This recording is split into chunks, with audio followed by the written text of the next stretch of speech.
Welcome to Sleep Theories, the channel where we dive into the mysterious, the unexplainable, and the stories that push the boundaries of what we think we know, all while helping you drift into a state of calm and reflection. Tonight, we're exploring a tale of obsession, power, and a quest that leads to a chilling discovery. This is the story of a billionaire determined to prove that the Earth is flat, and what happens when his obsession takes him to the ends of the Earth, literally. As you listen, let me know in the comments where you're tuning in from and what time it is. It's amazing to see how stories like this connect us across time zones and borders. If you enjoy unraveling the unknown, don't forget to subscribe to Sleep Theories for more thought-provoking tales. Now, find a comfortable spot, relax, and let's begin tonight's story. Edward Harker wasn't your average billionaire. He wasn't interested in flashy cars, towering skyscrapers, or jet-setting to exotic locales. No, Harker's obsession was rooted in something far more unusual. From the outside, he was a tech magnate, a man who'd built an empire of innovations that transformed industries and amassed him unimaginable wealth.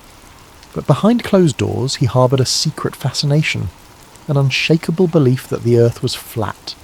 This wasn't just a passing curiosity or the idle musings of a man with too much time on his hands.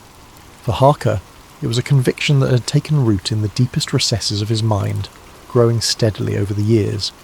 It had started innocently enough, with late-night internet searches and debates in obscure online forums. But what began as a hobby had spiralled into a full-fledged obsession that consumed him. He wasn't just interested in proving the theory. He was determined to unravel the greatest deception he believed humanity had ever faced.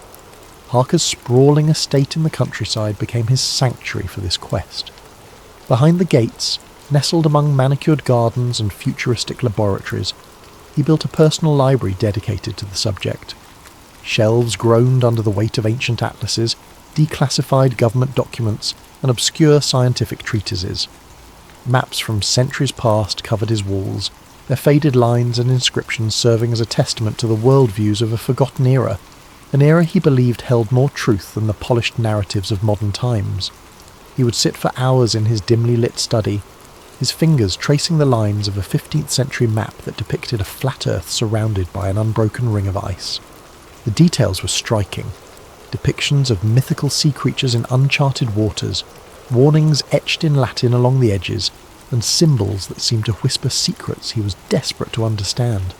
These maps, he believed, held clues that had been ignored or dismissed for centuries. To him, they weren't just artifacts, they were evidence. As his obsession deepened, Harker began to notice patterns where others saw none. Satellite imagery, he claimed, bore signs of tampering. The curvature of the Earth seen from space was a product of fisheye lenses and digital manipulation. Weather balloons and high-altitude cameras launched by independent researchers, however, told a different story, one that aligned with his beliefs. Each piece of data he uncovered, no matter how small or anecdotal, was another brick in the towering edifice of his conviction. And then there was Antarctica. For Harker, it was the ultimate enigma. Official maps described it as a frozen continent at the bottom of the globe, but he was certain it was something else entirely. Historical accounts, from ancient sailors to early explorers, spoke of impassable ice walls and mysterious phenomena near the southern reaches of the world. These stories fed his imagination, painting a picture of a boundary so vast and formidable that no one dared cross it. To Harker, Antarctica wasn't just a frozen wasteland, it was the key to everything. The more he studied, the more Antarctica loomed in his mind as both a beacon and a barrier. It was a place shrouded in secrecy, with its remote research stations and tightly controlled access. The Antarctic Treaty, which prohibited unauthorized exploration and military activity, struck him as more than a cooperative agreement between nations. To Harker, it was evidence of a global conspiracy to keep the truth hidden. If the Earth was flat, as he believed, then Antarctica was the edge of that truth, a wall of ice stretching endlessly, shielding humanity from the terrifying reality beyond. But Harker wasn't content to theorize. For all his books, maps, and meticulously compiled research, he lacked the one thing he craved most: proof. He wanted to see the edge of the Earth with his own eyes, to document it, to expose the lie to the world, and he had the means to do it. His wealth and influence had granted him access to the brightest minds, the most advanced technology, and the resources to launch an expedition on a scale few could imagine. The more he thought about it, the more he realised he was uniquely positioned to pursue the truth. Governments were constrained by treaties, scientists by funding, and ordinary people by logistics. But Harker had no such limitations. He could fund his own expeditions, equip them with state-of-the-art tools, and push further into the icy unknown than anyone had before. He could uncover what others dared not even search for. The idea consumed him. It wasn't just about proving the flat earth theory. It was about vindication, about being the one man bold enough to challenge centuries of dogma. The thought thrilled him, even as it filled him with an undercurrent of unease. Deep down he knew the journey would be perilous, both physically and reputationally. But the stakes only made it more irresistible. In the quiet moments, late at night in his study, he would stand before a massive map of Antarctica pinned to the wall.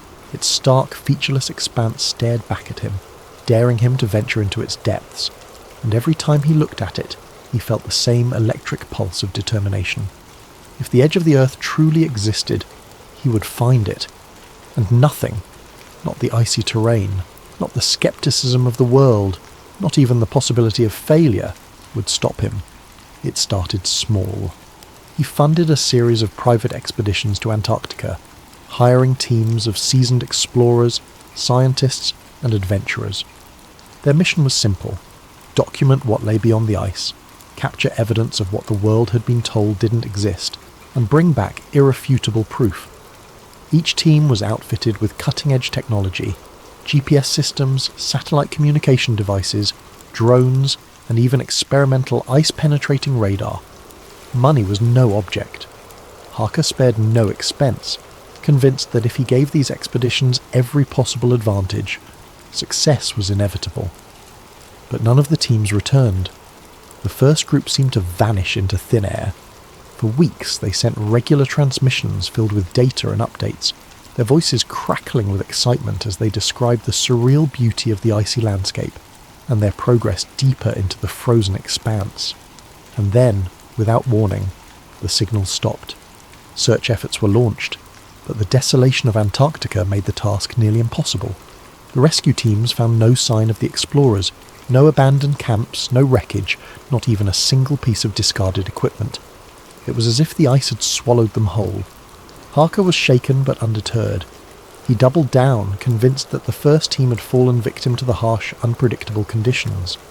This time he hired an even more experienced group, one that included former military personnel, climatologists, and survival experts. Their preparations were meticulous. They carried weeks' worth of supplies, redundancies for every piece of equipment, and specialised training in Antarctic navigation. For a time, it seemed like they were making progress. The transmissions came regularly, filled with reports of treacherous terrain and weather conditions. Then, just like before, silence. Another team gone, as though the icy continent itself had consumed them. The third expedition was the most ambitious yet. Harker personally oversaw every detail, from the selection of the team to the design of their equipment. He incorporated lessons learned from the previous failures, adding more robust communication systems, heavier vehicles, and even aerial reconnaissance drones. He was determined to leave nothing to chance. This time, they were going to make it. This time, they were going to succeed. But the third team also disappeared. Their last transmission was garbled, frantic, and cut short mid-sentence. The rescue operation that followed was exhaustive, involving some of the most advanced technologies available, but the result was the same. Nothing. No bodies, no wreckage, no answers. The losses were staggering. Dozens of lives, millions of dollars in equipment, and months of planning, all gone without explanation. The disappearances began to attract attention from the media, with sensational headlines speculating about the dangers of Antarctica and questioning Harker's obsession. But it wasn't just the public that started to doubt him. His board of advisors grew increasingly concerned. They called emergency meetings, their voices filled with frustration and fear as they begged him to stop. "It's madness, Edward," one of them said during a tense gathering in his estate's conference room. 3 expeditions, 3 failures. How many more lives are you willing to risk? "You're throwing money into a void," another added, shaking his head. "Whatever you think is out there isn't worth this. It's time to let it go. But Harker couldn't let it go. He wouldn't. To him, the disappearances weren't just tragedies, they were proof. Proof that something was out there, something the world wasn't supposed to see. He became convinced that the expeditions hadn't failed because of the conditions or human error. They had been stopped. By what or by whom, he didn't yet know. But the pattern was too deliberate, too precise to be coincidence. Someone, or something, was working to ensure that no one uncovered what lay beyond the ice. The arguments with his advisors grew heated, their voices echoing in the cavernous meeting room. They pleaded with him to see reason, to consider the mounting losses and the toll his obsession was taking. But Harker had long since crossed the line from determination to fixation. The evidence was all around him, he argued. The disappearances, the sudden silences, the complete lack of wreckage. "You don't understand," he told them, his voice steely. "This isn't failure, it's interference, and it's all the more reason to press on." His advisors exchanged uneasy glances.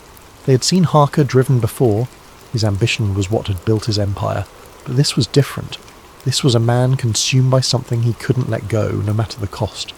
They warned him, some even threatening to resign if he continued. But Harker's resolve was unshaken. He was too close, too certain that the answers he sought were within reach. And so he made a decision that shocked even those who knew him best. If no one else could succeed, then he would lead the next expedition himself. "I'm going," he announced one evening, his voice calm but resolute. "If I want answers, I need to find them myself." The preparations for Harker's journey were exhaustive. He assembled a team of the best and brightest, glaciologists, cartographers, survival experts, and a handful of trusted security personnel.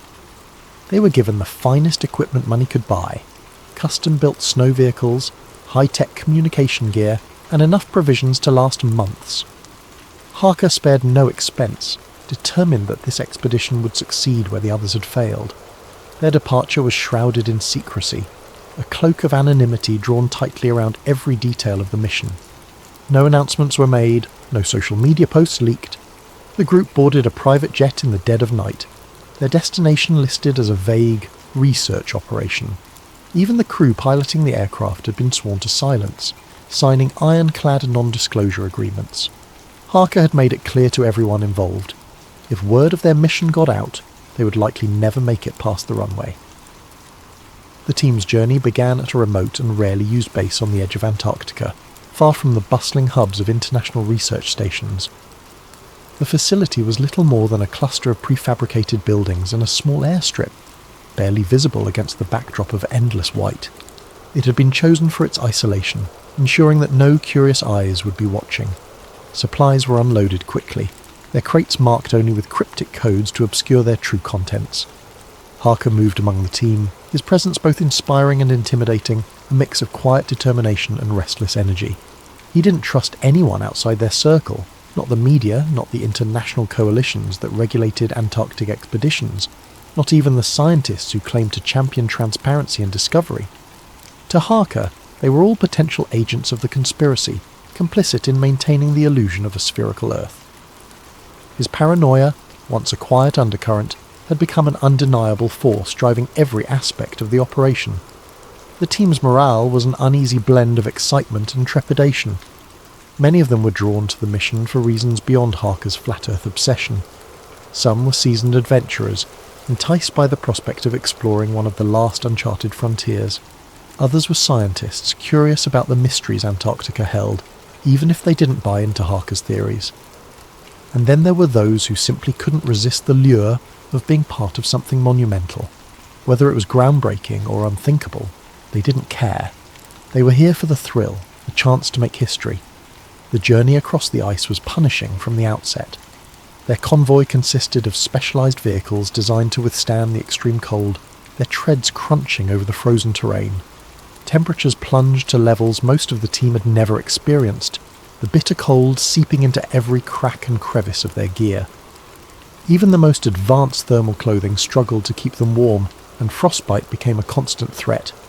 The wind was relentless, a deafening roar that seemed to come from all directions at once. Gale-force gusts whipped up blinding sheets of snow, reducing visibility to a few feet at times. The vehicles moved in a slow, deliberate line, their headlights cutting through the swirling white like ghostly beacons.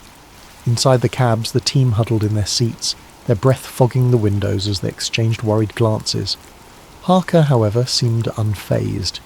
He sat in the lead vehicle, poring over maps and charts illuminated by the dim glow of a laptop screen. The coordinates he had spent years calculating were burned into his mind, a sequence of numbers he believed would lead them to the truth. He spoke sparingly, his focus unyielding, his intensity filling the small space like a palpable force. Whenever doubt crept into the minds of the team, they only had to glance at him to remember why they were there. His belief was a fire that refused to be extinguished, no matter how harsh the conditions. The landscape was both breathtaking and oppressive. Vast fields of snow stretched endlessly in every direction, broken only by jagged ridges of ice and the occasional towering glacier. The sky above was a pale grey expanse, blending almost seamlessly with the ground below, creating a disorienting sense of endlessness. It was beautiful in a way that defied description, but it was also utterly inhospitable, a reminder of the unforgiving nature of the continent they had dared to challenge. Days blurred into nights, though the sun never truly set this far south. It hovered low on the horizon, casting long, eerie shadows that danced across the ice. The team worked in shifts, battling exhaustion, as they set up and dismantled camps with mechanical efficiency. Sleep came in fits and starts, interrupted by the howling wind or the groaning of the ice beneath them. Meals were quick and utilitarian, eaten in silence as each member wrestled with their thoughts. The weight of the journey began to take its toll. Equipment froze and failed in the extreme cold, forcing the team to make constant repairs. The isolation pressed heavily on their minds, the endless white stretching out like a void that threatened to swallow them whole. Conversations grew sparse, replaced by the hum of engines and the crunch of snow underfoot. The only constant was Harker, his unwavering conviction pushing them forward even as doubts festered in the back of their minds. But for all the hardships, there was a growing sense of anticipation. As the team pressed deeper into the icy expanse following Harker's carefully plotted course, they began to notice subtle changes in the terrain. The ice seemed to grow denser, its surface more reflective, almost like glass. The air grew colder still, the wind sharper, as though they were nearing some invisible threshold. Harker was convinced they were close. He spent hours staring at the horizon, his breath fogging in the frigid air, his eyes scanning for the faintest sign of what he believed lay beyond. Each day brought them closer to the coordinates he had marked, and with every mile his excitement grew. For the rest of the team, the journey was grueling, but for Harker, it was exhilarating. He was on the brink of discovering what he had devoted his life to proving, or so he believed. The initial shock of the encounter was paralysing. The team, hardened by weeks of grueling travel and adversity, now sat in stunned silence within the confines of the armoured transport. The vehicle's interior was dark, lit only by the faint glow of control panels near the front. The hum of the engine and the rhythmic crunch of snow beneath the tyres were the only sounds, amplifying the oppressive tension that hung over them like a suffocating shroud. Harker sat closest to the door, his fists clenched tightly in his lap. His eyes were locked on the metal walls, his mind replaying the moment they'd been surrounded. He could still hear the commanding tone of the soldier, the cold finality in his voice. Harker's vision blurred with frustration and fury. How could they have been so close, only to be intercepted like this? Every step of the journey had led to that moment, to the edge of the earth, and now that truth had been yanked away from him like a cruel joke.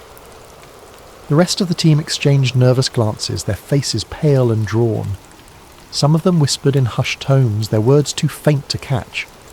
Others stared at the floor, their expressions a mix of fear and disbelief. The moments of strange sightings, the malfunctions, and the eerie silence of the ice, everything now seemed to point to an orchestrated effort to keep them away. But why? The questions loomed larger than ever, filling the cramped space of the transport like a tangible weight. "Do you think they're taking us to a base?" one of the team members finally whispered, breaking the silence. "Maybe," another replied, his voice shaky. "Or worse." Harker turned toward them sharply, his voice cutting through the tension. "They won't stop us," he said, his tone resolute. "Whatever they're trying to hide, they know we're close. That's why they're doing this." A scientist on the team, a woman who had been skeptical of Harker's theories from the start, shook her head. "You don't get it, do you?" she said, her voice trembling with a mix of fear and anger. "We're not close to anything. We're prisoners now. They'll make sure we never see the light of day again." "Enough," Harker snapped, his eyes blazing. "They're trying to scare us, to make us doubt what we've seen. But we've seen it. That wall, whatever it is, they can't erase that from our minds." The scientist fell silent, but her expression didn't soften. The others avoided eye contact, unwilling to take sides in an argument that felt futile in the face of their current reality. The transport jostled them roughly as it climbed over uneven terrain. Hours passed, though it was impossible to know how many. The absence of windows left them disoriented, cut off from the world outside. Harker couldn't tell if they were being taken deeper into the ice or back the way they had come. Every lurch and bump of the vehicle sent waves of anxiety through the team, the uncertainty gnawing at their already frayed nerves. Finally, the vehicle came to a stop. The engine idled for a moment before cutting off, leaving a profound silence that seemed almost deafening. Harker's heart pounded as he heard the faint sound of boots crunching in the snow outside. Voices murmured, muffled by the thick walls, and then the door swung open with a metallic groan. Blinding light flooded the transport, and the team squinted against the harsh glare. Figures loomed in the opening, silhouetted against the icy landscape. The soldiers' black uniforms and visors gave them an almost inhuman appearance, as though they were machines rather than men. "Out!" barked one of the soldiers, his voice sharp and commanding. The team hesitated for a split second before complying. One by one they climbed down from the transport, their movements slow and stiff after hours of confinement. The cold hit them like a slap, the biting wind cutting through their layers of clothing. Harker was the last to step out, his jaw clenched as he scanned the surroundings. They were in a barren expanse of ice, with no landmarks or structures in sight. The wall they had glimpsed earlier was nowhere to be seen, hidden by the distance or deliberately obscured. Instead, the transport and its occupants were surrounded by a perimeter of heavily armed soldiers. Their weapons gleamed in the sunlight, a silent reminder of the consequences of defiance. "Form a line," one of the soldiers ordered, gesturing sharply. The team obeyed, shuffling into a loose line as the soldiers circled them. Harker stood at the front, his gaze locked on the soldier who appeared to be in charge, the same man who had issued the warning at the wall. His helmet obscured most of his face, but his stance radiated authority. "You've been warned before," the soldier said, his tone devoid of emotion. "Your presence here violates international agreements and endangers the security of this region. You will not be allowed to proceed." Harker took a step forward, his breath visible in the frigid air. "You can't keep this hidden forever," he said, his voice steady but laced with anger. "The world deserves to know what's out here. People deserve to know the truth." The soldier didn't flinch. "The truth," he said, almost mocking, "is not yours to decide. You've overstepped, Mr. Harker, and now you'll face the consequences." With a sharp motion, he signalled to his men. The soldiers stepped forward, their movements precise and synchronized. The team was quickly separated and restrained, their protests falling on deaf ears. Harker struggled against the firm grip of the soldiers holding him, but it was futile. He could feel the cold metal of handcuffs bite into his wrists, a stark contrast to the fiery determination still burning in his chest. As the soldiers led them away, Harker glanced over his shoulder, hoping for one last glimpse of the wall. But all he saw was the endless white expanse, as empty and silent as the secrets it concealed. The answers he had sought were tantalizingly close, yet they remained just out of reach, buried beneath layers of ice and deception. The group was herded into another transport, their fate unknown.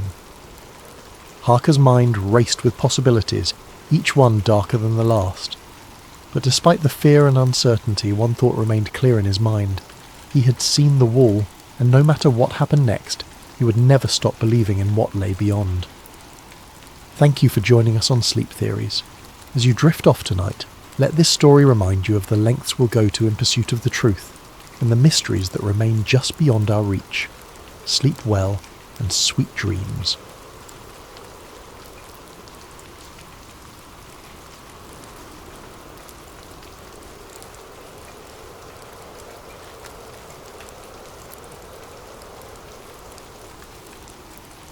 I sat back in my chair, the weight of the revelation pressing against my chest like a physical force. The folder's contents spilled out across my desk, a chaotic mess of paper and mystery, but my mind kept circling back to the photographs. They were haunting. The figures in the images wore expressions of guarded focus, their postures rigid, as if they knew their work was being watched, or worse, judged. I found myself drawn to the machinery in the background. It wasn't the clunky, rugged equipment I'd come to associate with early space exploration. No, this was sleek, sophisticated, almost futuristic, like something plucked from a science fiction novel. I picked up one of the photos and held it closer to the light. The scientist stood in front of a massive cylindrical object, its surface smooth and unmarked except for a faint emblem that looked like a fusion of the NASA logo and a Cyrillic design. My breath caught in my throat. If this was real, it meant something extraordinary, something the world had never been told.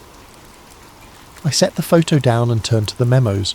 My fingers shook as I flipped through them, each one offering pieces of a puzzle I wasn't sure I wanted to solve.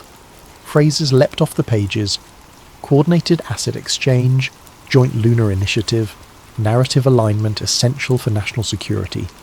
These weren't just routine communications, they were agreements, contracts, written in the language of covert diplomacy. The words felt clinical, stripped of emotion, but the implications were anything but. What struck me most were the names. Many were redacted, replaced with black bars that ran across the memos like a visual silence, but a few escaped the censor's pen. One name in particular kept appearing: Dr. Anatoly Makarov. I didn't recognise it, but it was always accompanied by another: Dr. Robert Langston, a Soviet scientist and an American engineer, mentioned together in multiple documents. They were clearly key players in whatever this cooperative project had been. But why? And how had their collaboration escaped notice for so long? The cassette tape sat untouched on my desk, a silent witness to my mounting unease. I wasn't ready to listen to it yet, not until I'd exhausted the written records. I needed to anchor myself in what I could see and read before subjecting myself to whatever was waiting on that tape. I forced myself to examine the details in the memos more closely. One referenced a meeting in Geneva, labelled simply as Summit Directive 17. Another spoke of an unregistered launch site in Central Asia. But it was the final memo in the stack that truly unnerved me. It was dated July 1969, the same month as the Apollo 11 moon landing. The text was brief, written in cold, detached language. Ensure synchronized broadcast feed. Visual alignment parameters have been approved. No deviations permitted. Success contingent on absolute operational silence. My skin prickled as I read the last line again. Operational silence. What did that mean? And why was it tied to the moon landing, the very event that defined the space race? My mind raced with possibilities, none of them comforting. Had the moon landing been part of this synchronized effort? Had the entire world been duped by a carefully orchestrated performance? I pushed the papers aside and stared at the folder, my thoughts swirling. Everything about it felt wrong, impossible, and yet the evidence was undeniable. These weren't the ravings of a conspiracy theorist or the fabrications of a bored archivist. These were authentic documents, written by people who had been at the centre of the space race. People who had known the truth and worked to keep it hidden. The room felt smaller, the air heavier. I rubbed my temples trying to make sense of it all. If the space race had been a joint effort, if the United States and the Soviet Union had secretly collaborated, what did that say about everything we thought we knew about the Cold War? About history itself? And why now? Why had someone chosen to send this to me of all people? What was I supposed to do with it? These questions loomed larger with every passing second, their weight pressing down on me like the photographs, memos and cassette tape that now cluttered my desk. I wasn't ready to admit it to myself yet, but deep down I knew the truth. There was no going back. I'd opened Pandora's box, and the only way out was forward. The cassette tape was the final piece. It had no label, no indication of what it contained. My hands trembled slightly as I placed it in an old tape recorder I kept in my office. The machine whirred to life, and then a voice crackled through the speakers. It was faint, distorted, but I could make out fragments of a conversation in Russian, followed by a reply in English. Progress on the propulsion system. Mutual benefits. Ensure neither side is exposed. The tape ended abruptly, leaving only static in its wake. I sat back in my chair, my mind racing. I knew I was holding something explosive, something that could shake the foundations of what people believed about one of the most celebrated eras in history. But what was I supposed to do with it? Who could I trust? The days blurred together as I sank deeper into the research, my life narrowing to the glow of my computer screen, the shuffle of papers on my desk, and the whispers of the secrets I was chasing. Every spare moment I had was consumed by the documents, the photographs, and the cryptic phrases that had been plaguing my thoughts since the folder arrived. The room around me became a fortress of evidence. Printouts tacked to the walls, note cards filled with scrawled connections pinned together with red string, and stacks of books and files teetering precariously on the edge of my desk. Sleep became an afterthought. At night, I'd lie in bed staring at the ceiling, my mind racing with fragments of information I couldn't piece together. The same names and dates would loop in my head, like a song I couldn't shake. Makarov, Langston, Geneva, July 1969. The words were meaningless on their own, but together they felt like keys to a door I couldn't yet find. My editor's concern grew sharper with each passing day. She would stop by my desk, casting wary glances at the chaos surrounding me. "Are you sure you're okay?" she asked more than once. "You don't look like you've slept in days." "I'm fine," I'd reply, brushing her off with a quick smile, and a promise to deliver something soon. But even as I said it, I knew she could see through me. My face had grown pale, my eyes ringed with dark circles, and my usual confidence was replaced by a jittery energy I couldn't contain. Every so often, I'd catch my reflection in the window of the office, and the person staring back didn't look like me anymore. There was a wildness in my eyes, a desperation that hadn't been there before. But I couldn't stop. I didn't want to. The more I uncovered, the more convinced I became that I was onto something monumental. The phone calls started coming late at night. Unknown numbers, no one on the other end, just silence or faint static. At first I dismissed them as a coincidence, the product of a paranoid mind, but they kept coming, sometimes once a night, sometimes 3 or 4 times in a row. I stopped answering them, but even the sight of my phone lighting up sent a chill down my spine. I told myself I was imagining things, that I was just sleep-deprived and overthinking everything. But I couldn't shake the feeling that someone was watching me, monitoring my movements, waiting for me to make a mistake. I started double-checking my locks, peeking out my blinds at odd hours, and keeping my laptop password protected even when I was alone. It was ridiculous, I knew, but the unease was like a shadow that clung to me, growing darker with each passing day. One evening, as I stared at a grainy photograph of what looked like a joint US-Soviet meeting in some desolate facility, I found myself muttering under my breath. "What am I missing?" I asked the empty room. The silence felt heavier than usual, as if the walls themselves were listening.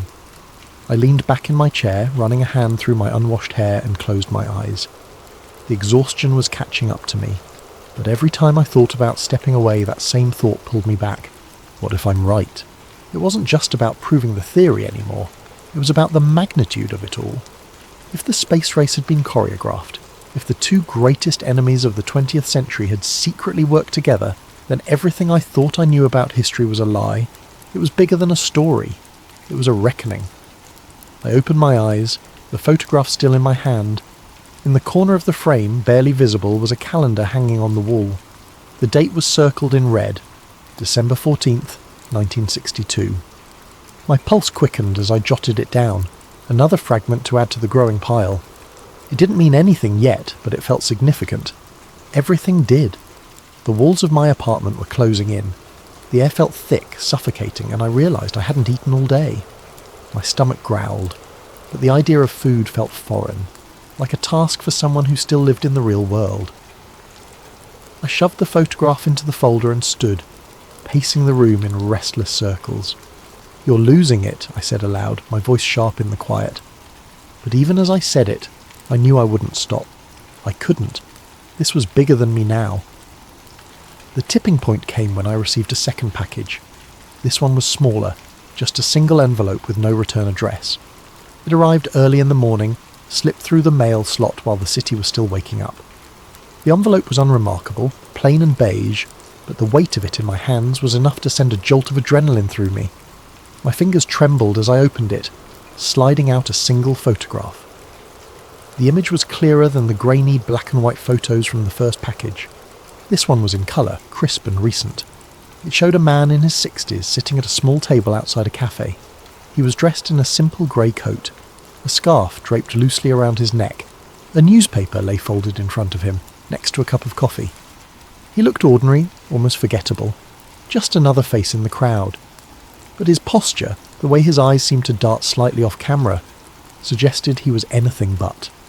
I flipped the photo over and saw the caption scrawled on the back in uneven handwriting. The architect. Meet him and you'll have your answers. My pulse quickened. The architect. The word felt loaded, heavy with meaning. Was this the person behind the alleged collaboration? The one who had orchestrated the carefully choreographed dance between the United States and the Soviet Union? My mind raced with possibilities. This man could be the key to unraveling the entire conspiracy, or he could be a wild goose chase. I stared at the photograph for what felt like hours, analysing every detail. The cobblestones under the table, the faint shadow of the cafe sign just visible in the upper corner, the blurred figures walking past in the background. A part of me wanted to dismiss it as a prank, some elaborate hoax to throw me off, but the other part, the part that had been consumed by this obsession, knew better. This was real. It had to be. The caption didn't include a name, but it was clear enough where the photograph had been taken, somewhere in Eastern Europe, likely Prague. The cafe's sign, though partially obscured, was written in Czech, and the architecture of the surrounding buildings matched the city's distinct style. My instincts told me that whoever sent this wanted me to follow the trail. They wanted me to find this man. It was reckless. I knew that even as I reached for my phone to book a flight. My editor would kill me if she found out I'd left without notice. But I didn't care. The story was too big, the stakes too high. If this man truly held the answers, then I couldn't afford to wait. The next morning, I was on a plane, staring out at the endless expanse of clouds and questioning everything. What if this was a trap? What if the photograph was bait, meant to lure me into a situation I couldn't control? I tried to silence the doubts, focusing instead on the possibility of finally finding the answers I'd been chasing. The truth was out there, and I was closer than ever. When the plane landed in Prague, the reality of what I was doing hit me like a wave. The city greeted me with its timeless beauty, sprawling Gothic cathedrals, narrow cobblestone streets, and the unmistakable hum of history woven into every corner. But I wasn't here as a tourist. The photograph in my pocket felt heavier than ever, a constant reminder of my purpose. I checked into a small hotel near the city centre, my room overlooking a quiet courtyard. As I unpacked, I spread the photograph out on the desk and studied it again. The cafe sign, now clearer under the bright lamp, read, Kavana Nadeje, Hope Cafe. A quick search on my phone confirmed it was a real place, tucked away on a side street not far from the old town. My stomach tightened. This was it. That evening I made my way to the cafe, the photograph clutched tightly in my hand. The streets were alive with the soft glow of streetlights, the chatter of locals and tourists blending into a soothing hum. But for me, the atmosphere was electric, every step bringing me closer to what felt like the edge of a cliff. When I arrived, the cafe looked almost exactly as it did in the photo. Small tables spilled onto the cobblestone street, their surfaces illuminated by dim lanterns. Inside, the warm glow of hanging lights reflected off the polished wooden walls. I hesitated at the entrance, scanning the tables for the man in the photograph. My heart raced as I saw him. Sitting at the same table, his posture identical to the image I'd studied 100 times. He didn't look up as I approached, his focus seemingly on the newspaper spread before him. My hands felt clammy as I cleared my throat. "Excuse me," I said, my voice shaking slightly. "Are you—" Before I could finish, he folded the newspaper neatly and looked up. His eyes met mine, sharp and assessing, and a faint smile tugged at the corner of his lips. "You've come a long way," he said, his voice calm and measured. "I was wondering when you'd find me." I froze, unsure of what to say. He gestured to the chair across from him, and I sat down, the photograph still clutched in my hand. For a moment neither of us spoke, the weight of the silence pressing down on me. Finally he broke it. "You have questions," he said simply, "and I have answers, but I need to know something first." He leaned forward slightly, his gaze piercing. "Do you truly understand what you're asking to uncover?" I swallowed hard, the enormity of the moment sinking in. "I don't know," I admitted. "But I need to know the truth." He studied me for a long moment, then nodded. "Very well," he said. "But be warned, once you know there's no going back." I nodded, my grip tightening on the photograph. Whatever he was about to reveal, I knew it would change everything. I wanted to press him further, to demand answers. But before I could, the door to the cafe opened and 2 men in dark suits walked in. The architect stiffened, his eyes darting to the exit. "You need to leave," he said, his voice urgent. "Now." "What about you?" I asked. He smiled faintly. "I've been running long enough." I hesitated, but his expression left no room for argument. Grabbing the folder and my bag, I slipped out the back door just as the men approached his table. That was weeks ago. Since then, I've been on the move, staying one step ahead of the shadows that seem to follow me everywhere. The evidence I collected is hidden in places even I can barely remember, scattered like breadcrumbs across the globe. I don't know who to trust, and I don't know how long I can keep this up. But one thing is certain, the story isn't over. Thank you for joining me on this journey through the hidden history of the space race. As you drift off tonight, let this story remind you that the line between truth and fiction is often thinner than we realise. Sleep well and sweet dreams.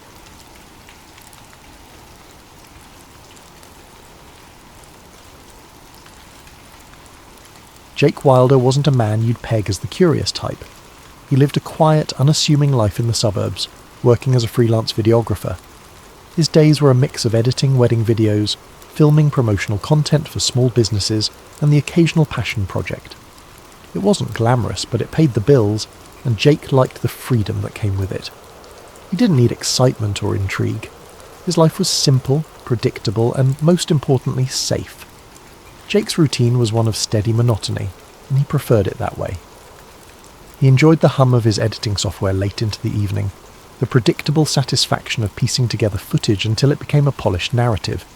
His small apartment was a reflection of his orderly world. Shelves neatly lined with camera equipment, stacks of meticulously labelled hard drives, and a corkboard above his desk cluttered with sticky notes about deadlines and client requests. Life wasn't thrilling, but it was his, and it was under control. But all of that changed one fateful weekend in early spring. Jake had been hired to film a corporate retreat at a luxury hotel tucked away in the mountains. These types of gigs had become a staple of his workload.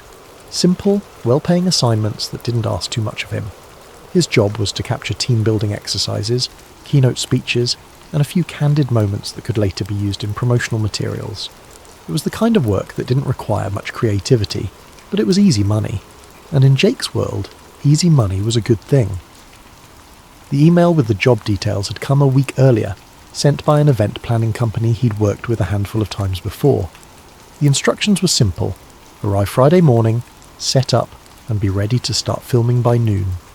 Meals and accommodations would be provided, along with a generous day rate that made the 2-hour drive worth it. Jake hadn't hesitated to accept. The event sounded routine, and the chance to spend a few days in a mountain resort, even if he was working, was a welcome change from his cramped apartment. When he arrived at the hotel, he was immediately struck by its grandeur. The building was a sprawling, opulent estate, its architecture reminiscent of an old-world European castle, with towering spires and ivy-covered stone walls. The driveway was lined with neatly trimmed hedges, and the valet attendants moved swiftly between the luxury cars pulling in and out of the circular drive. It was the kind of place that radiated exclusivity, and Jake couldn't help but feel a little out of place in his beat-up sedan.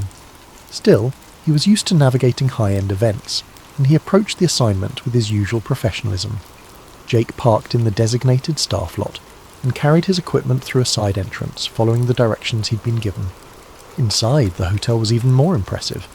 The lobby was a symphony of marble and crystal, with a grand chandelier hanging from the vaulted ceiling, and a fireplace crackling warmly at one end. The air smelled faintly of fresh flowers and polished wood, and a soft classical melody played in the background.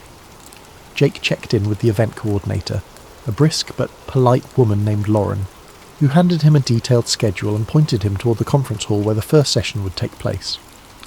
"We'll need a mix of wide shots and close-ups," she said, barely pausing as she scanned her clipboard. The CEO will be speaking this afternoon, so make sure you're set up early. We don't want any hiccups." Jake nodded, already mentally planning his setup. He wheeled his equipment cases through the halls, taking note of the layout and making mental notes about lighting and angles. The hallways were wide and impeccably clean, the kind of place where even the smallest detail seemed deliberate. He passed other staff members setting up tables, arranging floral centerpieces, and adjusting the positions of chairs. Everyone moved with a sense of urgency but also precision, as though they'd done this 100 times before. The conference hall itself was massive, with floor-to-ceiling windows that offered a breathtaking view of the surrounding forest. Jake took a moment to appreciate the scenery before getting to work. He set up his camera on a tripod near the back of the room, ensuring he had a clear view of the stage and the audience. He adjusted the lighting, tested the audio levels, and double-checked his backup equipment, a habit he'd developed after too many near disasters early in his career. The morning passed quickly as Jake captured establishing shots of the hotel and its grounds. He filmed the attendees mingling over coffee, their conversations a hum of polite laughter and introductions. The participants were a mix of middle-aged professionals, all impeccably dressed in tailored suits and sleek business attire. Jake noticed how many of them carried an air of confidence, the kind that came from years of climbing corporate ladders. As he worked, Jake found himself enjoying the rhythm of the day. The work wasn't challenging, but there was something satisfying about capturing the right moments and framing them just so. He knew these kinds of gigs were what kept his bills paid, and he was good at them. By the time lunch rolled around, he had already collected enough footage to feel confident about the final product.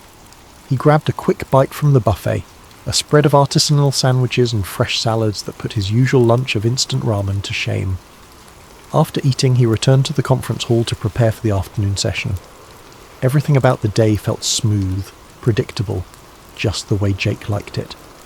But as he stood at the back of the room, adjusting his focus and framing the stage, something caught his attention. A group of men in dark suits entered the hall through a side door, moving with quiet purpose.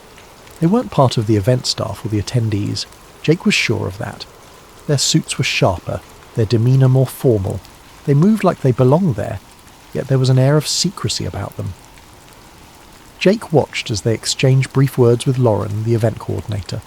She nodded curtly, her expression unreadable, and gestured toward the far end of the hall. The men walked in that direction, disappearing behind a set of heavy double doors. Jake's curiosity flickered, but he shook it off. It wasn't his business, and he had work to do. Still, the image of those men lingered in his mind as he went about his tasks. Something about the way they moved, the way Lauren had reacted to them, it was different. Not alarming exactly, but different. Jake told himself to focus on his job, reminding himself that corporate retreats often attracted VIPs. He'd seen his share of high-level executives and private security over the years. This was probably nothing out of the ordinary, or so he thought. What had started as an ordinary day, a simple job in a beautiful location, was beginning to feel like something more. Jake didn't know it yet, but the events of that weekend would unravel everything he thought he knew about the world, and his life, once so predictable, was about to take a turn he never could have imagined. The first oddity came on his second day at the hotel. Jake was heading back to his room after a long day of shooting, his camera bag slung over one shoulder, and his mind already on the edits he planned to tackle later that night. As he passed through the lobby, he noticed a group of men in dark suits clustered near the side entrance. They weren't staff, Jake could tell immediately. They lacked the friendly demeanour and polished smiles of the hotel employees. Instead, these men moved with a quiet but unmistakable sense of authority, their presence commanding attention without a word. Their voices were low, their conversations clipped as they murmured into discreet earpieces. Jake couldn't make out what they were saying, but their body language told a story of urgency and precision. Each man stood straight, their eyes scanning the room with practiced subtlety.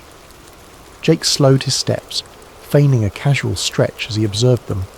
His gaze drifted toward the side entrance, where several black SUVs were parked in a neat row. The vehicles were unmarked, their windows tinted so dark they reflected the towering pine trees outside like polished obsidian. Jake's curiosity flickered to life. He had seen his share of private security over the years, bodyguards for wealthy clients or high-ranking executives, but this felt different. There was a weight to the atmosphere, an intensity that he couldn't quite put his finger on. He lingered in the lobby for a moment longer, pretending to check his phone while he watched the group out of the corner of his eye. They were speaking too quietly for him to catch any words, but their clipped tones and the way they occasionally glanced toward the SUVs hinted at something serious. He told himself it wasn't his business, and continued toward the elevator, his footsteps echoing faintly against the marble floor. But even as the doors closed behind him, the scene in the lobby lingered in his mind. Who were those men? And what kind of event required such heavy-handed security? The following day, Jake's suspicions grew. It began subtly, with the arrival of a new group of guests in the late morning. He was setting up his equipment in one of the conference rooms when he noticed them entering through a side hallway. There were about a dozen of them, men and women alike, each impeccably dressed in tailored suits and designer shoes. They walked in pairs, their movements purposeful, their voices hushed. Jake couldn't hear what they were saying, but the tension in their interactions was palpable. They weren't laughing or making small talk like the other attendees. Instead, they exchanged glances that seemed loaded with unspoken meaning. Jake stepped behind his tripod, using it as a cover to watch them more closely. He noticed small details that made his pulse quicken. The way some of them carried slim, leather-bound portfolios, their hands clutching them tightly as though they contained something invaluable. Others had briefcases or messenger bags, their edges worn but meticulously clean. They moved as a unit, their pace synchronized, as if they had done this 100 times before. His gaze followed them as they disappeared through a set of heavy double doors near the back of the conference wing. The doors bore no signs or markings, just a keypad and a small circular camera mounted above. Jake hadn't noticed that section of the building before, and the sight of it sent a faint ripple of unease through him. What kind of meeting required such secrecy? And why weren't these people listed on the event schedule? As the day went on, more arrivals trickled in. Jake noticed the same patterns. Muted conversations, guarded expressions, and an almost palpable air of importance. He spotted a woman in her early 40s, her hair perfectly styled, wearing a navy suit that screamed custom tailoring. She clutched a small tablet to her chest as she spoke in low tones to a man who looked to be in his 60s, his silver hair combed neatly back. They exchanged only a few words before the man glanced around, his eyes darting across the room as if checking for eavesdroppers. Jake instinctively turned his head, pretending to focus on adjusting a lens. The same SUVs were still parked outside when he stepped out to grab a quick lunch. He lingered near the entrance, pretending to check his phone as he observed the drivers. They were all dressed in identical black suits, their faces expressionless as they stood near the vehicles. One of them leaned against the hood of an SUV, his earpiece glinting faintly in the sunlight. Jake couldn't shake the feeling that their presence was more than just precautionary. It was deliberate, calculated. By the evening, the hotel's atmosphere had shifted entirely. The once relaxed ambiance of a corporate retreat had been replaced by something more subdued, almost heavy. Jake noticed staff members moving with more urgency, their conversations shorter, their expressions tight. Even Lauren, the ever-composed event coordinator, seemed on edge. She barked orders at her team with an intensity Jake hadn't seen before, her eyes darting toward the double doors at the back of the wing as though she were anticipating something. Jake's curiosity was no longer a flicker, it was a flame. He had spent years honing his observational skills as a videographer, noticing the smallest details to capture the perfect shot. And what he was noticing now didn't add up. The guests, the security, the unmarked SUVs, it all pointed to something far bigger than a corporate retreat. But what? He didn't have an answer, and the lack of one only made him more determined to find out. As he headed back to his room that night, his thoughts raced. Jake wasn't the type to chase mysteries or seek out danger, but something about this felt too significant to ignore. He knew he should let it go, focus on his job and avoid stirring up trouble, but as he passed the silent, shadowed hallway leading to the unmarked doors, he couldn't shake the feeling that he was standing at the edge of something monumental, something that could change everything.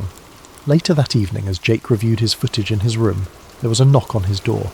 It was one of the hotel staff, a nervous-looking man who handed Jake an envelope and said, "There's been a slight change in plans. The client requests that you avoid filming in certain areas tomorrow."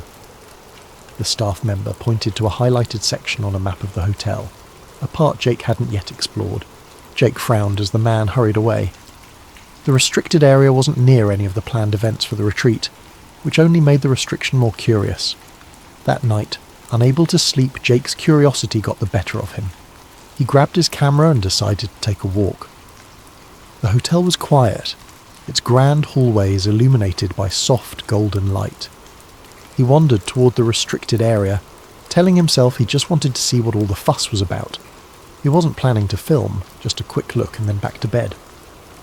When he reached the cordoned-off wing, he noticed 2 security guards stationed at a set of double doors. They were chatting in low voices, their posture relaxed. Jake lingered in the shadows, debating whether to turn back, when one of the guards got a call on his radio. The other followed him down the hall, leaving the entrance momentarily unguarded. Jake's pulse quickened. This was his chance.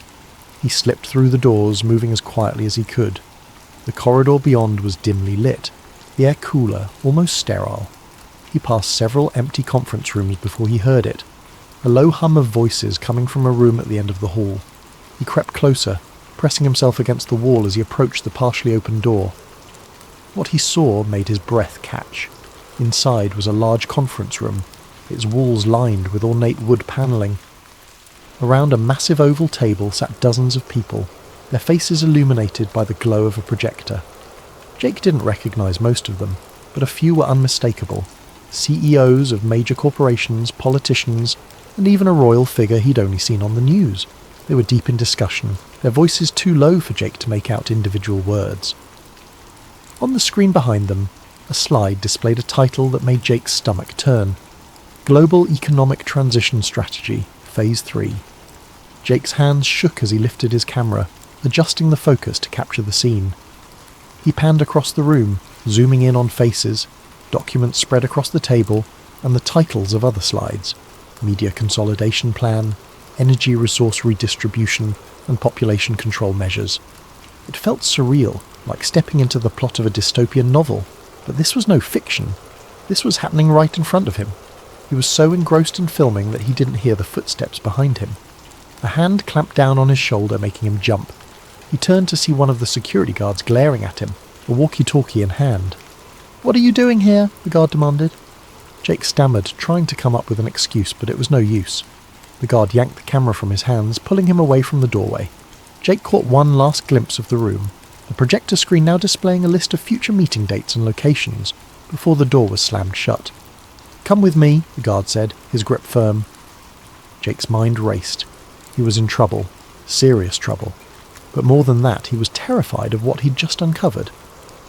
The guards took Jake to a small windowless room and left him there, alone, for what felt like hours. His thoughts spiraled as he sat in the hard plastic chair, staring at the blank walls. Would they call the police? Or worse, would they make him disappear? The men and women in that room weren't just powerful, they were untouchable. Finally the door opened, and a man in a tailored suit stepped inside. He closed the door quietly, his expression unreadable as he took a seat across from Jake. "Mr. Wilder," he said, his voice calm but firm, "you've stumbled into something you shouldn't have." Jake didn't respond, his throat dry. The man placed Jake's camera on the table between them. "This footage never leaves this room," he said. "Do you understand?" Jake hesitated, then nodded. He didn't have much choice. The man leaned forward, his tone softening just slightly. "You seem like a smart guy. Let me give you some advice. Walk away. Forget what you saw. This isn't your fight." Before Jake could reply, the door opened again, and 2 guards entered. They escorted him out of the room, down a series of hallways, and out of the hotel. They returned his camera, minus the memory card, and told him in no uncertain terms to leave and never come back. But Jake couldn't walk away. The memory of what he'd seen burned in his mind, the fragments of conversation he'd overheard replaying in his head. He knew he was in danger, but he also knew the world needed to know the truth. Over the following weeks, Jake began piecing together the breadcrumbs. He researched the Bilderberg Group, an annual meeting of elites shrouded in secrecy, and matched the faces he'd seen to public figures. He found mentions of other meetings, hidden in plain sight, and began documenting their locations and agendas. It became an obsession. Jake worked in secret, uploading encrypted videos and files to anonymous forums.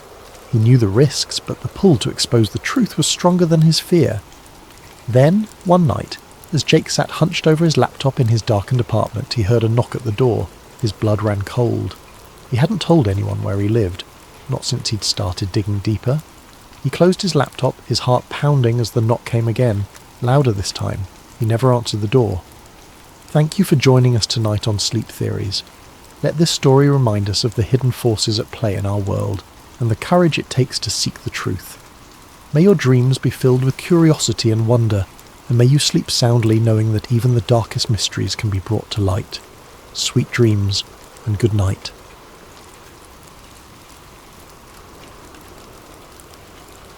Jason Hart never imagined his government job would lead him to fear for his life.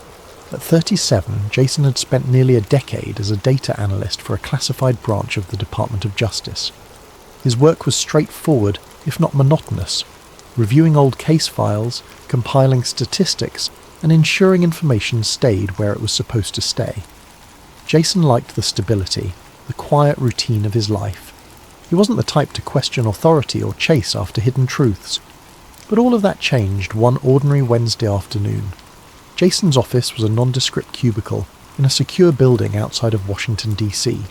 The walls were grey, the lighting harsh, and the coffee perpetually stale. On this particular day, Jason was working through a backlog of old CIA and FBI case files marked for internal review. Most of them were mundane, redacted memos about long-closed investigations, bureaucratic chatter, and the occasional bit of Cold War paranoia. It was mind-numbing work, and Jason often found himself zoning out, his fingers mechanically scrolling through page after page. He settled into his worn office chair, the cushion compressed to the point of discomfort from years of use, and adjusted the angle of his monitor. The screen emitted a faint hum, blending seamlessly with the quiet clatter of keyboards in the adjacent cubicles. Occasionally he could hear muffled snippets of conversations from colleagues, though no one spoke louder than necessary. In this line of work, discretion was not just encouraged. It was mandatory. Jason's desk was as unremarkable as the office itself. A neatly stacked pile of file folders sat on one corner, a mug filled with an assortment of pens on another. A faded photo of his younger self and his parents sat in a simple frame, a reminder of a life that felt worlds away from the tightly controlled environment he now operated in. The only hint of personality in his workspace was a small stress ball shaped like the Earth, which he occasionally squeezed absent-mindedly as he worked. The task at hand was repetitive but familiar. He was combing through archived documents to verify that sensitive information had been properly categorized and secured. Each file was a window into the past, though most were dull snapshots of bureaucracy, records of mundane investigations, outdated protocols, and procedural updates long since rendered irrelevant. Yet every so often, a document would catch his eye, something slightly out of place, an odd phrasing or a name that didn't seem to belong. That was part of what made Jason good at his job. He had a knack for spotting anomalies, the little details others might overlook. It wasn't that he was overly curious, he simply liked order, and inconsistencies were like splinters in his otherwise tidy mental framework. Today, however, the files seemed particularly unremarkable, and his mind began to wander. He glanced at the clock on the wall, its second hand ticking steadily toward lunchtime. Time always seemed to move slower in this building, as if the walls themselves conspired to stretch the hours. Jason sighed and took a sip from his coffee mug, wincing at the lukewarm bitterness. He made a mental note to brew a fresh pot later, though he knew he probably wouldn't. Routine had a way of dulling even the smallest ambitions. As his gaze drifted back to his screen, he noticed a folder he hadn't seen before. It wasn't unusual for files to appear unexpectedly. Sometimes supervisors added tasks without warning, assuming analysts would simply get to them in due course. Still, the folder's title struck him as odd. Confidential, Special Review. Most of the files he dealt with were part of larger collections, with clear naming conventions that reflected their contents. This one stood out for its vagueness. Jason hesitated, his cursor hovering over the folder's icon. It wasn't that he suspected anything unusual, at least not yet, but something about the starkness of the label made him pause. He glanced around the office, noting that his nearest co-workers were absorbed in their own tasks, oblivious to his moment of indecision. With a small shrug, he double-clicked the folder. The file structure inside was clean and minimal, just a handful of documents, each with similarly nondescript titles. Jason clicked on the first one, a scanned memo from decades earlier. The typewritten text was slightly blurred, the edges of the paper faintly yellowed. It looked like any number of other memos he'd reviewed over the years, the kind of document that had been copied and stored so many times it had lost all significance. Yet, as he began to read, he noticed something unusual. The memo referenced a high-priority operation involving multiple agencies, but it lacked the usual bureaucratic jargon. The language was blunt, almost conversational, which was rare in official communications. Jason leaned closer to the screen, his brow furrowing as he scanned the rest of the document. It was vague, but there were mentions of directives from the highest level, and sensitive outcomes requiring absolute discretion. Jason's instincts kicked in, a flicker of unease sparking in the back of his mind. He couldn't quite put his finger on it, but something about the tone felt wrong. He reached for his stress ball, squeezing it absent-mindedly as he reread the memo. A nagging thought formed in his mind. Maybe this was more than just an old, unimportant file. He moved on to the next document, his curiosity now fully engaged. As the page loaded, Jason adjusted his glasses and prepared for another round of bureaucratic monotony. But the more he read, the more a strange sensation began to creep over him, a sense that he was venturing into territory he wasn't meant to see. But one file caught his attention. The folder was marked Top Secret, Operation Patriot. The name meant nothing to him, but the subheading grabbed his curiosity. Dallas Contingency Planning, November 1963. Jason felt a chill creep up his spine as he opened the file. He'd always been fascinated by the JFK assassination, though he'd never believed the wilder conspiracy theories. But this file, buried deep in the system, seemed to suggest there was more to the story. The first few pages were innocuous. Logistics, travel plans, and memos about security protocols. But as he scrolled further, the tone shifted. Jason's eyes widened as he read a memo from a high-ranking official detailing the need for absolute control over the narrative in the event of a Dallas incident. The document referenced individuals with code names and included phrases like plausible deniability and coordinated disinformation efforts. Jason leaned closer to his screen, his heart pounding. The language was vague enough to avoid outright accusations, but the implications were clear. This wasn't about protecting the president. It was about preparing for the fallout from his death. He hesitated for a moment, his fingers hovering over the keyboard. He knew he shouldn't dig any deeper. His clearance allowed him access to these files, but reading them and understanding them was another matter entirely. But his curiosity burned too brightly to ignore. He opened the next document. This one was worse. It was a transcript of a conversation between two officials, one of whom was labelled Director. The dialogue was chilling in its frankness. Are the assets in place? Yes, Dallas is secured, the fall guy is ready. Good, this has to look clean. No loose ends. Jason's stomach churned. The fall guy? They were talking about Lee Harvey Oswald, weren't they? He read further, finding references to altered ballistics reports, instructions to remove inconvenient witnesses, and even plans to intimidate local law enforcement into silence. The more he read, the clearer it became. This wasn't speculation or theory. This was a roadmap for covering up a murder. Jason pushed his chair back, his heart racing. He glanced around the office, half expecting someone to appear and yank him away from his desk. But the room was quiet, the hum of computers and faint rustle of papers the only sounds. He took a deep breath, trying to steady himself. This couldn't be real, could it? It had to be some kind of elaborate prank or disinformation campaign. But the official seals, the timestamps, the signatures, they all looked legitimate.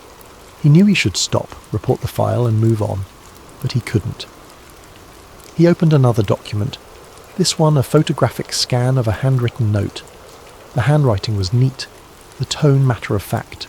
Ensure ZR-104 is neutralised before the press gets wind of his testimony. The autopsy report is to remain classified indefinitely. Jason froze. ZR-104. He'd heard whispers of that code name before in conspiracy circles. It was rumoured to be connected to a key witness who had died under mysterious circumstances. His hands trembled as he saved the files to a secure flash drive, telling himself it was just for review later. But deep down, he knew he was crossing a line. That night, Jason barely slept. He lay awake in his small apartment, the flash drive tucked under his pillow like a lifeline. Every sound, the creak of the floorboards, the hum of the refrigerator, felt amplified, sinister. His mind raced with questions. What did he do with this information? Could he trust anyone with it? Would anyone even believe him? The pale glow of a street lamp filtered through the slats of his blinds, casting uneven shadows across the room. Jason stared at the ceiling, his chest tight with unease. He felt like he was teetering on the edge of something vast and dangerous, an invisible precipice that threatened to swallow him whole.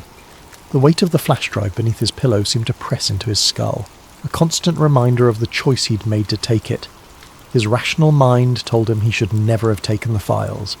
He'd crossed a line, one he couldn't uncross, and now there was no telling what the repercussions would be. Yet despite the fear clawing at his insides, he couldn't shake the feeling that he'd done the right thing. The documents he'd seen were too significant, too damning, to be left buried in some forgotten digital archive. People deserved to know the truth, didn't they? But the truth came with risks. Jason knew enough about the system he worked within to understand how deeply it could bury things and people when necessary. He'd heard stories over the years, whispered rumours of individuals who'd asked too many questions or dug too deeply into classified matters. They were reassigned, silenced, or simply disappeared from the bureaucratic machine without a trace. Jason had always dismissed those stories as paranoia, but now they didn't seem so far-fetched. His pulse quickened as a thought occurred to him. What if someone already knew what he'd done? His heart pounded in his chest as he sat up, throwing the blanket off. He walked to the window, parting the blinds just enough to peer outside. The street below was quiet, the occasional car passing by on its way to nowhere important. But there! A black sedan parked across the street, its engine off, the silhouette of someone inside barely visible against the faint interior glow. Jason's stomach dropped. He told himself it could be anyone, a neighbour, a passerby taking a break. But his instincts screamed otherwise. He released the blinds and backed away from the window, his breathing shallow. The apartment, once a sanctuary, now felt like a trap, its walls too thin, its spaces too exposed. He returned to the bed, sitting on the edge with his head in his hands. He couldn't keep living like this, jumping at every shadow and second-guessing every sound. But what were his options? Turning the flash drive over to the authorities seemed impossible now. If the documents he'd seen implicated people at the highest levels of government, who could he even trust? And if he went public, he'd be painting a target on his back. The minutes stretched into hours, the glow of dawn beginning to seep through the blinds. Jason's body ached with exhaustion, but his mind refused to let him rest. Every creak of the building felt like footsteps, every faint sound like a whisper of danger. He clutched the flash drive tightly in his hand, its cool surface grounding him in the present. He didn't have answers yet, but one thing was clear. He couldn't stay here. Not like this. Not anymore. The next morning his unease turned to dread. As he approached his office building, he noticed a black SUV parked near the entrance. It was unmarked, its windows tinted to an almost mirror-like sheen.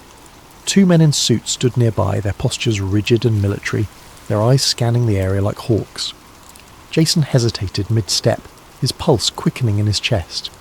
He told himself it had to be a coincidence. Maybe they were from another agency, handling unrelated business. But as he reached for his ID badge to swipe at the security gate, one of the men glanced sharply in his direction. It was fleeting, but deliberate enough to feel like a cold hand gripping the back of his neck. Inside, the atmosphere felt off. The usual buzz of activity and chatter was subdued, the office quieter than it should have been for a weekday morning. Colleagues who normally greeted him with a nod or a smile seemed distracted, their conversations hushed and guarded. Jason felt exposed, like an invisible spotlight was following his every move. He made his way to his desk, his movements stiff and robotic, his mind screaming at him to act normal. Then came the email. It popped up on his screen with a quiet ding. The sender was anonymous, and the subject line was blank. The message itself was chilling in its simplicity. We know everything. Jason's blood ran cold. His hand hovered over the mouse, unsure whether to delete the message or leave it untouched. His eyes darted to his bag, where the flash drive lay hidden beneath a folder of innocuous paperwork. How could anyone know? He'd been so careful. His heart thudded in his chest as paranoia took root. Were there cameras in his apartment he hadn't noticed? Had someone been watching him even before he realised he was being followed? His instincts kicked in. He grabbed his belongings, standing so quickly his chair nearly toppled over. With a deep breath he tried to compose himself, striding toward the exit as calmly as he could manage. Every step felt like it carried the weight of 1,000 eyes. The elevator ride down stretched into eternity. Each floor dinged. Each pause seemed to hold the threat of a confrontation. Jason clenched his fists, willing his expression to remain neutral. When the doors finally opened to the ground floor, he stepped out and walked briskly toward the main entrance, his mind rehearsing plausible excuses in case someone stopped him. But no one did, until he stepped outside. The black SUV was still there, idling now, as though waiting for him. One of the men in suits, tall, broad-shouldered and wearing dark sunglasses, turned toward him. Their eyes locked for a fraction of a second, and Jason saw the man speak into a device clipped to his lapel. Jason didn't wait to find out what he was saying. He bolted. He darted down the sidewalk, weaving through the morning crowd with practiced agility. The sound of his heartbeat roared in his ears, drowning out the ambient noise of the city. He risked a glance over his shoulder and saw the two men following him. Not running, but walking quickly, their expressions calm and determined. They didn't need to rush. They were hunters, and Jason was the prey. Turning sharply into an alley, Jason tried to think. He needed a plan, a way to shake them off his trail. He reached for his phone, fumbling with the screen as he dialed the only person he thought might help, an old college friend, Mark, who had become an investigative journalist. The line rang once, twice, 3 times before going to voicemail. Jason cursed under his breath, leaving a hurried message. "Mark, it's Jason. I can't explain everything right now, but I have something big. Huge. I'm being followed. I need your help. Call me as soon as you get this." He hung up, his hands trembling. The sound of footsteps at the mouth of the alley jolted him into motion. Jason ran again, ducking through side streets and slipping into crowded areas whenever he could. The chase stretched into hours, the men in suits always seeming to appear just when he thought he'd lost them. By nightfall, he found himself in a rundown motel on the edge of the city, the flash drive clutched tightly in his hand. The room was dark, illuminated only by the dim yellow glow of a single bedside lamp. Jason sat on the edge of the bed, his body trembling with exhaustion and fear. The flash drive felt heavier now, as if the weight of its secrets had become physical. He knew he couldn't keep running forever. He had to do something. Pulling his laptop from his bag, he connected to the motel's painfully slow Wi-Fi. He opened an encrypted email service and began typing furiously, attaching the files one by one. He sent them to every journalist, whistleblower organisation, and trusted contact he could think of. Each email felt like a small victory, but also a step closer to an inevitable reckoning. As the last email sent, Jason leaned back, exhaling shakily. For the first time in days, he felt a flicker of relief, but it was short-lived. A faint hum reached his ears, growing louder with each passing second. Jason froze, his eyes darting to the window. He peeked through the curtains and saw it. The black SUV, parked under a flickering streetlight. The engine idled, its presence an ominous reminder that his time had run out. Jason's pulse quickened as he turned off his laptop, shoving it back into his bag along with the now empty flash drive. He couldn't stay here. He had to move. But as he grabbed his belongings and reached for the door, he heard footsteps approaching the room. They were slow, deliberate and unhurried, the sound of people who already knew they had won. Jason backed away from the door, his breath coming in shallow gasps. His eyes darted around the room, searching for an escape, but there was none. The faint knock on the door was almost polite, but it carried a weight that made Jason's knees weak. "Mr. Hart," a voice called from the other side. It was calm, even friendly, but Jason could hear the edge beneath it. "We just want to talk." Jason didn't answer. His mind raced, torn between surrendering and whatever slim chance he might have at escape.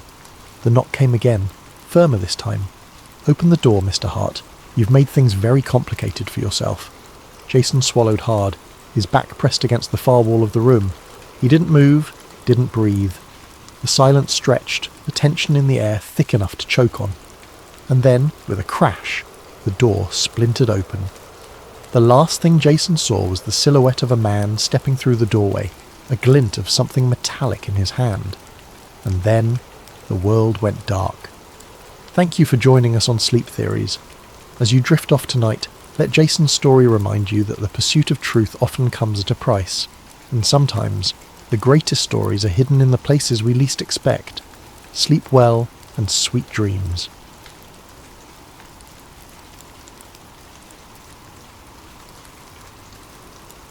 Evelyn Harper never considered herself special. She lived in a small, quiet town on the edge of the Midwest, where the stars felt closer than the ground beneath her feet. A schoolteacher by day, Evelyn spent her nights in solitude, enjoying the tranquility her life offered. She often joked that her only companions were her books and the humming crickets outside her window. She liked it that way. It was simple, predictable. Evelyn's days were measured by the comforting rhythms of small-town life. She woke at dawn to the sound of birds chirping outside her modest farmhouse, their melodies blending with the faint rustle of wind through the trees. Her mornings were always the same: coffee in her favourite mug, the one with a chip on the rim from years of use, and the daily crossword puzzle from the town's only newspaper. By the time she'd finished her second cup, the sun would have risen fully, casting its golden light over the rolling fields that stretched out to meet the horizon. She loved her job, even though it wasn't always easy. Her third-grade classroom was a mix of chatter and laughter, with moments of quiet focus as her students worked through spelling tests or art projects.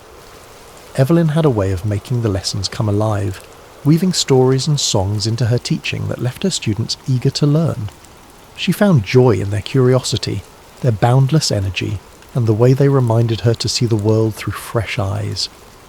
After school, Evelyn would linger in her classroom, tidying up the day's messes and preparing for the next. She liked the quiet moments when the hallways were empty, and the only sound was the creak of the old wooden floors beneath her footsteps. It was a chance to reflect, to breathe, and to remind herself why she loved what she did. Her evenings were her own, a sanctuary of peace and stillness. She'd return home to her cosy house at the edge of the town, where the fields seemed to stretch forever and the world felt impossibly wide. She would cook simple meals, often from the vegetables she grew in her small garden, and eat by the light of a single lamp in her kitchen. Afterwards, she'd settle into her favourite armchair by the window, a well-worn novel or a journal in her lap. Evelyn's favourite time of day was dusk, when the sky turned shades of lavender and peach, and the first stars began to appear. She would step out onto her porch, mug in hand, and watch as the heavens came alive with pinpricks of light. The crickets would begin their nightly serenade, their steady rhythm a backdrop to the gentle rustle of the breeze. It was a time for reflection, for dreaming, for feeling at one with the universe.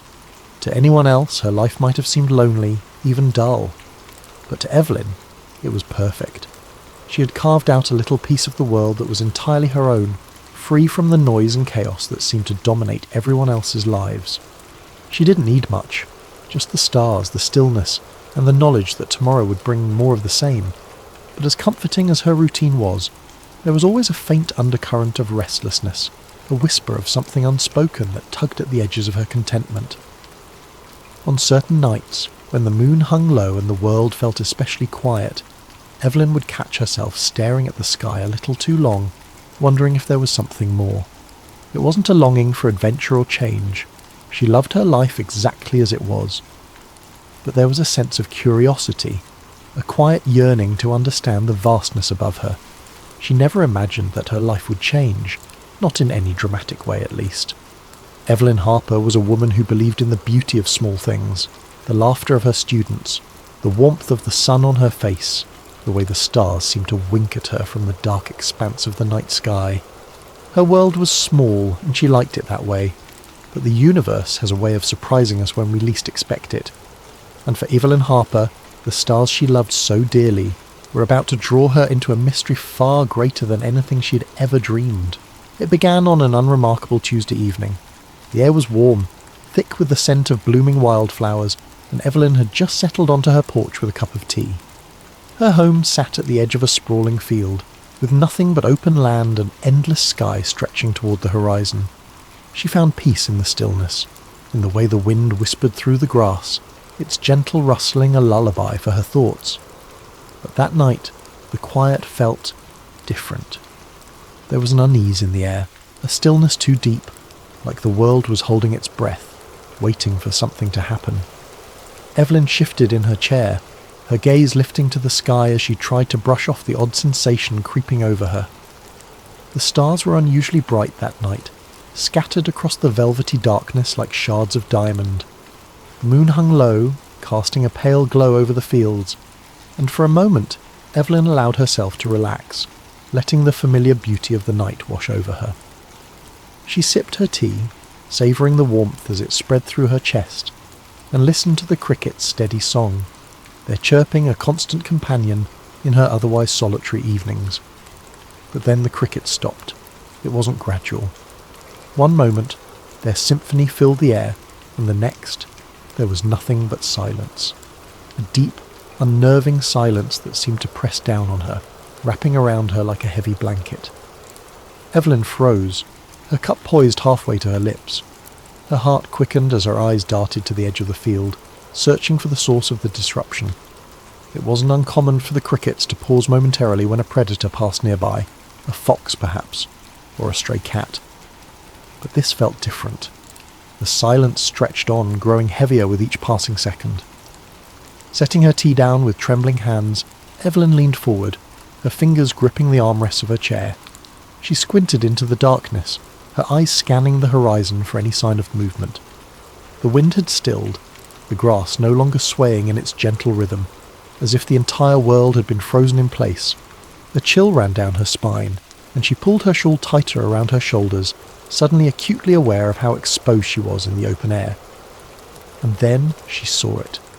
A faint light, hovering just above the field, no bigger than a lantern at first glance. Evelyn blinked, unsure if her tired eyes were playing tricks on her. But the light remained, unwavering and steady, casting a soft glow that danced like fireflies in the night.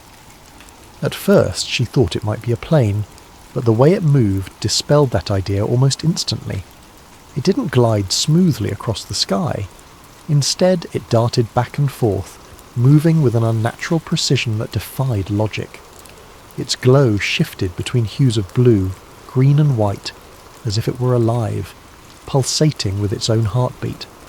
Evelyn's breath caught in her throat as she rose slowly to her feet, her hands gripping the porch railing for support. She couldn't tear her eyes away from the light, her body frozen between awe and fear.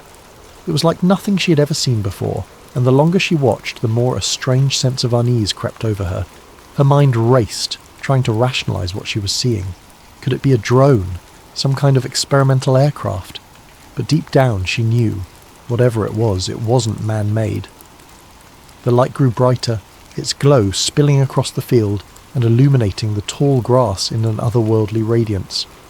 Evelyn took an involuntary step back, her heartbeat pounding in her ears. The silence around her was absolute, broken only by the faint hum that seemed to emanate from the light itself, a sound so low and resonant it seemed to vibrate in her chest. She could feel the air shift around her, charged with an energy she couldn't describe. It was as if the night itself had come alive, holding its breath along with her, and then, just as suddenly as it had appeared, the light vanished. The field plunged back into darkness, the stars above seeming impossibly dim in the wake of the light's brilliance. Evelyn stood motionless, her eyes scanning the empty expanse before her, searching for any sign of the strange phenomenon, but there was nothing, no trace of the light, no sound to suggest it had ever been there. The crickets remained silent, the air still heavy with an unnatural quiet that made her skin crawl. Her legs felt weak as she stumbled back toward the door, her hands fumbling for the handle. She locked it behind her, as if the simple act could protect her from whatever she had just witnessed. Inside, the familiar warmth of her home felt foreign, the comforting hum of the refrigerator and the ticking of the old clock on the wall doing little to steady her nerves.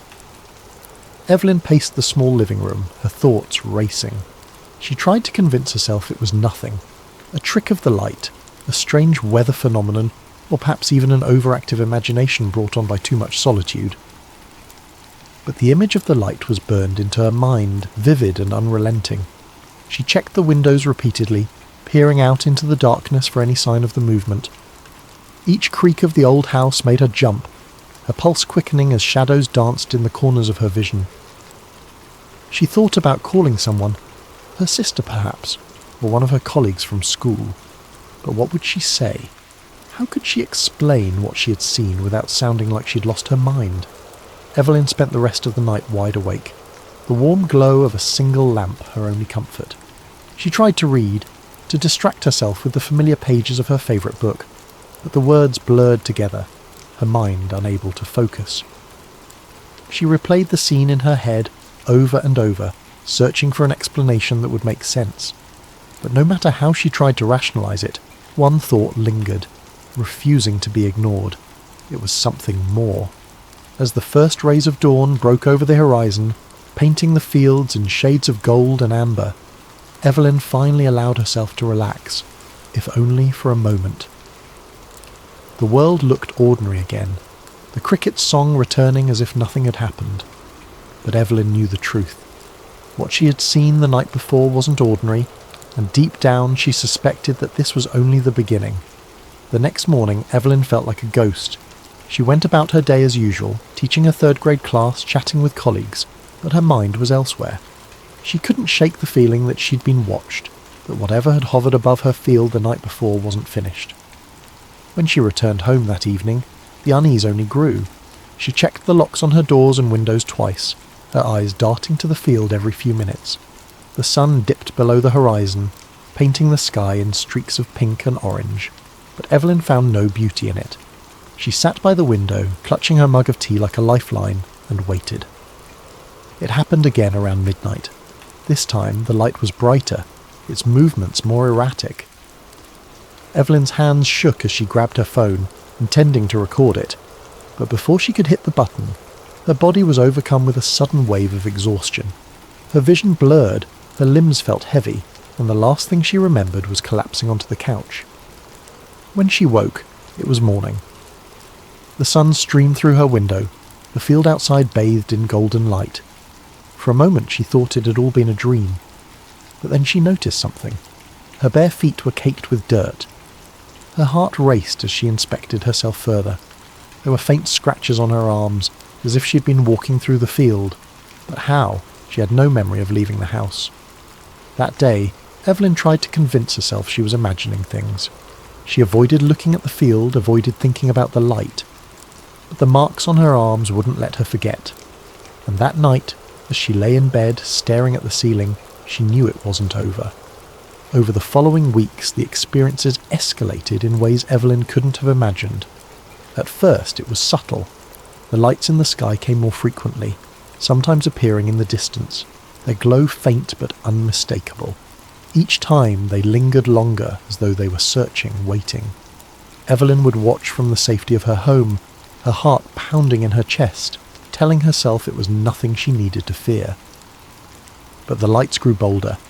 They began appearing closer, illuminating her fields with an intensity that turned the familiar landscape into something alien and unrecognizable. Their brightness pierced through her curtains, seeping into her sanctuary like an unwelcome intruder. And then there were the marks. She noticed the first one on a cool morning as she stood in front of her bathroom mirror. It was small, perfectly circular, just below her collarbone. It didn't hurt, but its precision unnerved her. Over the following nights more appeared, on her arms, her legs, even the back of her neck. They were always the same, small, round, and too symmetrical to be accidental. Evelyn tried to rationalise them. Perhaps she'd bumped into something, or maybe it was a strange reaction to a bug bite. But deep down she knew these explanations didn't hold up. The marks were too deliberate, too uniform. Then there was the humming. It began as a faint noise, so soft she thought it was her imagination. But as the nights went on, it grew louder, more insistent. It wasn't coming from outside, nor was it a sound her house should make. It seemed to emanate from nowhere and everywhere all at once, resonating through the walls, the floor, and even her own body. It wasn't just a noise, it was a feeling, a vibration that settled deep in her chest and made her stomach churn. She tried to ignore it, burying her head under her pillow, but the sound seemed to follow her, pressing against her senses until it was impossible to pretend it wasn't there. Her once tranquil home, the place she had cherished for its solitude and peace, had become a source of dread. Every shadow felt menacing, every sound suspicious. The cricket's song, once comforting, now seemed eerie when it returned, as though mocking her. The silence that followed the lights was worse, a suffocating stillness that made her feel as though the world outside had ceased to exist. She stopped going out onto her porch at night, afraid of what she might see. Even inside, with the doors locked and the curtains drawn, she felt exposed, as though the walls of her home were no longer a barrier between her and whatever was out there. One particularly cold night, Evelyn sat curled on her couch, her hands gripping a flashlight. She had taken to keeping it with her at all times, a small, futile comfort against the growing darkness that seemed to creep into every corner of her life. She hadn't slept in days, her mind too alert, her body too tense. Her tea sat untouched on the coffee table, its steam curling into the dim light of the room. The humming had started again, faint at first, then gradually building in intensity. She felt it before she heard it fully, a low vibration that set her nerves on edge. And then the light came. It started as a soft glow in the distance, just like before, but this time it didn't stay outside. The light grew brighter and brighter, spilling through the cracks in her curtains, under the door until it filled the entire room. It wasn't just a glow, it was a presence, overwhelming and impossible to escape. It illuminated everything, casting strange, elongated shadows across the walls that didn't align with the furniture or her own movements. Evelyn's breath caught in her throat as she stared, paralysed by the sheer unnaturalness of it. The humming grew louder, its resonance vibrating through her chest like a deep, unending note. She gripped the flashlight tighter, her knuckles white as her eyes darted around the room, and that's when she saw them. Figures, faint and shadowy, emerged at the edges of her vision, as though they had always been there, waiting for the right moment to reveal themselves. They were tall, unnervingly slender, their limbs elongated in ways that seemed both graceful and otherworldly. Their movements were slow but deliberate, each step fluid and calculated. Evelyn tried to focus on their faces, but they were indistinct, shrouded in the glow that surrounded them. She couldn't tell if they were looking at her, but she felt their gaze, a heavy, suffocating pressure that made her heart race. Her instinct was to run, to scream, to do anything to break free of the terror that held her in place, but her body wouldn't obey. It was as if the air around her had thickened, rooting her to the spot. Her flashlight slipped from her hand, clattering to the floor with a dull thud, but she barely noticed. Her breath came in shallow gasps as she watched the figures move closer, their forms becoming sharper, more defined. Evelyn tried to scream, but no sound came out. Her throat constricted, her voice trapped by the overwhelming force of their presence. The humming reached a crescendo, so loud and so deep it felt like her very bones were vibrating. The light pulsed, brighter and brighter, until it was impossible to see anything but white. Tears streamed down her face, and her vision blurred as the pressure around her grew unbearable, and then everything went dark. When Evelyn woke, she was lying on her couch, the flashlight still on the floor beside her. The light was gone, the humming a distant memory. The room was eerily still. The only sound, the faint ticking of the clock on the wall. Her body ached, her limbs heavy as though she had been running for miles. She touched her neck and felt a new mark, cold and smooth, as if etched into her skin. Her mind raced, trying to piece together what had happened, but the memories were fragmented, slipping through her grasp like water through her fingers. The night had changed her. Evelyn Harper was no longer the same woman who had sipped tea on her porch, content with the quiet simplicity of her life. Something had been taken from her, or perhaps something had been left behind. And as she sat there in the dim light of her living room staring at the empty field beyond her window, she knew one thing for certain. Whatever had happened that night, it wasn't over. When Evelyn woke, she was lying in her bed. The first thing she noticed was the silence. No humming, no crickets, just the faint ticking of the clock on her wall. She sat up slowly, her body heavy and sore, and noticed something on her nightstand, a small metallic object. It was unlike anything she had ever seen, its surface smooth and reflective, with intricate patterns etched into it. She didn't remember bringing it home, didn't remember much of anything. Her last clear memory was the light and the figures. Evelyn's life was never the same after that. The visits continued, though she stopped trying to fight them. She started keeping a journal, documenting every detail she could remember. The lights, the humming, the strange sensations. She researched alien abduction stories, finding comfort in the accounts of others who claimed to have experienced similar phenomena. But no amount of research could explain what was happening to her. She tried to tell a friend once, but the conversation didn't go well. The skepticism in their eyes, the forced politeness of their responses, it was too much. Evelyn realised she was alone in this, that no one would believe her. So she retreated further into herself, keeping her experiences a secret. But the most unsettling part wasn't the lights or the marks or even the figures. It was the memories that began surfacing in her dreams, fragments of something she couldn't fully grasp. She saw herself lying on a cold metallic table, bright lights shining down on her. She felt hands, soft, delicate, touching her skin, heard whispers in a language she didn't understand. The dreams felt so real, so vivid, that she often woke up gasping, her heart racing. Evelyn didn't know what they wanted or why they had chosen her, but as time went on she began to feel a strange sense of acceptance. Whatever was happening, she couldn't stop it. All she could do was endure it and hope that one day she would find answers. Thank you for joining us tonight on Sleep Theories.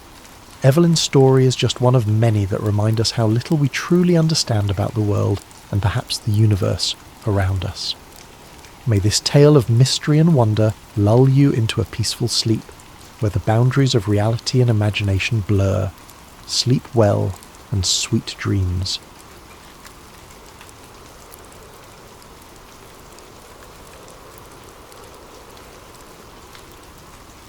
Charlie Grayson was an ordinary guy with an ordinary job. At 42, he'd spent the better part of 2 decades driving trucks, hauling everything from frozen vegetables to industrial equipment. He didn't mind the solitude of the open road. In fact, he preferred it. Life behind the wheel was simple. Just him, his rig, and the endless stretch of highway. But sometimes, the road led to places he never expected. Driving was Charlie's refuge. The hum of the engine beneath him, the rhythmic roll of tyres on pavement, and the vast open skies above. It was his version of freedom. There were no office politics to navigate, no meetings to attend, and no deadlines beyond the ones set by his dispatcher. It was a job that required focus and patience, qualities Charlie had in abundance. He liked the routine of it, the way each delivery started and ended with a clear purpose. Most days the miles blurred together. The roads were familiar, even comforting. He knew the best diners to stop at for a slice of pie, which truck stops had the cleanest showers, and the stretches of highway where the sunsets seemed to last forever. He loved the quiet moments when the world felt like it belonged to him alone, the only sound the low rumble of his truck and the occasional whisper of wind through the windows. Charlie didn't consider himself the adventurous type. He wasn't the kind of guy who went looking for excitement or mystery. In fact, he avoided it whenever possible. His life was a steady rhythm of pickups and drop-offs, punctuated by the occasional call to his sister, or a quick stop to visit a friend on the way through town. It was predictable, and he liked it that way. But driving wasn't without its surprises. Over the years, Charlie had seen his share of odd things on the road. A bear wandering too close to the interstate, strange lights hovering in the distance late at night, and once, a car inexplicably abandoned in the middle of nowhere, its doors wide open as if the occupants had vanished into thin air. None of it had rattled him too much. He chalked it up to the quirks of life on the road and kept moving. Still, there was something about the open road that always felt a little otherworldly. Maybe it was the way the landscape seemed to stretch on forever, or the way the stars looked brighter and closer when you were miles from the nearest city. Charlie had spent countless nights parked at rest stops, leaning against the hood of his truck and staring up at the night sky. He liked to imagine the stories those stars might tell if they could talk. Stories of travellers like him, crisscrossing the country in search of something they couldn't quite name. Charlie wasn't a dreamer by nature, but he did have a quiet appreciation for the unknown. He liked the idea that there were still mysteries in the world, things waiting to be discovered just beyond the horizon. But those thoughts were fleeting, passing through his mind like the tumbleweeds that sometimes skittered across the highway. For the most part, Charlie kept his focus on the road ahead, content with the life he'd built and the steady rhythm of his days. He never imagined that one of those roads, the same roads he'd travelled countless times, could lead him somewhere he wasn't meant to go, somewhere that would shatter his carefully constructed world of routine and simplicity, somewhere that would make him question everything he thought he knew about the job he'd always thought was so ordinary. It started with a routine delivery. His dispatcher called it a special route, which wasn't unusual. These jobs usually meant more pay and tighter deadlines. Charlie didn't ask questions. He wasn't the type to pry. He picked up the sealed cargo from a nondescript warehouse outside of Las Vegas, a heavy reinforced crate with no markings. The manifest simply read, "High-value equipment." That wasn't uncommon either. Truck drivers carried plenty of things they weren't meant to ask about. The instructions were precise. Follow a specific route, no detours, and arrive at the drop-off point by 2 a.m. The GPS coordinates were deep in the Nevada desert, but Charlie didn't think twice. He'd driven through the desert plenty of times, delivering goods to remote military installations. It was all part of the job. The sun was setting as Charlie turned onto a narrow, unmarked road. The desert stretched out in all directions, the horizon glowing in shades of orange and purple. The only signs of life were the occasional jackrabbit darting across the cracked pavement and the faint hum of his engine echoing in the stillness. His headlights cut through the growing darkness as he followed the route on his GPS. After an hour of driving, he approached a security checkpoint. The road was blocked by a high chain-link fence topped with razor wire. 2 armed guards stood by a small booth, their faces shadowed by the brim of their caps. The insignia on their uniforms was unfamiliar, but their presence made it clear. This was no ordinary delivery. Charlie rolled down his window as one of the guards approached. The man didn't speak, just motioned for Charlie's paperwork. Charlie handed it over, his heart beating a little faster. The guard studied the documents, then nodded and waved him through. The gate creaked open and Charlie drove on, his curiosity gnawing at him. The road ahead was smooth, eerily pristine compared to the cracked pavement outside the fence. As he drove, the landscape changed. Large, hangar-like buildings loomed in the distance, their shapes barely visible in the moonlight. The air felt heavy, charged with an unexplainable energy that made Charlie's skin prickle. He couldn't shake the feeling that he was being watched. His GPS pinged again as he double-checked the coordinates, signalling that he had arrived at the drop-off point. The area wasn't what Charlie had expected. It wasn't the usual industrial depot or a warehouse tucked away in a quiet corner of town. Instead, it was a desolate stretch of concrete leading to a massive hangar, its steel doors looming like the entrance to a fortress. A single overhead light flickered, casting erratic, shifting shadows that danced across the asphalt. The air felt heavier here, as though the weight of the place itself pressed down on him. He cut the engine, the silence that followed feeling almost unnatural, broken only by the faint rhythmic hum of distant machinery. Charlie climbed down from the cab, his boots crunching against the ground as he stretched his legs. He glanced around, half expecting someone to appear immediately, but the area was eerily empty. The light above buzzed faintly, adding to the tension. For a moment he considered honking the horn to announce his presence, but something about the atmosphere made him think better of it.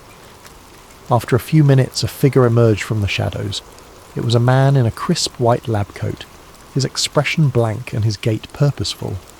Behind him were 2 guards, each wearing dark uniforms and carrying weapons holstered at their hips. Their presence wasn't casual. They moved with precision, their eyes scanning the area as if they expected trouble. The man in the lab coat stopped in front of Charlie, his gaze sharp but devoid of any warmth or friendliness. He held out a clipboard without introducing himself, his movements mechanical. Charlie hesitated, then took the clipboard, scanning the document briefly.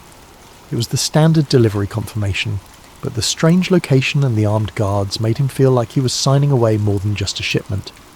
"You'll unload the crate and bring it inside," the man said, his tone clipped and efficient. He didn't offer a name, an explanation, or even a hint of small talk. Charlie simply nodded, sensing this wasn't the kind of place where questions were welcomed.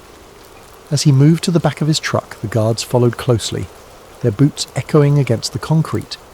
He could feel their eyes on him, scrutinizing every move he made. The crate was large, heavy, and reinforced with thick steel edges. It was unmarked, save for a series of stenciled numbers on its side, nothing that gave away its contents. Charlie had hauled plenty of odd cargo over the years, but something about this crate set his nerves on edge. Using the pallet jack, he carefully wheeled the crate down the truck's ramp, the metal clanking softly as it touched the ground. He manoeuvred it toward the hangar doors, where the man in the lab coat was waiting. The guards stayed close, their presence more oppressive than helpful. The hangar's interior was unlike anything Charlie had ever seen. The air was cooler, carrying a faint metallic tang, and the overhead lights bathed everything in a harsh, sterile glow. Rows of equipment lined the walls, machines with sleek, futuristic designs that looked more at home in a science fiction movie than a government facility. Some hummed faintly, their lights blinking in patterns Charlie couldn't decipher. Others were silent but ominous, their purposes entirely alien to him. As he wheeled the crate into place, Charlie's eyes darted around the room. He couldn't help but notice the way the lab coat man and the guards avoided looking directly at certain pieces of equipment, as though even they weren't entirely comfortable with what surrounded them. A strange tension hung in the air, an unspoken understanding that this was no ordinary workspace. The man in the lab coat gestured to a designated spot near the back wall. "Right there," he said, his voice devoid of inflection. Charlie complied, carefully lowering the crate into place. He secured it as instructed, the guards watching every movement as though they expected him to do something wrong. "Is that it?" Charlie asked, breaking the silence. His voice sounded too loud in the cavernous space, echoing off the walls. The man in the lab coat didn't respond. He simply nodded, his attention already shifting to the crate as if Charlie no longer existed. As Charlie turned to leave, something caught his eye.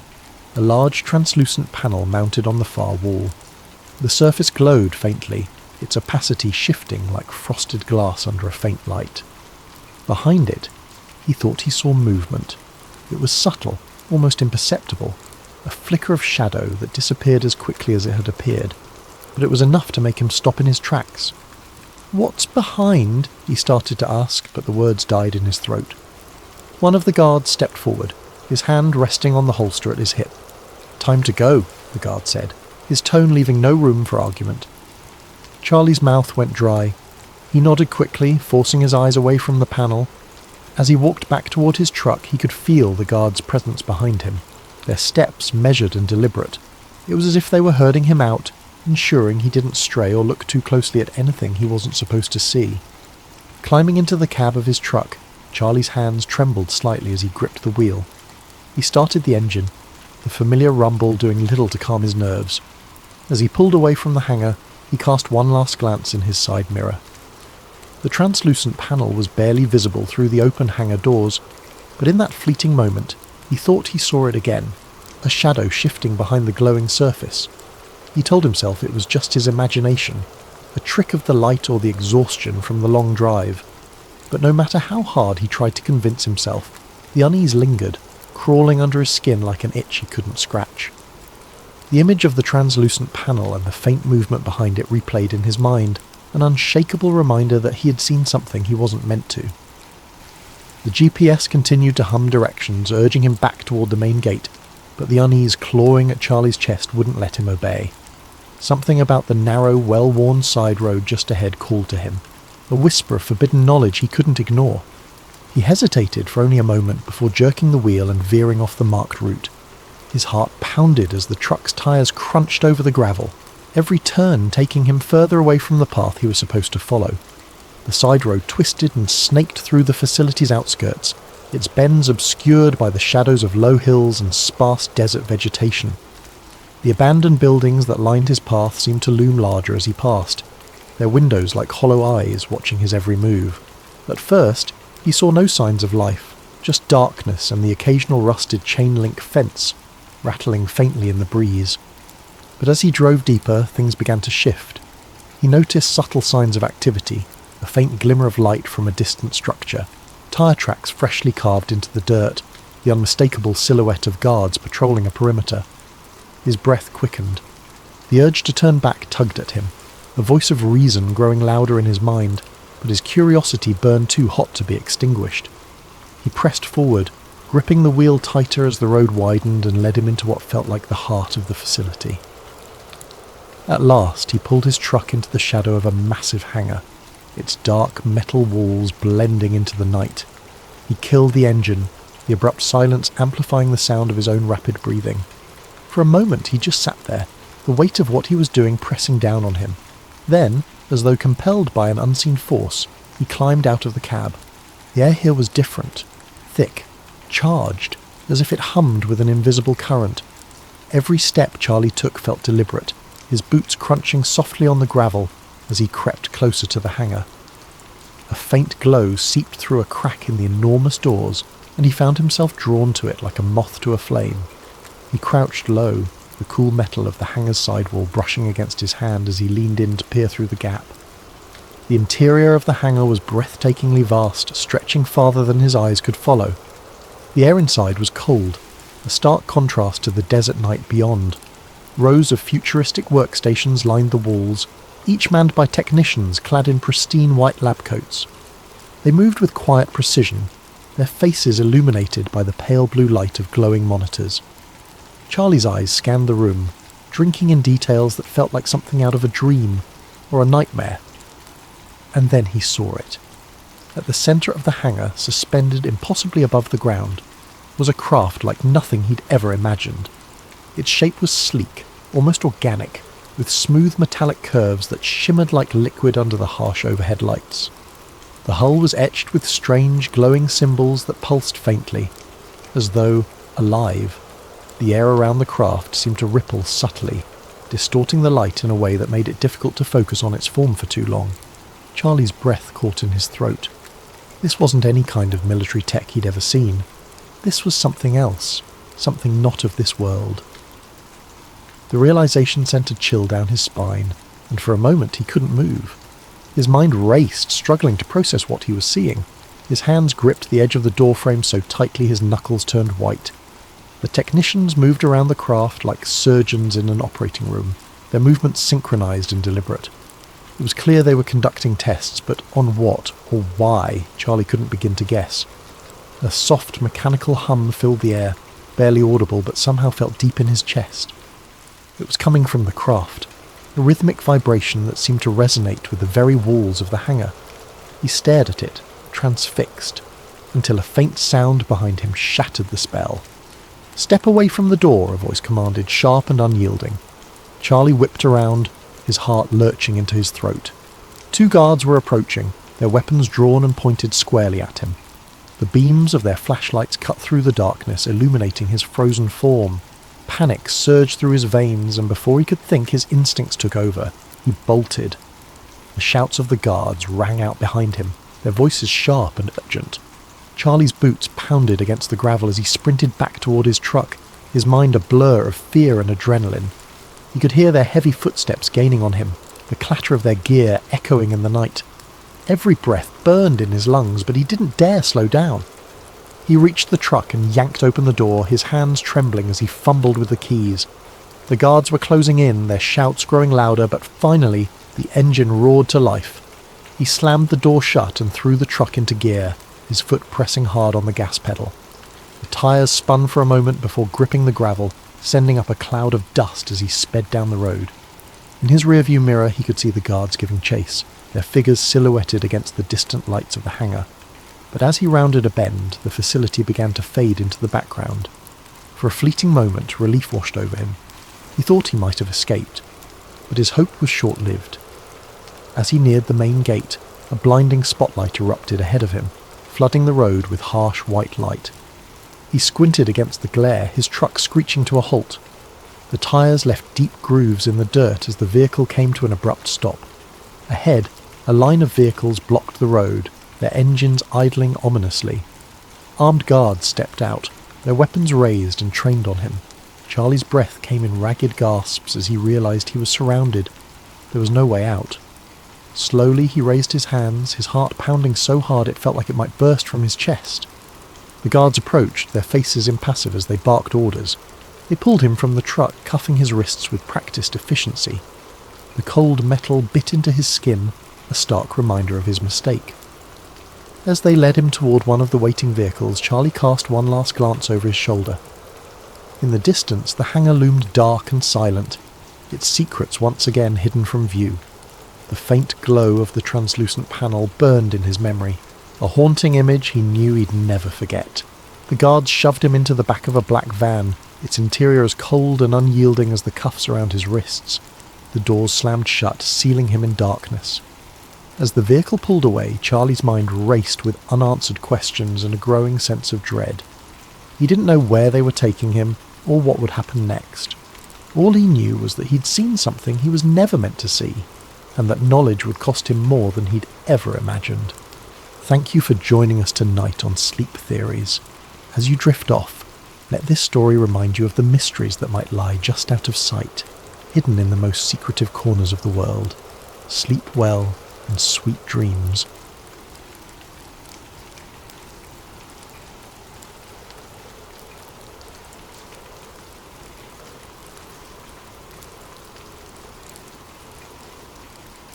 Ethan didn't remember a time in his life when he didn't feel out of place. Growing up, he was the quiet kid, the one who sat in the corner of the classroom with his nose buried in a book or staring out the window, wondering if there was something more beyond the confines of the world he knew. While his friends grew excited about parties, clubs, and futures mapped out in clean, predictable lines, Ethan felt only a creeping dread, an unshakable feeling that something was missing. He'd often felt like he was standing at the edge of something vast, a place beyond his understanding, and he'd wondered if he might accidentally stumble into it one day. His life had been ordinary, perhaps too ordinary, and sometimes he thought that was the scariest thing of all. He spent most of his free time chasing stories and curiosities, unexplained mysteries, urban legends, and tales of things that couldn't be. The Backrooms was one of his favourites. He first read about it on a forum late one night, an innocuous post titled, "If you're not careful, you might slip between the cracks in the water into the back rooms." The premise was simple, terrifying.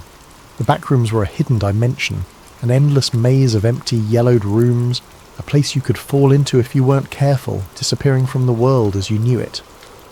The idea left him with a chill that lingered long after he'd closed his laptop.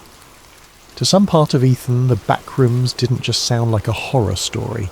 They sounded like something real, a hidden layer of reality lurking just beneath the surface, waiting for the right or wrong person to find it. He even dreamed about it sometimes. His curiosity deepened into a quiet obsession, and he'd spend hours researching theories, reading accounts from people who claimed to have seen glimpses of it or felt its strange pull in the periphery of their lives. This fascination made him feel alive, but it also made him reckless. He began to wonder what it would feel like to slip between the cracks himself, to see if a place like the Backrooms could really exist. He'd explore abandoned buildings on weekends, walk the quiet, empty halls of his university late at night, always searching for something just out of reach. It became his ritual, a strange comfort that filled the gap he couldn't explain, that constant need to find something beyond the mundane. It was a normal Thursday afternoon, and Ethan was on his way home from a late night of studying in the library. He was tired, his head aching from hours of staring at his laptop screen. His thoughts were muddled as he waited for the elevator to take him down to the parking lot. When the doors finally slid open, he stepped inside, pressed the button for the ground floor and closed his eyes, leaning against the wall for a moment. That was when it happened. With a sharp jolt, the elevator stopped, sending a shock through Ethan's body and jolting him upright. He opened his eyes, blinking in confusion, but there were no lights, no numbers indicating what floor he was on. Only a dim, sickly yellow glow filtered through the tiny window in the elevator door. Confused, he pressed the door open button, hoping to see something familiar. The doors shuddered open with a creak, revealing a room, not the parking lot, not even the dimly lit hallway of his university building. Just an empty room with faded, peeling wallpaper and harsh fluorescent lights buzzing overhead. Ethan hesitated, peering out into the strange expanse. The wallpaper was an ugly, sickly yellow, dotted with tiny, unrecognisable stains, and the floor was covered in cheap industrial-grade carpet that looked damp in places. The hum of the lights seemed louder out here, a grating drone that wormed its way into his skull. He felt his stomach churn, a deep primal unease settling over him. Taking a deep breath, he stepped out of the elevator. The doors closed behind him with a loud clang, but when he turned around, the elevator was gone. Nothing but an empty wall stood where it had been. Panic started to creep in as he took a step back, then another. This "This can't be real," he whispered to himself. His voice sounded strange, swallowed by the space around him. He turned, looking around, but all he could see was a vast stretch of identical yellow-tinted rooms. There was no end in sight, only more walls, more corners leading into more of the same. He tried calling out, his voice echoing faintly, swallowed by the relentless hum of the lights. "Hello? Is anyone here?" Silence answered him, thick and oppressive. With no other option, he started to walk, hoping that if he went far enough he'd find an exit, or at least someone who could explain this bizarre place. His footsteps were muffled by the carpet, and the further he walked, the more the rooms seemed to blend together. Every corner, every turn looked exactly the same, an endless maze of empty, deserted spaces. After what felt like hours of wandering, Ethan's initial fear dulled into a kind of numb desperation. He began to feel disoriented, the sameness of the place eating away at his sense of time and direction. His throat felt dry, and he realised he hadn't seen any signs of water, food, or even another living soul. Just endless rooms and the nauseating stench of stale air. Then he saw it. A shadow, flickering just beyond the edge of his vision, barely noticeable against the yellow walls. He froze, his heart pounding. The shadow was moving. "Hello," he called out again, his voice cracking. "Is someone there?"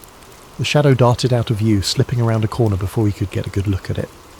His instinct was to run, to get as far away from that shadow as possible, but something compelled him forward.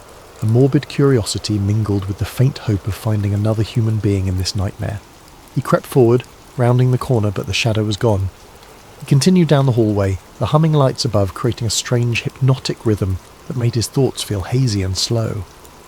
Just as he was about to turn back, he heard a sound. It was faint, almost like a soft shuffling, as if something was dragging across the carpet. He held his breath, his heart hammering as he strained to hear. The sound grew louder, closer, until he could make out a strange, uneven rhythm, as though whatever was moving didn't have the same number of limbs as he did. He turned to face the direction of the noise, his eyes wide with terror. Emerging from around a corner was a figure, tall and impossibly thin, with limbs that seemed too long, too stretched, as though they'd been pulled like taffy. Its skin was pale, almost translucent, and its eyes were wide and empty, two hollow sockets that seemed to drink in the dim light around them. Its mouth stretched into a grotesque, gaping grin, filled with rows of needle-like teeth. Ethan stumbled back, his hand flying to his mouth to stifle a scream. The creature tilted its head, studying him with an unnervingly calm curiosity, as if it were examining a particularly interesting bug. Then, slowly, it began to move forward, each step deliberate and unnatural, its joints bending at impossible angles. Paralysed by fear, Ethan's mind screamed at him to run, but his legs felt like lead. The creature was only a few feet away now, its twisted form looming over him, filling the space with an overwhelming sense of dread.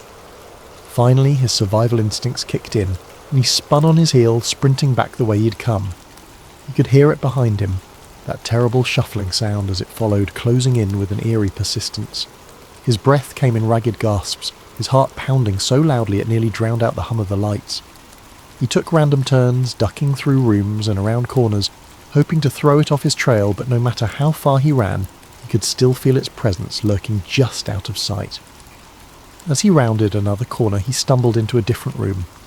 This one was larger than the others, with a ceiling that seemed to stretch up impossibly high, vanishing into darkness. In the centre of the room was a single decrepit armchair, facing away from him. He was too tired to question it, his legs shaking as he collapsed against the wall, breathing heavily. For a moment he allowed himself to hope that he had finally lost the creature. But then a voice, a low, raspy whisper, filled the room, coming from somewhere near the armchair. "Why, did you come here?" Ethan's heart skipped a beat. The voice was quiet, almost gentle, but there was something sinister lurking beneath it, a malevolent edge that made his skin crawl. I don't know how I got here," he managed to stammer, his voice barely a whisper. The armchair creaked, as if someone was shifting in it, though he still couldn't see who or what was sitting there. "No one comes here by accident," the voice replied, a hint of amusement in its tone. "You wanted to be here. You're one of us now." Ethan shook his head, panic rising in his throat. "I don't belong here. I didn't mean to come here." The chair creaked again, and Ethan could feel the thing in it watching him, though he couldn't see its face. The oppressive silence seemed to press in on him, as if the walls themselves were leaning closer, eager to hear what he had to say. "You belong here now," the voice continued, a strange warmth in its tone, like a parent soothing the frightened child. "The back rooms have chosen you. There's no way out." As the words sank in, Ethan felt a cold, hollow emptiness fill his chest. He wanted to scream, to run, but he was too exhausted, too drained by the endless maze of rooms and the oppressive hum of the lights. He sank to his knees, his mind racing, searching for some semblance of hope, some way to escape this nightmare. But deep down, he knew the truth. There was no way out. The back rooms were endless, a labyrinth of yellow walls and flickering lights, stretching on forever, trapping him in their suffocating embrace. The thing in the armchair chuckled softly, a sound that echoed off the walls, filling the room with a dark, mocking joy. "Welcome home, Ethan," it whispered. And as the lights flickered above him, casting long shadows that seemed to close in from every corner, Ethan felt himself slipping away, the last fragments of his sanity dissolving into the hum of the fluorescent lights. He was home.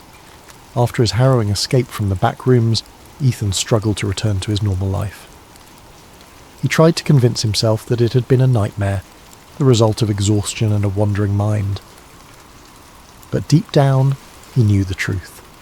He'd been there, in that endless maze of yellow rooms, the echoing hum of fluorescent lights buzzing in his ears, the creature with the impossibly long limbs hunting him through every corner and corridor. He'd only narrowly escaped, stumbling back through an elevator that had seemed to appear out of nowhere and waking up in the real world as though nothing had happened. Weeks passed, but the back rooms haunted him. He saw glimpses of it in reflections, in dark corners, even in the university hallways that had once seemed so ordinary. He developed a hyper-awareness, a dread that every corner he turned would lead him back into that yellow, buzzing nightmare.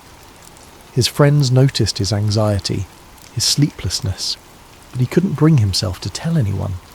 How could he explain something so surreal, something he could hardly believe himself? He was sure it would get better with time, but his dreams betrayed him.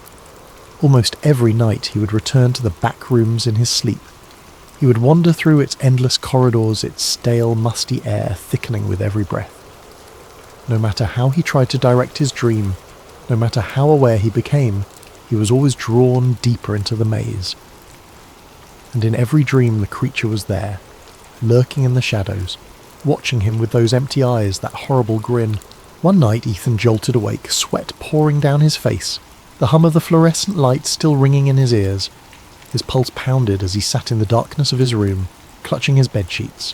It was a nightmare, just a nightmare, he told himself over and over. But the line between waking and sleeping was blurring, and he began to feel as though the back rooms were calling to him, beckoning him back. Despite his growing fear, something within him stirred, a curiosity, or perhaps a sick obsession. The fear of returning to the back rooms was tempered by an undeniable pull, a whisper that told him he hadn't yet seen everything there. He was certain it would swallow him whole if he went back, but some part of him felt he had to know the truth of what lay beyond those endless yellow rooms.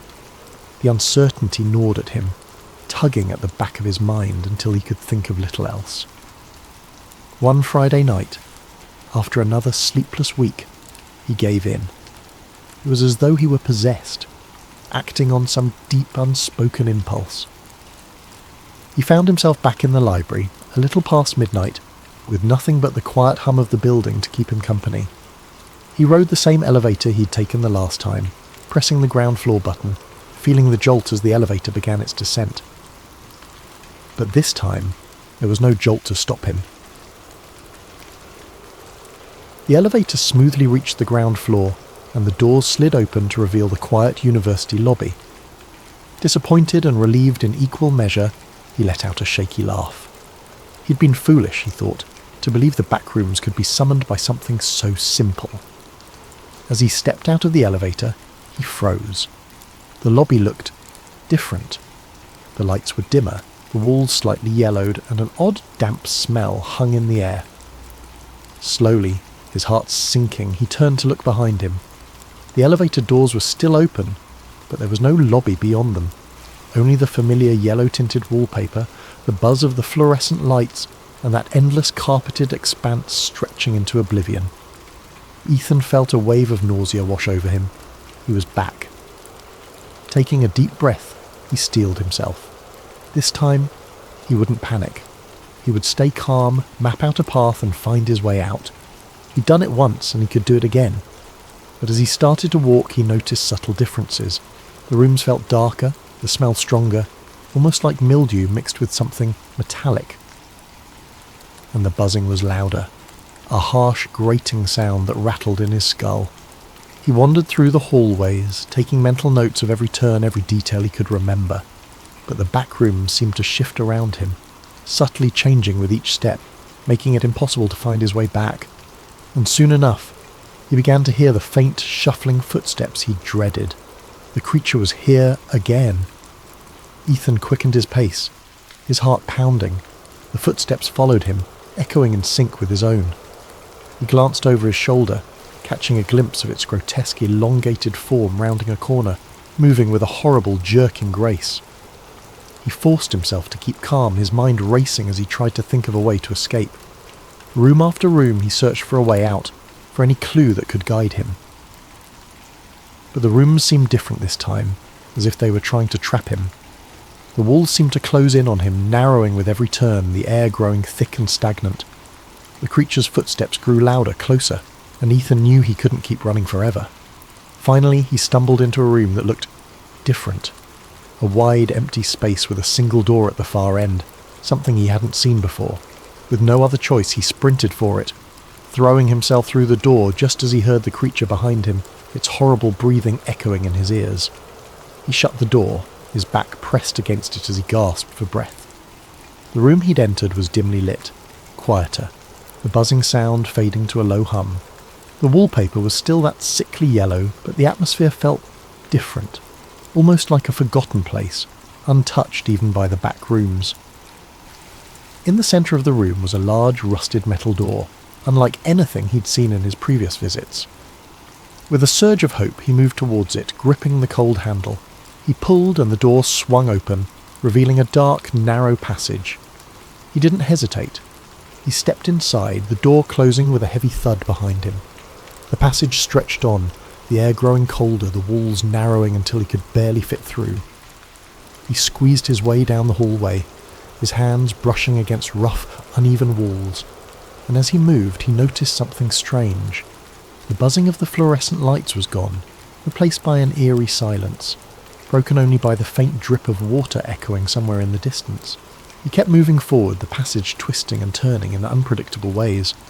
The deeper he went, the darker it became, until he was stumbling blindly, feeling his way along the walls. His sense of direction was gone.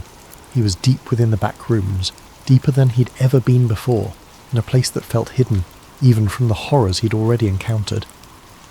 Finally, he saw a faint glimmer of light ahead. Desperate, he hurried toward it, his heart racing with hope. As he reached the end of the passage, he found himself standing before another door, this one old and weathered, with strange symbols etched into the wood. With trembling hands he opened it, stepping through into his room, his own bedroom, dimly lit by the first light of dawn. Ethan stared in disbelief, feeling the familiar softness of his carpet beneath his feet, the quiet hum of the city outside his window. He was home, truly home. He took a deep breath, his heart finally beginning to slow. For a long moment, he simply stood there, letting the reality of his escape wash over him. The back rooms had let him go. Somehow, he'd finally escaped. But as he sank onto his bed, exhausted, he couldn't shake the feeling that the back rooms were still with him, lurking in the shadows of his mind.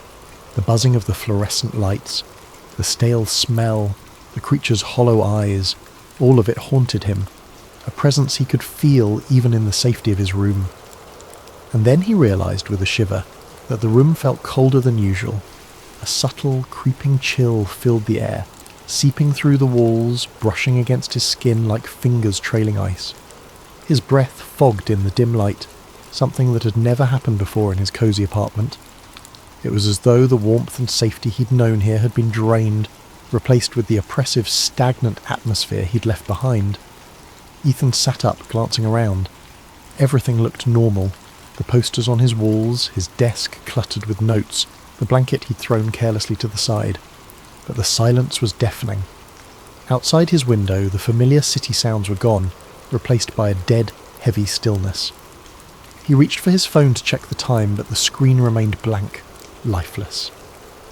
His heart began to race as he tapped the screen over and over, but the device was unresponsive, a dark mirror reflecting his own fearful expression. Slowly he became aware of a faint, almost imperceptible sound, a noise he'd tried so hard to forget.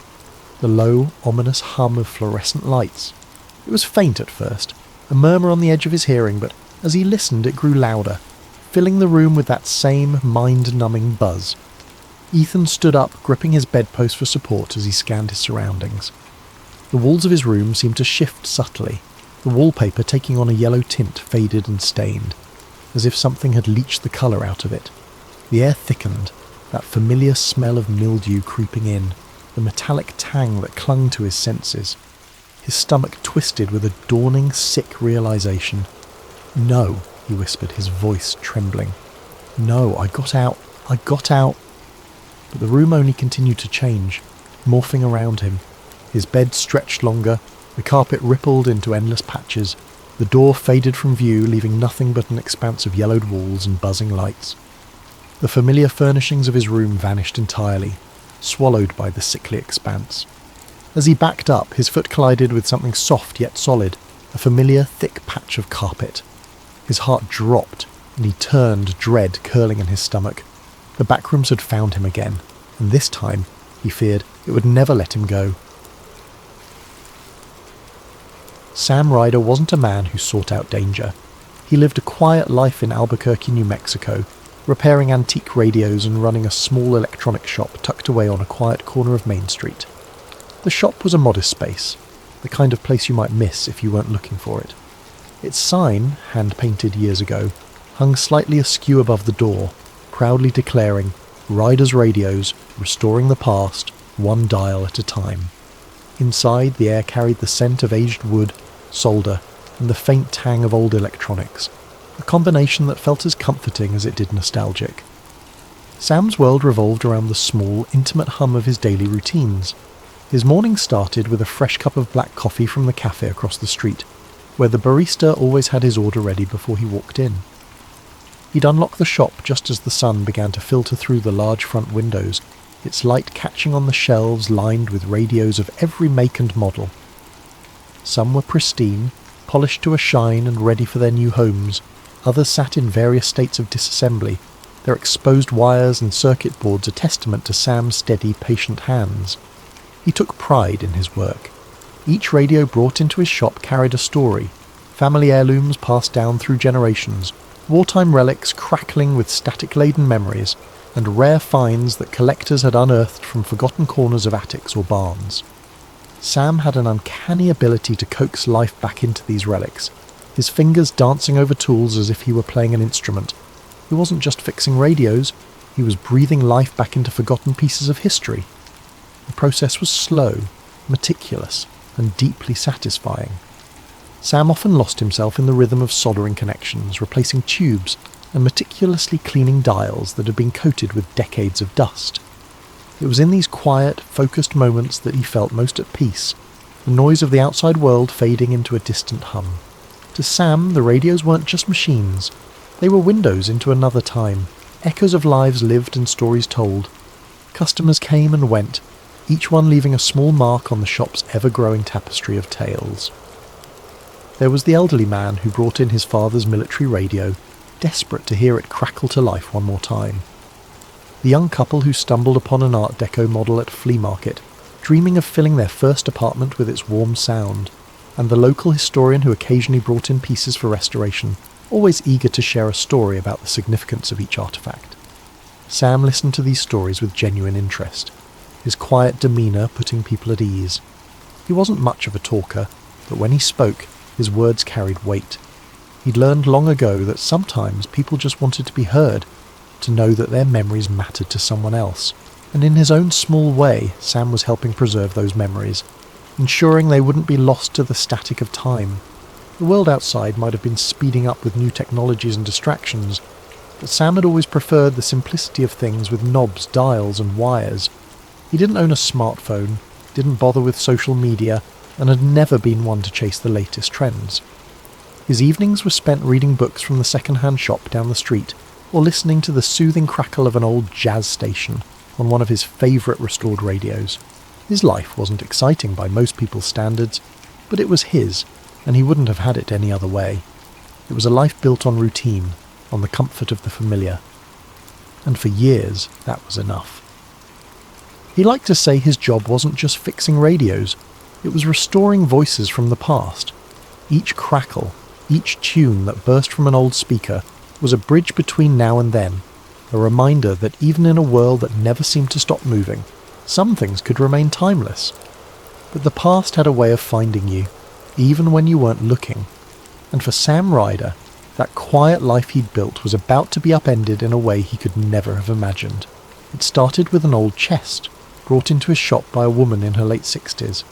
She introduced herself as Martha Green, and explained that the chest had belonged to her late father, a former military officer stationed in Roswell during the 1940s. The chest was battered, its leather straps worn from years of use, and the brass latches tarnished. Martha had found it while cleaning out her attic, and thought it might have some sentimental value. "It's probably nothing," she said with a shrug, her hands trembling slightly. "But my father always said this chest held his most important papers. I just can't bring myself to open it." Sam assured her he'd handle it carefully, though he wasn't sure why she thought an electronics repairman was the right person for the job. Still, he wasn't one to turn away a curious project. After Martha left, he set the chest on his workbench and examined it under the glow of a desk lamp. The lock was old, a simple mechanism that gave way with a firm twist of a screwdriver. Inside, Sam found an assortment of yellowed documents, photographs, and a small stack of reel-to-reel tapes. The papers were fragile, the edges crumbling as he carefully sifted through them. Most were mundane: personnel files, supply logs, handwritten notes that seemed to outline daily routines at an Air Force base. But then he found the folder. It was labelled Project Aurora Confidential in bold stamped letters. Sam's heart skipped a beat as he opened it, his eyes scanning the contents. There were diagrams of aircraft that didn't look like anything he'd ever seen, with sleek, curved designs that defied conventional engineering. Accompanying the diagrams were technical notes, filled with jargon and equations he didn't understand. And then there were the photos, black and white images, slightly blurred, showing what appeared to be a crash site in the desert. Debris was scattered across the sand, metallic fragments with strange patterns etched into their surfaces. In one photo, soldiers stood around a tarp-covered object, their faces tense and unreadable. Another showed what looked like a silver egg-shaped craft half buried in the ground. Sam's hands trembled as he flipped through the pictures, each one more surreal than the last. The final image stopped him cold.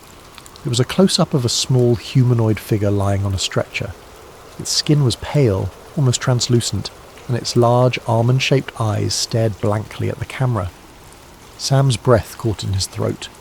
He set the photo down, his mind racing. He'd heard the stories about Roswell, the crash, the rumours of a government cover-up, but he'd always dismissed them as urban legends. Yet here it was, tangible evidence that seemed to confirm the unthinkable. Sam leaned back in his chair, his pulse pounding in his ears. He glanced at the reel-to-reel tapes, their labels cryptic. Crash Recovery Debrief, Field Report 1947, and Subject Examination. A surge of curiosity mixed with dread coursed through him. If the tapes held audio evidence of what the photos suggested, then this wasn't just a piece of history, it was a bombshell. He decided to listen. After rigging up one of his refurbished players, he threaded the first tape and pressed play. The machine hummed to life, the reels spinning as a crackling voice filled the room. It was a man speaking in measured, clipped tones, clearly reading from a report. July 8th, 1947. Recovery operations have been completed. Debris secured and transported to Hangar 18. Biological specimen recovered from the site is currently undergoing examination. Preliminary findings indicate non-terrestrial origin. The voice trailed off into static and Sam sat frozen, the weight of the words sinking in. Non-terrestrial origin. He rewound the tape and listened again. his mind struggling to process the implications. This wasn't some grainy video or a blurry photo easily dismissed as a hoax.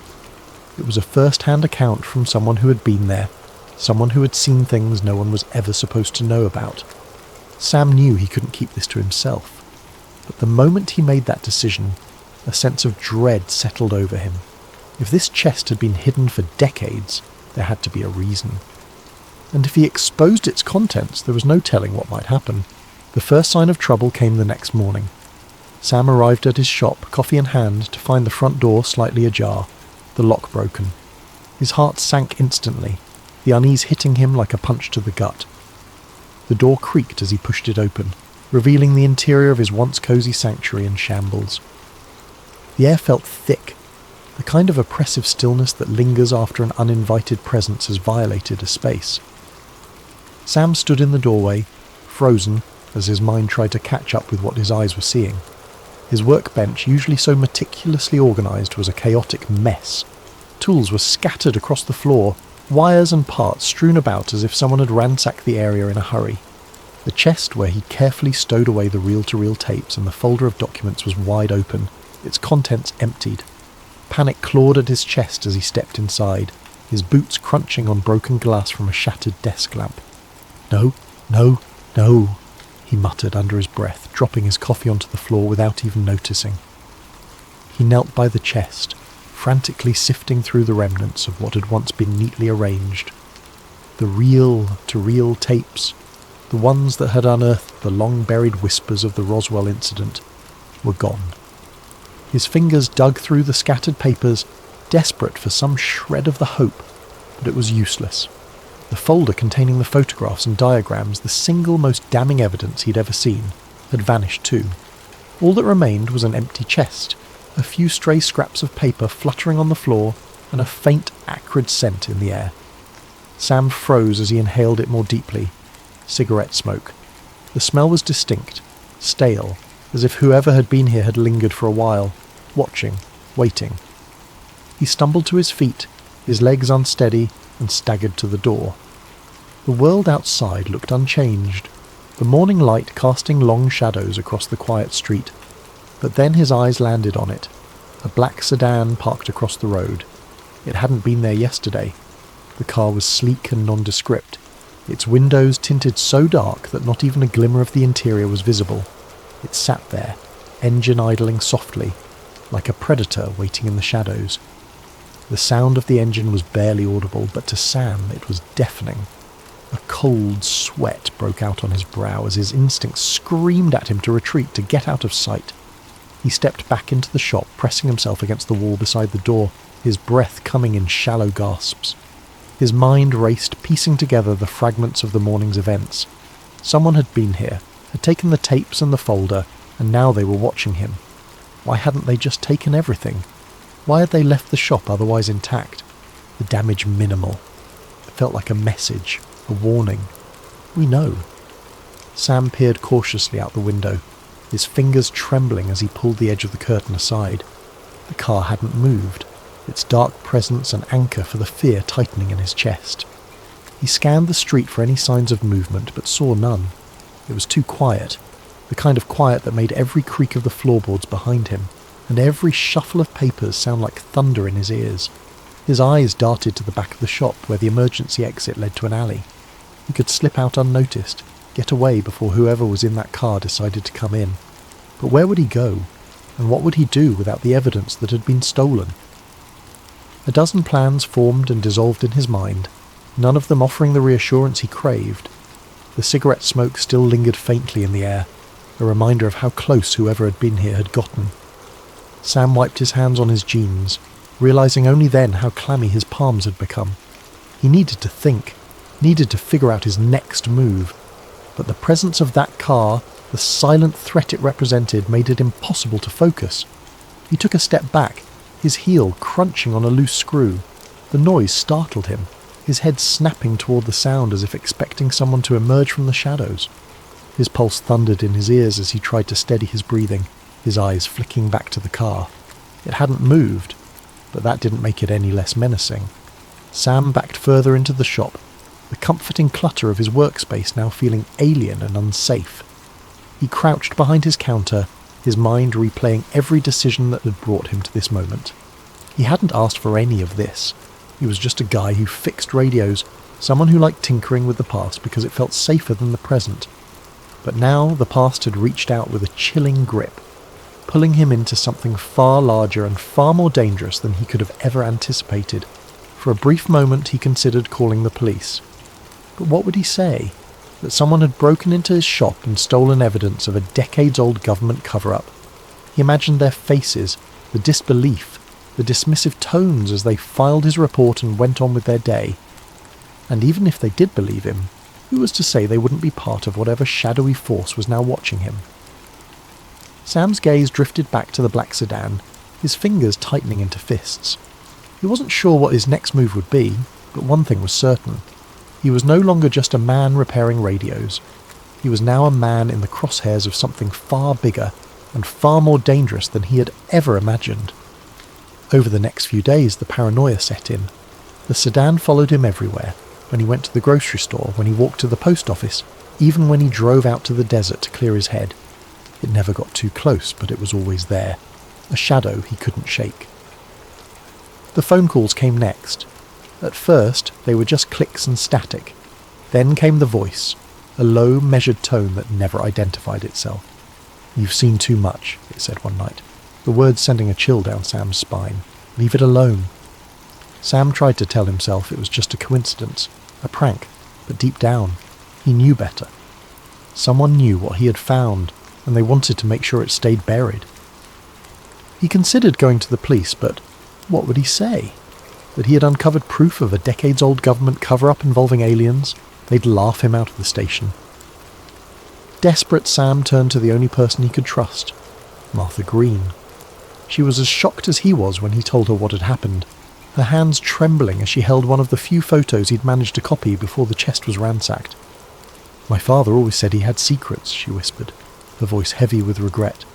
"But I never imagined this." Together they devised a plan. Martha had connections with a journalist in Santa Fe, someone with a reputation for uncovering government scandals. They would pass the evidence along anonymously, let someone else take the risk of exposing the truth.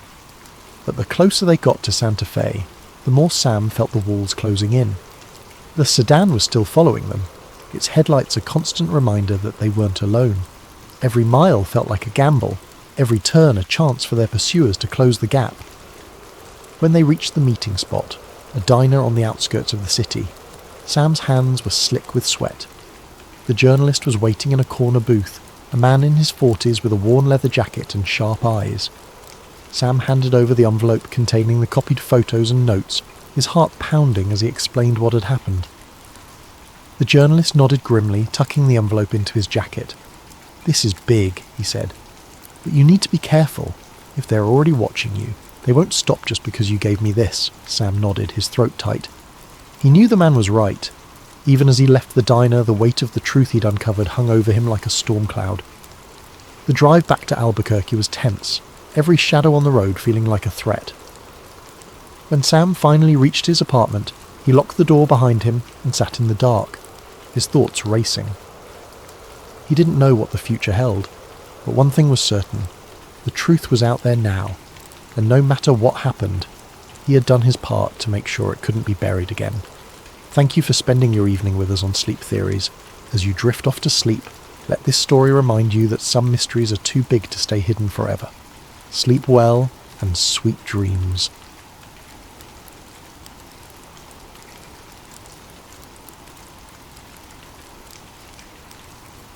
Ryan Jacobs wasn't looking for trouble. Trouble, it seemed, had a way of finding him. At 32, Ryan lived a relatively quiet life.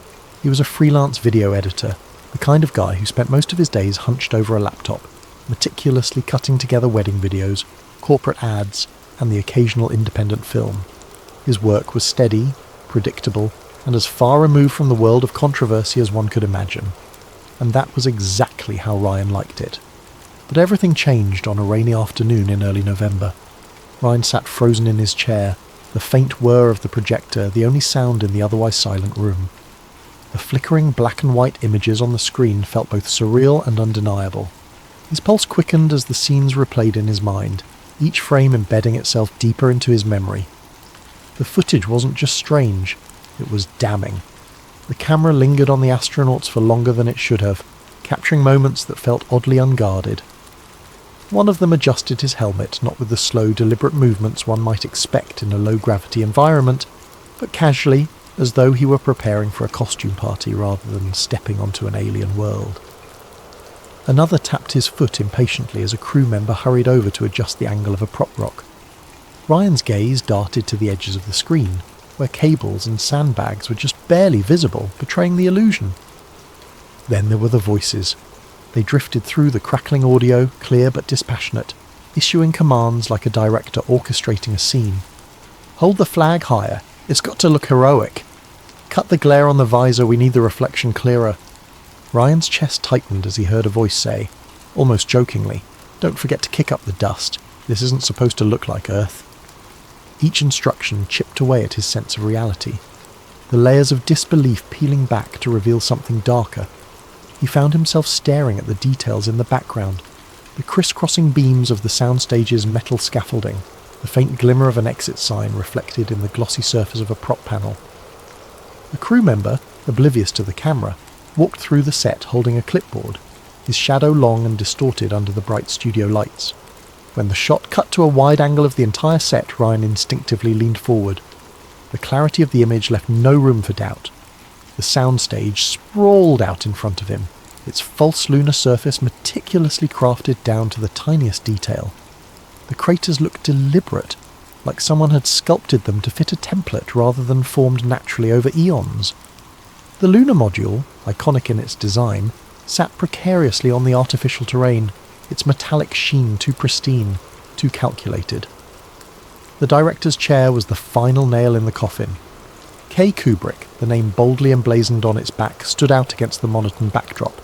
The implications hit Ryan like a freight train. The whispers he'd dismissed for years, the outlandish theories about the moon landing being a Hollywood production, suddenly felt less ridiculous. Was this what the conspiracy theorists had been talking about all along? Had one of cinema's greatest minds been enlisted to craft the ultimate illusion? Ryan's hands trembled as he paused the reel, the final frame frozen on the screen. A crew member leaned against the set wall, casually holding a cup of coffee, as the astronauts rehearsed another take. The mundanity of the scene juxtaposed against its monumental implications made Ryan's stomach churn. If this footage was real, if this was truly what it appeared to be, then one of humanity's greatest achievements was nothing more than an elaborate deception. He rewound the reel, watching certain segments again, searching for any sign that it was fake or a clever hoax. But the more he analysed it, the more authentic it seemed. The imperfections in the film stock, the casual banter of the crew, the technical jargon, it all felt too natural, too unscripted to be anything but genuine. This wasn't some amateur's attempt at discrediting NASA. This was something far more sinister. Ryan's mind raced with questions. How had this footage ended up here, in a forgotten corner of a small-town historical society? Why hadn't it been destroyed or locked away in a government archive? Was it a mistake, an oversight by someone who never expected it to see the light of day? Or was it left here intentionally, a breadcrumb for someone like him to stumble upon? He sat back in his chair, his breathing uneven as he stared at the now blank screen. The room felt colder, the hum of the projector an eerie echo in the quiet. He glanced at the other reels still sitting in the box, their cryptic labels taunting him. If this was just the first reel, what could the others contain? What more was there to uncover? Ryan's gaze lingered on the canister labelled Lunar Simulation Final Take. The words seemed to glow faintly under the dim light, as if daring him to continue. His hand hovered over the box, hesitant but unable to resist the pull of his curiosity. He knew he should stop, should pack the reels away and pretend he'd never seen them. But he also knew that wasn't an option. Not now. Swallowing hard, he reached for the next reel, his fingers brushing against the cool metal surface. As he loaded it into the projector, a single thought repeated in his mind, over and over like a mantra. This changes everything. Ryan leaned back in his chair, the hum of the projector fading into the background as his mind struggled to make sense of what he had just witnessed. His chest felt tight, his breaths shallow, as though the weight of the film reels was pressing down on him. The footage he had seen replayed in his mind like a broken record. The meticulous soundstage, the harsh studio lights casting sharp shadows on the fake lunar surface, the director's chair bearing that unmistakable name. He had always prided himself on being a rational thinker, someone who could separate fact from fiction with ease. The rumours about the moon landing being staged had always been laughable to him, dismissed as the ramblings of those with too much time on their hands. But now, with the undeniable images burned into his memory, the neat lines of his logic blurred, and he felt the unsettling tug of doubt. Ryan ran a hand through his hair, his fingers catching on a few strands damp with sweat. He stared at the box of reels, their cryptic labels taunting him like a riddle he wasn't sure he wanted to solve. He knew what he had just seen, but admitting it, even to himself, felt like crossing a line he couldn't return from. Was this truly proof, or was it some kind of elaborate hoax in itself? And if it was real, why was it here, forgotten and gathering dust in a small-town archive? He considered putting the reel back in the box, sealing it shut and walking away. He could pretend he hadn't seen it, chalk it up to a strange coincidence or a relic of an old Hollywood production. After all, his job wasn't to investigate, just to digitize and catalogue. But the thought of leaving it behind gnawed at him. This wasn't just another reel of forgotten history, it felt like a piece of something much larger, a thread in a tapestry that could unravel everything people thought they knew. The editor in him, the part of his brain that had always been drawn to uncovering hidden truths, wrestled with the fear tightening in his chest. What if this was his chance to expose something monumental, to bring the truth into the light, no matter how uncomfortable or dangerous it might be? The weight of that possibility settled heavily on his shoulders, as thrilling as it was terrifying. Ryan leaned forward, his elbows resting on the edge of the desk as he buried his face in his hands. His mind raced through the implications. If this footage was real, it wasn't just a revelation. It was a bombshell. It meant that one of humanity's most celebrated achievements was built on a lie, a carefully constructed illusion designed to deceive the world. It called into question not just the moon landing, but the trustworthiness of the institutions behind it. And yet, the enormity of it all only made the decision harder. What would he even do with this footage? Who would believe him? And what kind of attention would it bring? The thought of stepping into the spotlight, of being the one to reveal something so controversial, sent a chill down his spine. He didn't want fame or notoriety, he just wanted answers. He sat there for what felt like hours, the reels of film a silent presence in the room. The faint scent of aged celluloid hung in the air, grounding him in the reality of the moment. His eyes drifted to the projector, where the film still threaded through the machine seemed to glow faintly in the dim light. The temptation to watch it again, to analyse every frame for something he might have missed, was almost overwhelming. But the thought of pressing play again filled him with equal parts curiosity and dread. The more he replayed it in his mind, the more questions it raised, and with each question came a mounting sense of unease. What if this footage was never meant to be seen? What if it had been hidden here intentionally, discarded like a secret too dangerous to keep but too damning to destroy? The room seemed to close in around him, the shadows stretching longer as the day wore on. Ryan rubbed his temples, his pulse pounding in his ears. He knew there was no going back now, not after what he had seen. Ignoring it wasn't an option, no matter how much simpler it might have been. The truth was out there, sitting in that box of reels, waiting for someone to do something with it, and whether he wanted it or not, that someone was him. Over the next few days, Ryan digitized the reels, meticulously cataloguing the footage and backing it up on multiple hard drives. He watched hours of material, each reel adding another layer to the story. There were scripts, storyboards, even a brief clip of a man in a NASA uniform discussing the importance of selling the illusion. Ryan couldn't believe what he was seeing. If this footage was real, it would change everything the world thought it knew about one of humanity's greatest achievements. But as the week went on, Ryan began to notice things. Small at first, but unsettling. A black SUV parked across the street from his apartment for hours on end. Strange clicks on his phone line during calls. his internet connection slowing to a crawl every time he tried to upload the files. He tried to convince himself it was paranoia, the result of spending too much time watching the reels, but deep down, he knew better. The first real scare came late one night. Ryan was sitting at his desk, headphones on, reviewing a particularly damning clip of an astronaut adjusting his helmet mid-moonwalk. The room was silent except for the hum of his computer. Then, out of nowhere, his screen went black. He yanked off his headphones, his pulse racing. The power was still on, and his computer's fan continued to whir softly, but the screen remained dark. Moments later, a message appeared in stark white letters. "Stop!" Ryan's breath caught in his throat. He stared at the screen, his mind racing. Was someone trying to warn him? Threaten him? Before he could react, the message disappeared, replaced by a spinning circle as his computer restarted. When it finally booted back up, the file he had been working on was gone. He barely slept that night, his thoughts spiralling into fear and paranoia. The next morning he noticed the black SUV again, idling at the corner of his street. This time he was sure it wasn't a coincidence. Ryan decided to act. He copied the footage onto multiple drives, hiding them in different places, one in his closet, another in a safety deposit box at the bank, and a third mailed to a friend in another state. He reached out to a journalist he trusted, a woman named Claire who had a reputation for taking on controversial stories. They agreed to meet in a crowded cafe downtown, where Ryan showed her snippets of the footage on his laptop. Claire's reaction was immediate. Her face paled as she watched, her hands trembling as she adjusted her glasses. "Ryan," she said, her voice barely above a whisper, "do you know what this means? If this is real, if this gets out—" "It has to get out," Ryan interrupted. "People deserve to know the truth." But Claire looked hesitant. "You don't understand," she said. "This isn't just some cover-up. If what you're saying is true, the people behind this won't just let it slide.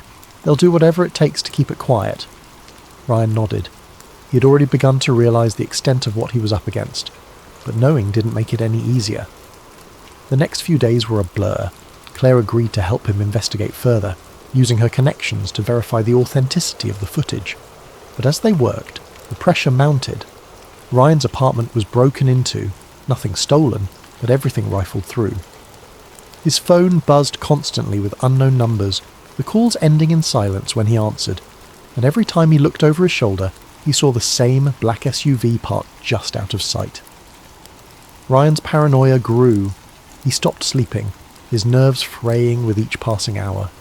He couldn't shake the feeling that someone was watching him, waiting for him to slip up.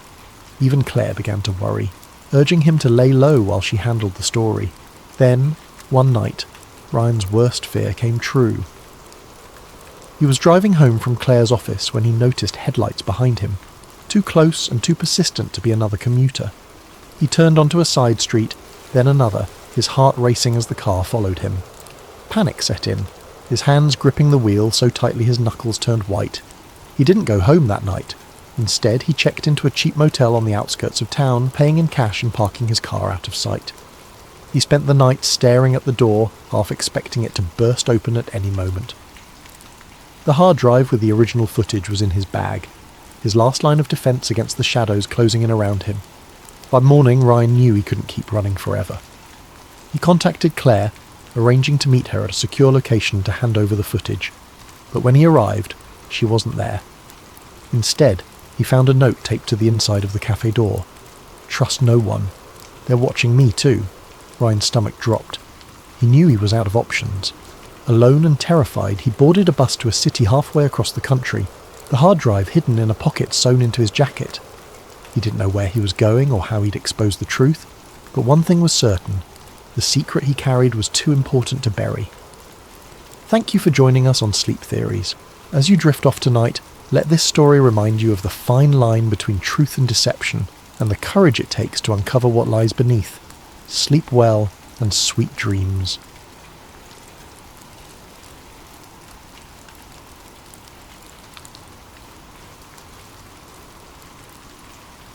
Evan Carter wasn't the kind of person who believed in conspiracies. He'd heard all the talk, people in break rooms, late-night TV shows, even podcasts his friends swore by, but he dismissed most of it as overactive imaginations looking for patterns where there weren't any. Life was messy, random, That's what he believed. So when his flight was unexpectedly rerouted through Denver International Airport, he wasn't expecting anything other than a mundane layover. The airport had always been a source of fascination for conspiracy theorists, but Evan had never paid much attention to the stories. Murals with hidden messages, strange architecture, underground tunnels leading who knows where. It all sounded like something out of a movie. Yet, as his cab pulled up to the massive structure, something about the place gave him pause. The Blue Mustang statue outside the airport was the first thing he noticed. Towering over the entrance, its glowing red eyes pierced through the dusk like a warning. The locals had nicknamed it Blucifer, a fitting moniker considering its menacing appearance. Evan had seen pictures of it before, but standing in its shadow was something else entirely. There was an unsettling energy about it, a heaviness in the air that made him grip his suitcase a little tighter. He shook it off, telling himself he was just tired. After all, it had been a long day of delayed flights and last-minute changes. The airport loomed ahead, its peaked white roof resembling a series of snow-covered mountains, or perhaps the tents of an otherworldly encampment. The design was striking, sure, but also oddly surreal. He couldn't quite put his finger on it, but something about the place felt deliberate. Inside, the airport buzzed with activity. Travellers hurried from gate to gate, their footsteps echoing off the vast walls of the terminal. Evan checked his watch. 2 hours until his next flight. Plenty of time to grab a coffee and stretch his legs. But as he wandered through the expansive halls, his curiosity began to get the better of him. The murals were the first to catch his eye. Bright, sprawling works of art covered entire walls, their vivid colours and chaotic imagery stopping him in his tracks. One depicted scenes of destruction, fires raging, soldiers in gas masks, children crying beneath a dark sky. Yet, just a few feet away, another mural seemed to offer hope. A rainbow arching over smiling faces, hands reaching out in unity. The juxtaposition was jarring. What kind of message was the airport trying to send? Evan approached one of the murals, tilting his head as he studied the details. Amid the chaos of the scene, there were symbols tucked away in the background, patterns in the clouds, shapes carved into the mountains, even the way the figures' shadows fell on the ground. They seemed too precise to be random. It was as if the artist had hidden a code in plain sight, daring someone to unravel its meaning. "Strange, isn't it?" a voice said from behind him. Evan turned to see an older man in a janitor's uniform. The man's face was weathered, his eyes sharp despite the smile he wore. He held a mop in one hand, the other resting casually on the handle of his cart. "What's that?" Evan asked. "The murals," the man said, nodding toward the wall. "People think they're just art, but they're more than that. Messages, some say. Warnings, even." Evan chuckled nervously. "Warnings? About what?" The janitor shrugged, but his gaze didn't waver. "Depends on who you ask. Some say they're about the end of the world. Others think they're clues to something bigger, something hidden beneath the surface." "Hidden beneath the surface?" Evan repeated, raising an eyebrow. The janitor leaned in slightly, lowering his voice. "This place has secrets, kid. You ever hear about the underground tunnels? They go on for miles, deeper than you'd think. Some say they're for storage, others say they're bunkers. And some think, well, let's just say there's more to this airport than meets the eye." Evan stared at the man, unsure whether he was serious or just trying to mess with him. But there was something in the janitor's tone, something in his eyes, that made him hesitate. Before he could respond, the man straightened up and pushed his cart down the hallway, whistling a tune that echoed in the cavernous space. Evan shook his head, telling himself it was just a bit of local lore. Still, he couldn't shake the feeling the man had left him with. As he continued walking, he noticed other oddities he hadn't picked up on before. The strange gargoyle sculptures perched near the baggage claim, the way certain hallways seemed to curve subtly, almost imperceptibly, as if guiding him somewhere he didn't intend to go. And then there were the symbols. They were everywhere, etched into the floor tiles, carved into the walls, even woven into the patterns of the carpeting. They weren't immediately noticeable, but once he started looking, he couldn't stop seeing them. Some were geometric, others more abstract, but they all seemed to share a common language, one Evan didn't understand but couldn't ignore. With over an hour left before his flight, Evan found himself wandering deeper into the airport, drawn by a mix of curiosity and unease. The main terminal, with its bustling crowds and steady hum of announcements, faded into the background as he moved into a quieter section. The lighting seemed dimmer here, the polished floors giving way to scuffed tiles that reflected the occasional flicker of a fluorescent bulb. The further he walked, the more the energy of the place shifted. It wasn't just the physical quiet, it was an oppressive stillness, the kind that crawled under his skin and made his instincts prick with unease. At first, he tried to dismiss the feeling, attributing it to nothing more than nerves. He had always been a bit anxious in unfamiliar places, and Denver International Airport was massive, its labyrinthine layout disorienting even for frequent travellers. But as he passed row after row of empty seating areas and darkened kiosks, the sensation grew stronger. It wasn't just that the crowds had thinned out, it was as though this section of the airport had been entirely forgotten. The usual comforting backdrop of distant conversations, rolling suitcases and footsteps was gone, replaced by an eerie silence that pressed against his ears. That's when he saw it. At the end of a dimly lit corridor, tucked between two maintenance doors, was another door, unmarked and slightly ajar. The fluorescent light above it buzzed faintly, casting a pale glow that seemed to draw his eyes like a beacon. Something about the door felt inherently wrong. It didn't belong here, out in the open yet somehow hidden, as though it were waiting for someone to notice it. Evan stopped a few feet away, his heart pounding in his chest. He hesitated, his logical mind urging him to turn back. This wasn't his business, and it was probably just a service area or a restricted zone. But something about the door gnawed at him, a whisper of a challenge that tugged at his curiosity. His eyes darted to the corners of the hallway. There were no security cameras, no signs warning him to keep out, and no staff nearby. The area was so still, so utterly devoid of life, that it felt almost unreal. Evan stepped closer, his sneakers squeaking softly against the tiles. He pushed the door open slowly, the hinges creaking in protest. Beyond it was a narrow stairwell, the kind you might find in a service area or a building's emergency exit. The air here was different, cooler, almost damp, with a faint metallic tang that clung to the back of his throat. A fluorescent light at the top of the stairs flickered intermittently, casting uneven shadows that danced along the walls. As his footsteps echoed against the concrete, Evan's unease deepened. Every step felt heavier than the last, his breathing shallow as the dim light at the top of the stairs faded further into the distance. He could hear the faint hum of machinery, a low vibration that seemed to emanate from the very walls, thrumming in his chest like a heartbeat. It was hypnotic in a way, pulling him forward even as every rational part of him screamed to turn back. At the bottom of the stairs, he found himself in a long, sterile hallway. The walls were stark, made of plain concrete and steel, lined with doors that bore no signs or labels. The air was still cooler down here, and the faint hum he'd heard earlier was louder now, a steady thrum that felt alive somehow. Evan glanced over his shoulder, half expecting to see someone or something behind him, but the stairwell was empty, the door at the top now a distant memory. He wasn't sure why he kept going. The hallway seemed to stretch on forever, each identical section blending into the next.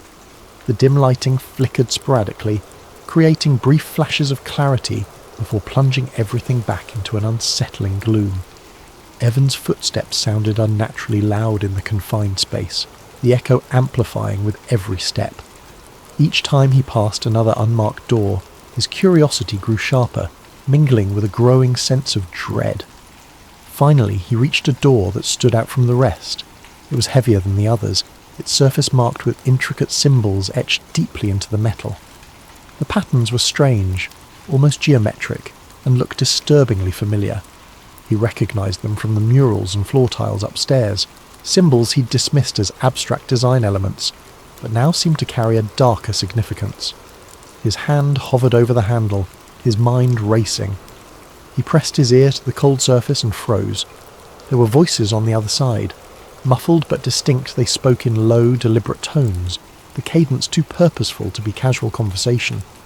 He couldn't make out the words, but there was an undeniable intensity in their tone, a weight that made him hesitate. Every instinct screamed at him to walk away, to turn around and pretend he'd never seen this door. But his curiosity had already taken hold, and the pull of whatever lay beyond was too strong to resist. With a deep breath, Evan gripped the handle and turned it. The door was surprisingly smooth, opening with a soft hiss. As it swung inward, A dim, sterile light flooded out, bathing the hallway in its glow. What he saw inside froze him in place, his breath catching in his throat. The room was enormous, far larger than he had expected, and filled with rows of monitors mounted on every wall. Each screen displayed something different: maps, blueprints, live surveillance feeds, and lines of coded data scrolling too fast to read. The air was filled with a faint hum, punctuated by the occasional beep of unseen machinery.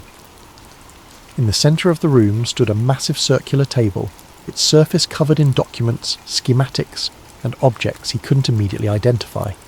And then he saw them, a group of people standing around the table. Their figures were obscured by the dim light, but their presence was unmistakable. They were dressed in dark suits, their movements deliberate, their posture commanding. They spoke to each other in hushed tones, their faces partially turned away. At the head of the table stood a woman, her silhouette sharp and defined. Her hand rested on a thick file marked with the same symbols that adorned the door, her stance radiating authority. Evan's heart hammered in his chest as he tried to process what he was seeing. This wasn't just a hidden room, it was something bigger, something he wasn't meant to find. Before he could fully take it in, one of the figures turned, their gaze snapping toward the door. Evan's blood ran cold as their eyes locked onto his. He knew he had made a mistake that could cost him more than he was prepared to pay. The room was vast, a cavernous space that seemed to stretch further than the walls could contain. Every inch of the surface was covered with monitors, glowing softly in the dim light. They displayed a dizzying array of information, maps marked with pulsing red dots, documents covered in densely packed text, and live surveillance feeds that shifted between locations Evan couldn't recognise. Some screens displayed lines of code scrolling so fast it was impossible to read, while others showed weather patterns, air traffic routes, and satellite images. The sheer volume of data was overwhelming, each screen a piece of a puzzle Evan couldn't begin to comprehend. In the centre of the room stood a circular table, its surface illuminated by built-in lights that cast an eerie glow onto the faces of those gathered around it. The people there, at least a dozen of them, spoke in low, urgent tones, their words blending into a murmur that carried a weight of authority. Their suits were impeccably tailored, their movements deliberate and practiced, as though they were accustomed to the gravity of whatever decisions were being made in this room. Shadows danced across their faces, obscuring their features, but not their presence. At the head of the table stood a woman who exuded control. Her posture was ramrod straight, her piercing eyes scanning the room with an intensity that made Evan freeze in place. One hand rested on a thick folder marked with a symbol he immediately recognised, the same strange geometric pattern from the murals on the floor tiles above. It was etched into the folder as though branding it with a significance Evan couldn't understand. Her other hand occasionally gestured as she spoke, her words too low for him to hear, but commanding nonetheless. Every movement she made seemed deliberate, calculated, as if she were the axis around which this entire operation revolved. Evan's breath hitched, his heart hammering against his ribcage. He tried to process what he was seeing, but his thoughts felt sluggish, his mind racing to connect the pieces. This wasn't just a hidden room. It wasn't a storage area, or some forgotten maintenance corridor. This was something far bigger, something that wasn't meant to exist, at least not in a place as mundane as an airport. He felt like a trespasser in a world he didn't belong to, an unwelcome observer of a secret that should never have been uncovered. As he stood there, paralysed by the scene before him, one of the figures around the table turned. Their movement was subtle, a casual glance toward the door, but when their eyes locked onto Evan, the air seemed to shift. A chill ran down his spine, and the weight of their gaze pinned him in place. His instinct was to run, to turn and bolt back down the hallway, but his feet refused to move. He was frozen, his mind caught in a battle between fear and disbelief. Before he could react, he felt a hand clamp down on his shoulder. The grip was firm, unyielding, and he spun around to see two men in black uniforms standing behind him. Their faces were expressionless, their eyes cold and assessing. They exuded the kind of quiet menace that came from absolute confidence in their authority. One of them stepped closer, his voice low and menacing. "You're not supposed to be here," he said. each word deliberate as though there were no room for misunderstanding. Evan opened his mouth to respond, to stammer out an excuse, but no sound came. His mind raced, searching for an explanation, an apology, anything that might diffuse the tension, but the words wouldn't come. His breath quickened, his vision narrowing as panic began to set in. One of the men exchanged a glance with his partner, and before Evan could fully register what was happening, he felt the sharp prick of a needle in his neck. The sensation was quick, almost painless, but it was enough to send a jolt of adrenaline through his system. He tried to twist away, to protest, but the world around him began to blur. The room, the monitors, the people, all of it faded into a haze of light and shadow. The last thing he saw before everything went dark was the woman at the table, her piercing eyes locking onto his with a look that sent a shiver down his spine. It wasn't anger or fear, it was something colder, more calculated, and then nothing. When Evan woke, he was slumped in a chair near his gate in the main terminal. The bustling noise of the airport washed over him like a wave, jarring and disorienting after the suffocating silence of the room below. His head throbbed, a dull ache spreading from the base of his neck. For a moment he sat there, trying to piece together what had happened, but his thoughts were fragmented, hazy. He reached up to rub the spot where the needle had pricked his skin, but there was no mark, no evidence that anything had occurred. His flight was boarding. The announcement crackled over the loudspeakers, jolting him back to reality. He stumbled to his feet, his legs unsteady, and grabbed his bag. But as he lifted it, a strange realization hit him. His bag felt lighter. He unzipped it hastily, his hands trembling and his stomach dropped. His camera, the one he always carried with him, was gone. So were the spare memory cards he kept in the side pocket. Any evidence he might have captured of what he'd seen had been taken. As he boarded the plane, the unease in his chest deepened. He couldn't shake the feeling that something was missing. Not just the camera, but pieces of his memory, fragments of the time he'd spent in the hidden room. It was as though his mind had been deliberately fogged, the details slipping through his grasp like sand through his fingers. The symbols, the monitors, the woman with the piercing eyes. They lingered on the edges of his consciousness, just out of reach. Evan left Denver that night, but the airport never left him.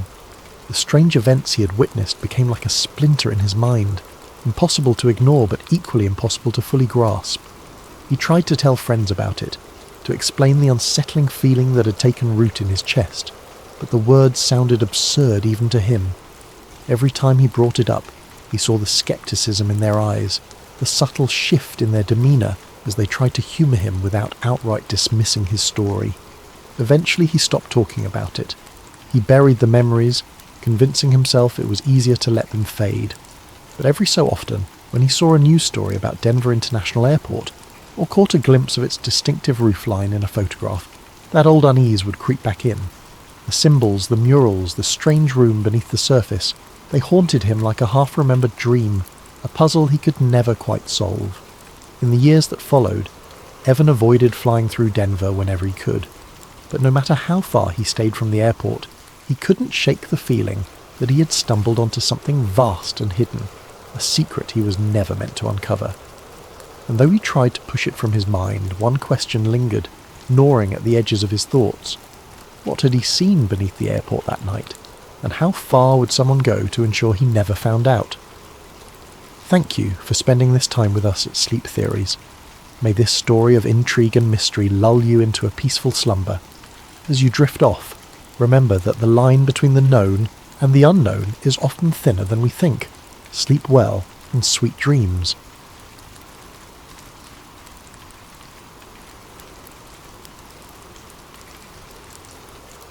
Liam Mercer had always prided himself on being a man of reason. In a world teeming with chaos and half-truths, he found comfort in the certainty of logic. He lived by it, letting it guide his every decision. His colleagues joked that he was the go-to guy for answers, the one who could debug a computer and a bad day with the same steady, pragmatic approach. To Liam, every problem was a puzzle, every puzzle had a solution, and no solution required jumping to far-fetched conclusions. His mornings were as structured as his mindset. Liam woke at 7 a.m. sharp to the buzz of an alarm that never once needed snoozing. He brewed a single cup of dark roast coffee, black with no sugar, just the way he liked it. and scan the news on his tablet. World events, tech updates, local weather, everything was absorbed with the detached interest of someone who preferred facts over opinions. No drama, no conspiracies, just data. His apartment was an extension of this philosophy. Neat, efficient, and minimal. Every piece of furniture served a purpose, and every cable was neatly tucked away. The walls were painted a cool grey, the shelves lined with books on coding, system architecture, and the occasional sci-fi novel he'd begrudgingly admit to enjoying. Even his closet was a study in simplicity, a palette of blues, greys and blacks that made getting dressed in the morning an effortless decision. Work was much the same. Liam arrived at the office 10 minutes early every day, greeted the receptionist with a polite nod, and slipped into his cubicle like clockwork. His desk was as organised as the rest of his life, a perfectly centred monitor, a keyboard free of fingerprints, and a small potted plant that added just the right touch of humanity to an otherwise sterile setup. He liked his job, though he wouldn't call it a passion. It was reliable, steady, and predictable. Everything Liam valued. What set Liam apart wasn't his skill with technology, though he was undeniably good at what he did. It was his unshakable practicality. While others speculated about the why behind a glitch or a crash, Liam focused on the how. Why did it happen? He didn't care much. How do you fix it? That was his concern. When his colleagues spun theories about potential causes, Liam simply rolled up his sleeves and got to work, his fingers flying over the keyboard with the kind of precision that only came from years of practice. Outside of work, Liam's life was equally unremarkable, though not unpleasant.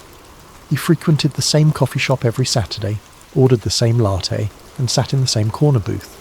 He enjoyed hiking the nearby trails, though he always stuck to the marked paths. His social circle was small but reliable, consisting of a few old friends who shared his preference for board games over bar hopping, and debates about movie plot holes over small talk. To anyone observing from the outside, Liam's life might have seemed dull, but to him it was exactly as it should be. He didn't crave adventure or intrigue. He didn't need the thrill of the unknown. His world was orderly, his days predictable, and he liked it that way. If there was one thing Liam disliked, it was chaos. Anything that disrupted the carefully constructed rhythm of his life, and that's why the events that followed were so profoundly unsettling. Liam Mercer was a man who believed in the tangible, the explainable, and the logical. But as he would soon discover, not everything in life could be so neatly categorised. Sometimes, the answers defied explanation, and the questions were bigger than he ever imagined. Liam's palms felt clammy as he typed, trying to maintain a facade of normalcy. He glanced at the technician, whose sharp gaze lingered on the screen for a beat too long. Liam could feel his pulse thundering in his ears, each second stretching out as if time itself were conspiring against him. He resisted the urge to wipe his hands on his jeans, knowing any sign of nervousness could draw attention. "Good," the technician said curtly, crossing his arms. "Management doesn't like delays." Liam forced a small nod and turned back to the server. He clicked through the routine diagnostic checks, his mind racing in 1,000 different directions. He couldn't unsee what he'd just uncovered. Those diagrams, the logs, the video. It was real. It had to be. Every instinct told him this wasn't just some elaborate prank or experimental concept. The level of detail, the complexity of the data. It was unlike anything he'd encountered in his years of IT work. He glanced at the technician again, his peripheral vision catching the way the man's posture was just a bit too rigid, his fingers tapping a slow rhythm against his arm. Liam kept his movements deliberate, steady, as he pretended to work through the final steps of the server repair. His internal clock told him he'd been in the room too long. Suspicion was the last thing he needed right now. "I'll need a few more minutes," Liam said, keeping his voice neutral. The encryption was layered in a way I didn't expect. The technician's brow furrowed slightly, but he didn't respond. Instead, he leaned against the doorframe, his watchful eyes never leaving Liam. The tension in the room felt suffocating, like an invisible weight pressing down on him. Liam couldn't help but wonder if the technician knew, or at least suspected what he'd seen. As Liam finished the diagnostics, his thoughts churned. What should he do next? If he left the files alone, he might walk away without further incident. But if this information was as significant as it seemed, was it ethical or even safe to pretend he hadn't seen it. He wanted answers, but more than that, he wanted to ensure that whatever this technology was, it wouldn't endanger anyone. "I'll test the backup now," Liam said, his tone as professional as he could muster. He navigated to a safe, generic set of files to perform a routine integrity check. Outwardly, it appeared as though he was tying up loose ends, but inwardly, he was formulating a plan. He couldn't risk trying to extract any of the files here. He was being watched too closely.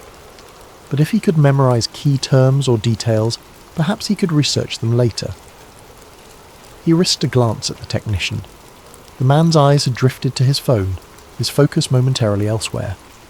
It was a small window of opportunity, but Liam didn't dare waste it.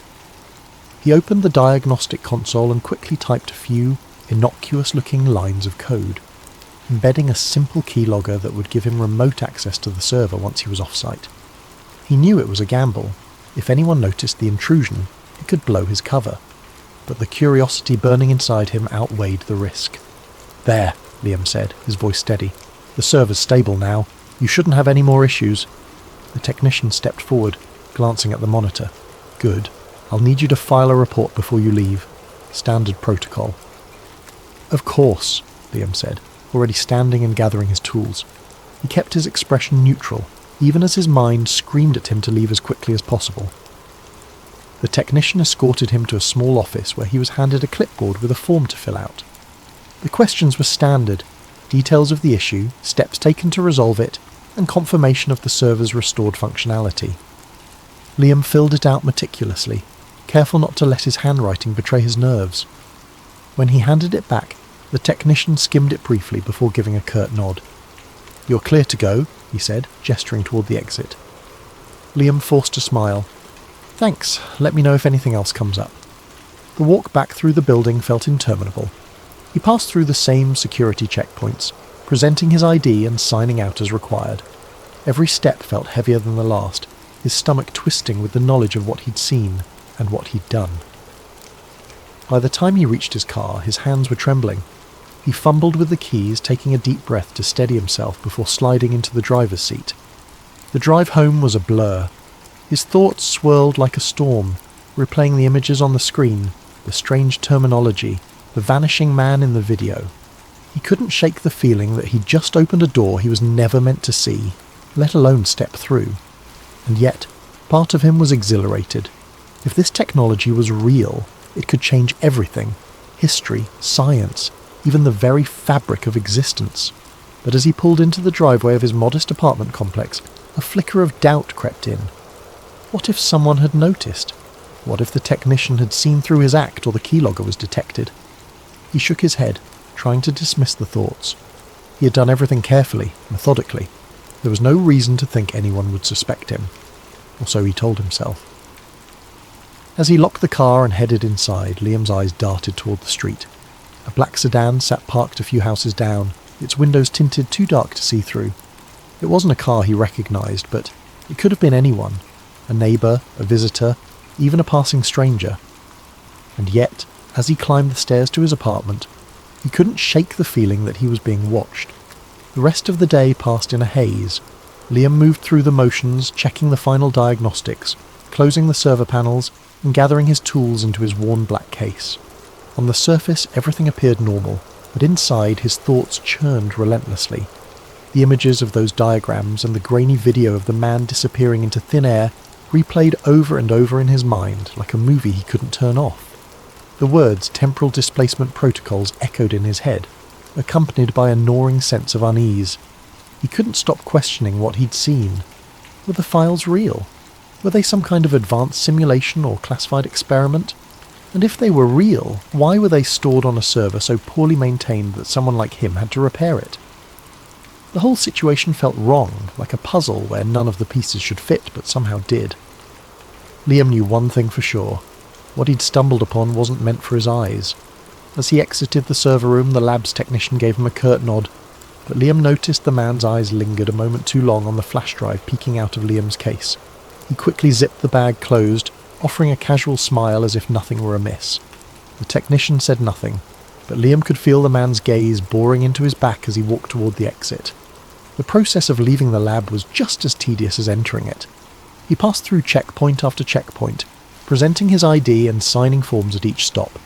His palms were clammy, and he forced himself to remain calm, to keep his movements slow and deliberate.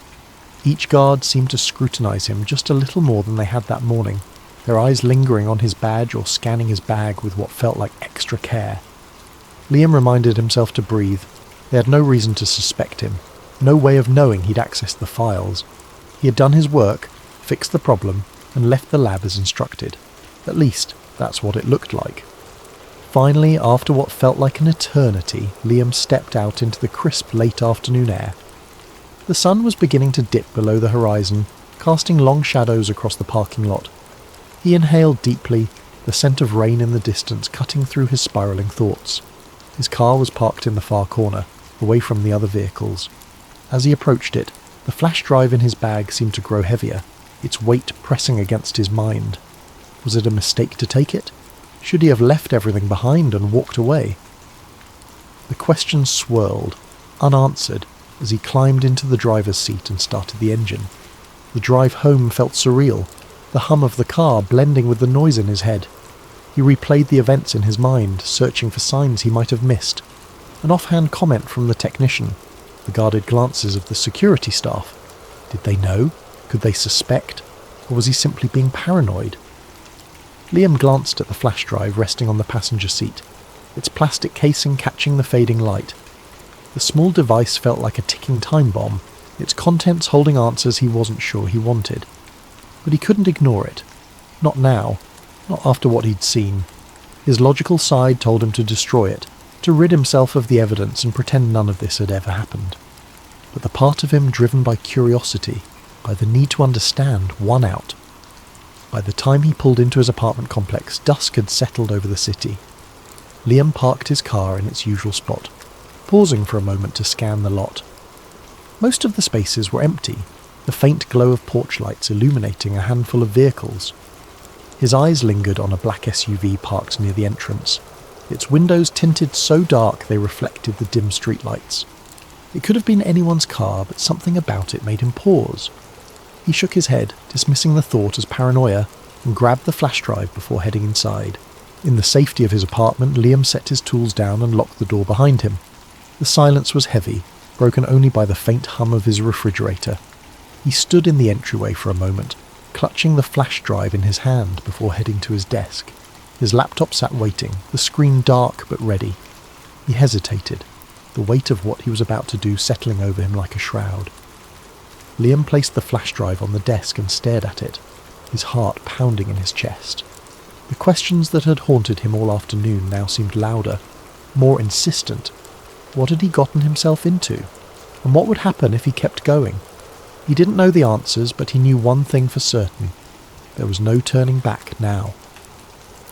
That night, alone in his apartment, Liam opened the files again. He pored over the data, the calculations, the logs of temporal excursions. There were entries describing experiments with objects, sending a coin or a watch back in time, observing changes in its condition. Some logs mentioned people, though the details were vague. One entry caught his attention. Subject failed to return. Possible instability in the temporal anchor. Liam shuddered, the weight of what he was reading pressing down on him. Over the next week, Liam became consumed by the discovery. He barely ate, barely slept, his mind racing with the implications of what he had found. If time travel was real, it explained so much. Historical anomalies, unexplainable artifacts, sudden shifts in technology. But it also raised terrifying possibilities. Could the government be manipulating history, altering the past to shape the future? Liam's paranoia grew. He noticed a black SUV parked outside his building for 3 consecutive nights. His phone started acting strange, random glitches and dropped calls. One evening he returned home to find his apartment door slightly ajar. Nothing seemed out of place, but he couldn't shake the feeling that someone had been there. The breaking point came when he received a package in the mail, unmarked and wrapped in plain brown paper. Inside was a single note, typed in bold letters. Stop digging. Liam's hands shook as he stared at the words. He knew he should let it go, destroy the files and pretend he'd never seen them. but something inside him wouldn't let him walk away. The world deserved to know the truth. He reached out to an investigative journalist he trusted, an old college friend named Sarah. They met at a coffee shop late one night, Liam glancing over his shoulder as he handed her the flash drive.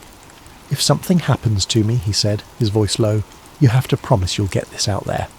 Sarah looked sceptical but nodded, tucking the drive into her bag. "Liam, are you sure you're okay?" she asked. "You look—" The coffee shop door opened and two men in suits walked in. Liam's stomach dropped. "We need to go," he whispered, grabbing Sarah's arm. But before they could move, the men approached their table. "Mr. Mercer," one of them said, his tone flat and authoritative, "we need you to come with us." Liam's mind raced, his instincts screaming at him to run, but it was too late. The men seized his arms, their grip firm but not violent. Sarah protested, but one of the men fixed her with a cold stare. "This doesn't concern you," he said. As they led Liam out of the coffee shop and into the waiting SUV, he felt a sinking dread settle over him. He didn't know where they were taking him or what they planned to do, but he knew one thing for certain. The truth about time travel wasn't just a theory. It was a secret worth killing for, and as the SUV disappeared into the night, Liam realised that some mysteries were never meant to be uncovered. Thank you for joining us tonight on Sleep Theories. Let this story serve as a reminder of how the search for truth can lead us into the unknown. May you drift off with a sense of wonder and curiosity, and may your dreams take you to places where time itself unfolds. Sleep well and sweet dreams. Jacob Grant wasn't the kind of man who sought out adventure. His life was one of quiet rhythms and unassuming contentment, a routine that offered him a sense of control in an otherwise unpredictable world. As the librarian of a quaint New England town, his days were steeped in the smell of old books and the soft hum of fluorescent lights. He loved the orderly comfort of his job, organising card catalogues, helping a young reader find their next favourite story, and watching the sunbeam patterns shift across the reading tables as the hours passed. Every morning began the same way. Jacob would wake at precisely 6:30 a.m, brew a pot of coffee, and retrieve the local paper from the front porch of his small, weathered home. He found a certain solace in the rustling of the pages, the way the ink stained his fingers, and the familiar cadence of small-town headlines. A local charity drive, the annual Fall Festival, a feature on Mrs. Patterson's award-winning garden. He read every article, not because he was particularly invested, but because it was part of the ritual, a tether to the predictable. Afternoons were spent among the towering shelves of the library, a building as old and storied as the books it housed. Jacob knew every corner of the place, the creak in the third step of the back staircase, the spot where the afternoon sun hit the stained glass window just right, the faint scent of mildew in the history section. He had worked there for over a decade and felt a sense of quiet pride in his role as the town's unofficial gatekeeper of knowledge. The library was more than his workplace, it was his sanctuary.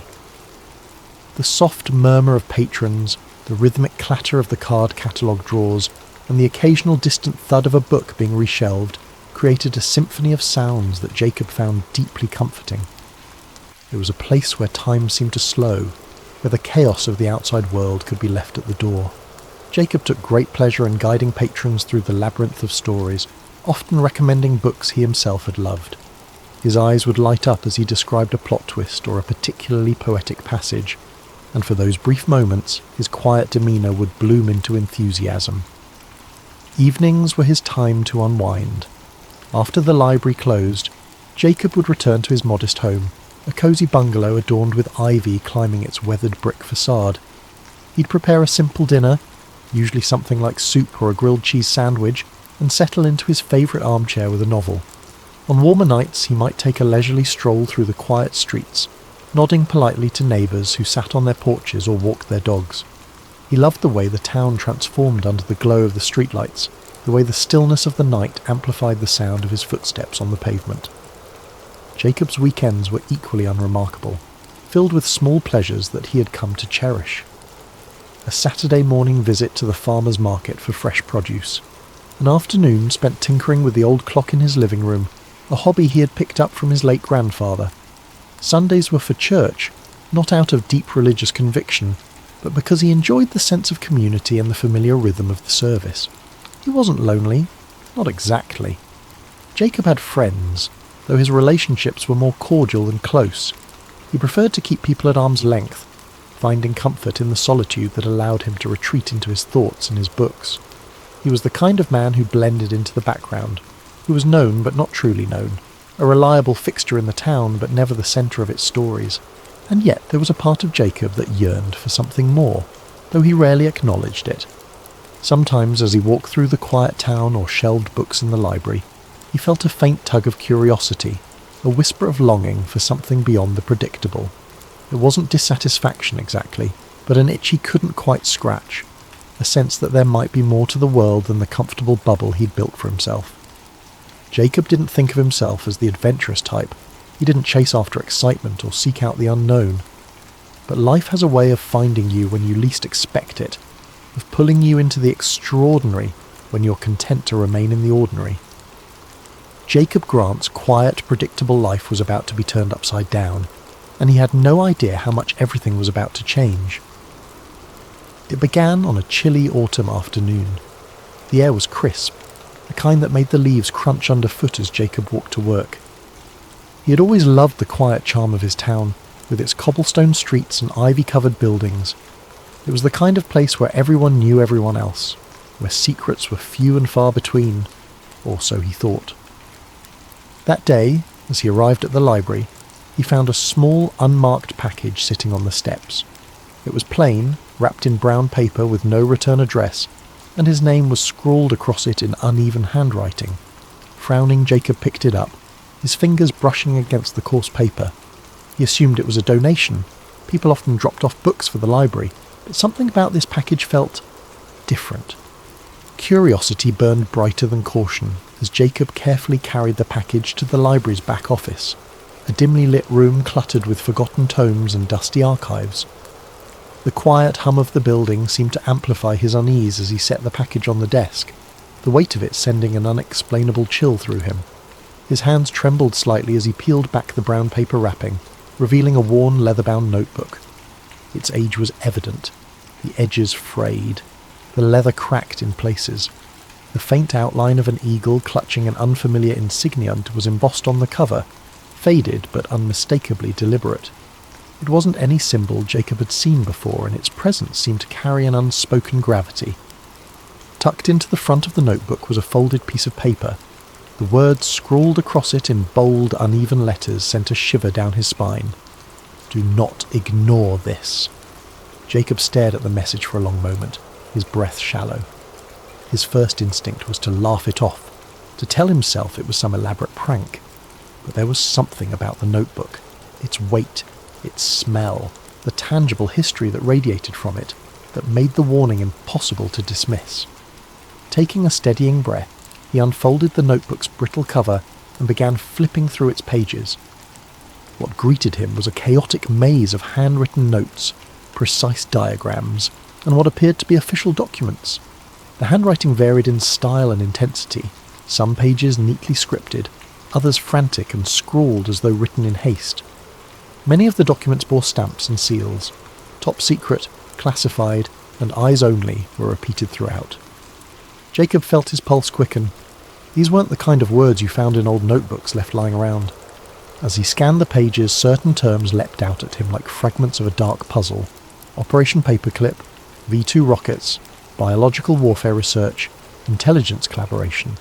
Diagrams of rockets and chemical compounds were interspersed with lists of names, some neatly typed, others scratched into the margins as though added later.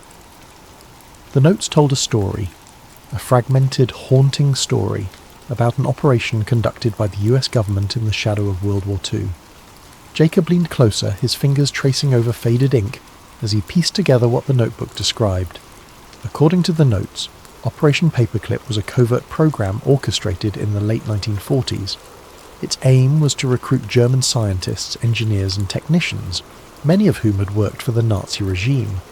These men weren't just scientists, they were individuals with ties to atrocities, the architects of devastating weapons and experiments, and yet they were quietly brought to the United States to work on cutting-edge technology, their pasts swept under the rug in the name of progress.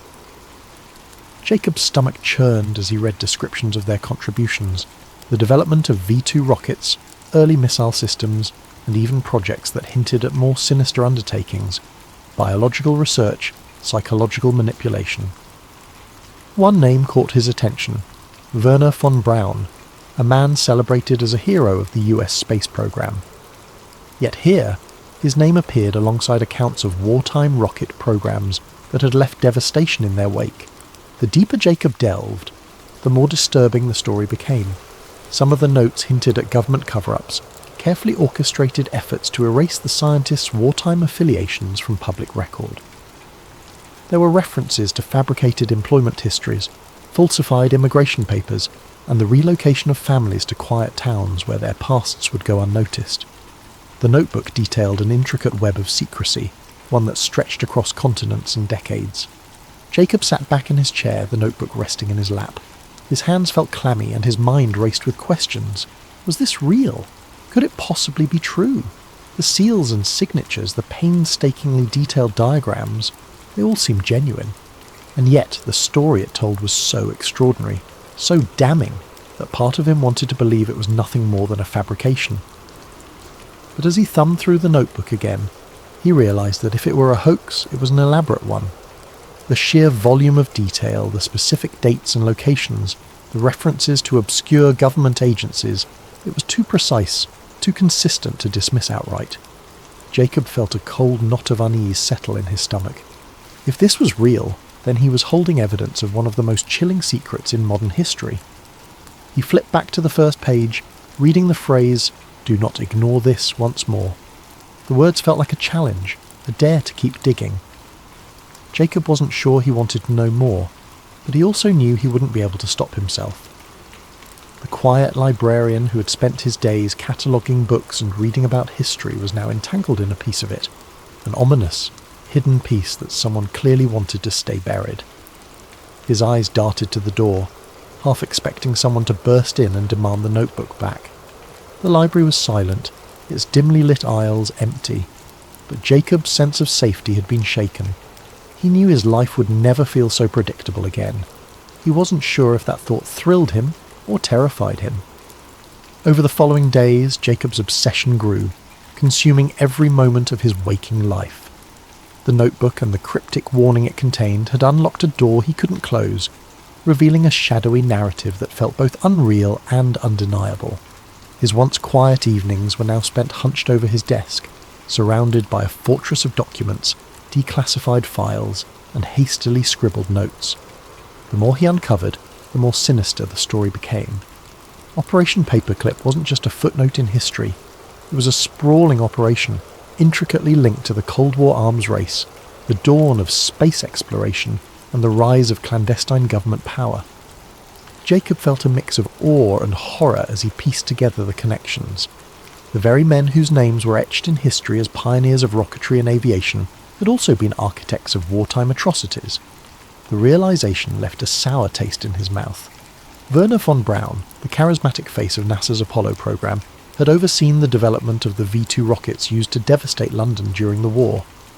Arthur Rudolph, a celebrated figure in American aerospace engineering, had managed the construction of those rockets in underground factories manned by slave labour.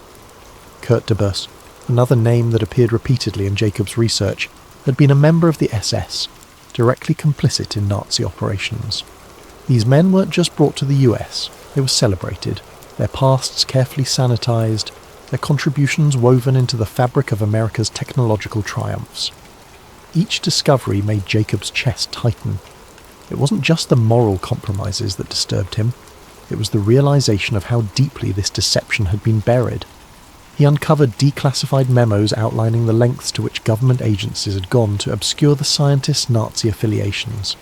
Employment records were falsified, public statements choreographed, and media narratives shaped to portray these men as heroes rather than war criminals. Jacob's research began to spiral into darker territory. The deeper he dug, the more tangled the web became. He found references to other classified projects connected to Paperclip, projects with vague, ominous names like Operation Bluebird and MK Ultra. These weren't just scientific endeavours, they were experiments in psychological manipulation, mind control and chemical warfare. The implications were staggering. How much of what he thought he knew about post-war America had been carefully constructed lies? And then there was the black sedan. At first, Jacob had dismissed it as coincidence, a neighbour's visitor perhaps, or a passing delivery driver. But as the days went on, the car's presence became harder to ignore. It appeared at odd hours, parked across the street or a few houses down, its dark windows impenetrable. Sometimes he thought he saw movement inside, a faint flicker of a shadow shifting in the driver's seat, but every time he tried to approach, the car would start up and drive away. Jacob's unease turned to paranoia. He began checking his locks twice, then 3 times before going to bed. He closed the curtains earlier each evening, afraid of what, or who, might be watching from the street. His nights became restless, haunted by the voice on the phone and the suffocating sense that he was being monitored. Despite his growing fear, Jacob couldn't stop. If anything, the warning only fueled his determination. Someone wanted him to stop digging, which meant he was onto something important. He dove deeper into government archives, poring over obscure academic papers and forgotten journalistic exposés. He even began visiting the homes of retired academics and journalists, trying to piece together the fragments of suppressed stories. During one such visit, he met an elderly man named Howard, a former investigative journalist who had spent decades trying to uncover the truth about Operation Paperclip. Howard's frail hands trembled as he sifted through a box of old notes and clippings. "I tried," he said, his voice barely a whisper. "I tried to tell the story, but no one wanted to hear it. The government silences people like us." Jacob's heart sank as Howard described the intimidation tactics he had faced. Anonymous threats, financial ruin, even the mysterious disappearance of colleagues.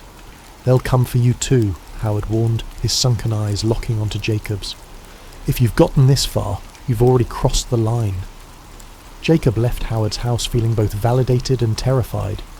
The old man's warnings echoed in his mind as he drove home, his knuckles white on the steering wheel. Was he being reckless? Was the truth worth the risk? That night the phone rang again. Jacob hesitated before answering, his hand hovering over the receiver as dread coiled in his chest. Finally he picked up, his voice trembling. "Hello?" This time the voice was clear and unmistakably human. "You've gone too far, Mr. Grant," the caller said, their tone flat and emotionless. "We won't warn you again." The line went dead. Jacob stared at the phone in his hand, his heart pounding in his ears. He had never given his name to anyone connected to his research. Whoever was behind this knew far more about him than he was comfortable with. Panic set in. He began frantically backing up his research, scanning documents and saving them to multiple hard drives. He reached out to a trusted friend, asking them to hold on to a copy just in case. But even as he tried to secure his findings, a nagging sense of futility gnawed at him. He was up against forces far more powerful than he could comprehend, let alone fight. The next morning, the black sedan was gone. For a brief moment, Jacob felt a flicker of relief, until he noticed the small envelope slipped under his front door. His hands shook as he opened it, revealing a single sheet of paper, typed in bold letters with the words, "This is your last chance." Jacob sat down, the weight of the message crushing him. He realized he had 2 choices: stop everything, destroy his research, and return to his quiet life, or push forward, knowing full well the danger that awaited.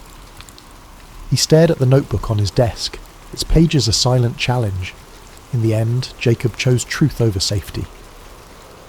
2 nights later, Jacob vanished. His home was left undisturbed, the lights still on, a mug of tea cooling on the kitchen counter. The notebook was gone, as were the files he had collected. The only clue to his fate was a faint tyre track in the gravel outside his home, leading into the dark. Jacob's disappearance would never be investigated. To the world, he was just another librarian who had quietly slipped away. But those who knew him best whispered of the secrets he'd uncovered, of the lengths he had gone to expose the truth. In the weeks that followed, whispers began to circulate in the town. Some said Jacob had simply left, tired of his quiet life. Others believed he had uncovered something dangerous, something that had cost him his freedom, or worse. The truth, like the secrets he had uncovered, remained hidden in the shadows. Thank you for joining us tonight on Sleep Theories. Let this story of secrets and disappearances remind us of the mysteries that linger in the corners of history, waiting to be uncovered. Sleep well, and may your dreams be filled with wonder and curiosity. Sweet dreams. Welcome to Sleep Theories, the channel where we explore some of the most intriguing ideas and conspiracies in a calming and reflective way, perfect for winding down and drifting off to sleep. Tonight, we're diving into a chilling and mysterious story, one of secrets, shadows, and the unimaginable consequences of stumbling upon something you were never meant to see. Before we begin, I'd like to invite you to comment below and share where you're listening from and what time it is. It's fascinating to know how we're all connected through these shared stories and ideas. If you enjoy these reflective narratives, please subscribe to Sleep Theories so we can continue bringing you thought-provoking tales like this one. Now find a comfortable position, let your mind relax, and join me as we journey into a world where one man's ordinary life spirals into the unknown, a world of government experiments, hidden compounds, and the price of seeking the truth. James Hart stood there, his breath hanging in the cool morning air as he stared at the sign. The words, US Government Property, Restricted Area. No trespassing glared back at him, each letter bold and unyielding against the worn metal. It was the kind of warning you didn't take lightly, the kind that usually sent law-abiding citizens like James turning back the way they came.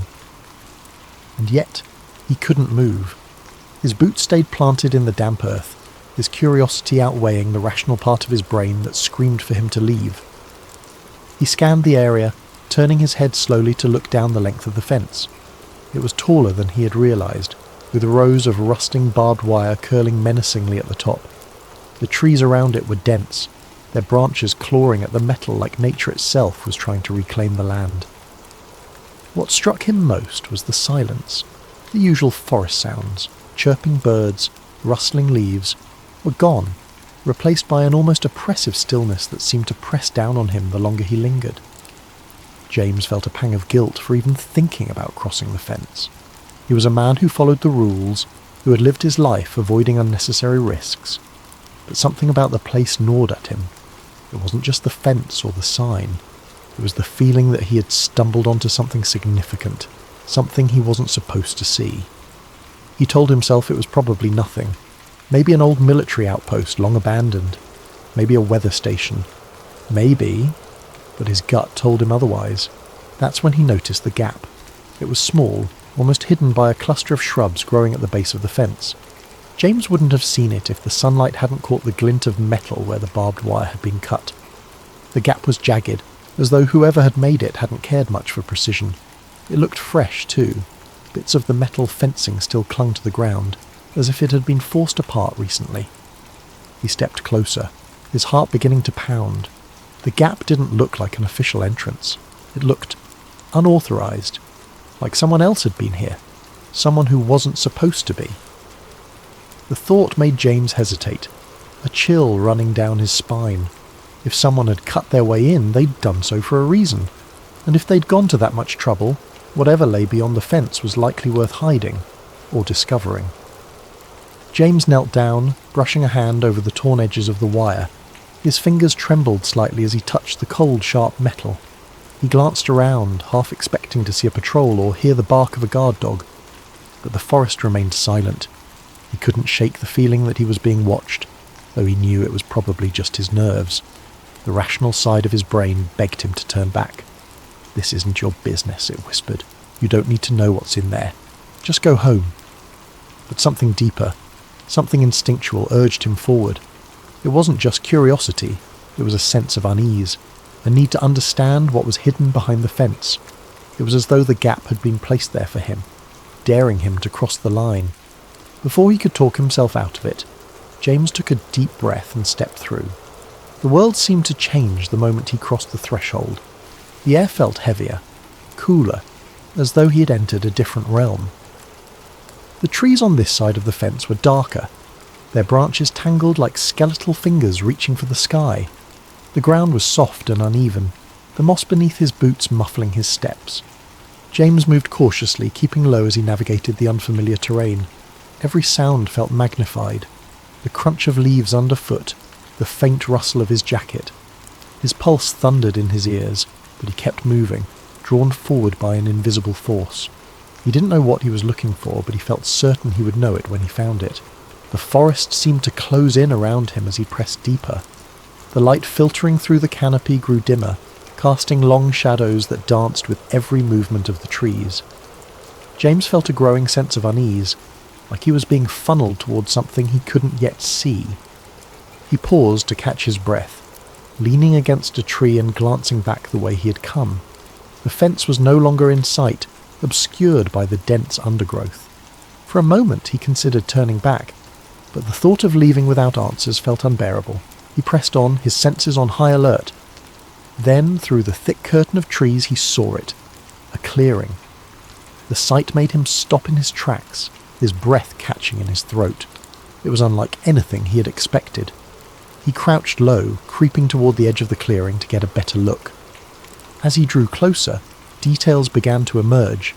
It wasn't just the clearing that was unusual, it was what stood in its centre. James squinted, his pulse quickening as he realised what he was looking at. A cluster of buildings, squat and nondescript, stood in the middle of the forest. Their concrete walls were stained with moss and streaked with rust, their windows covered with wire mesh.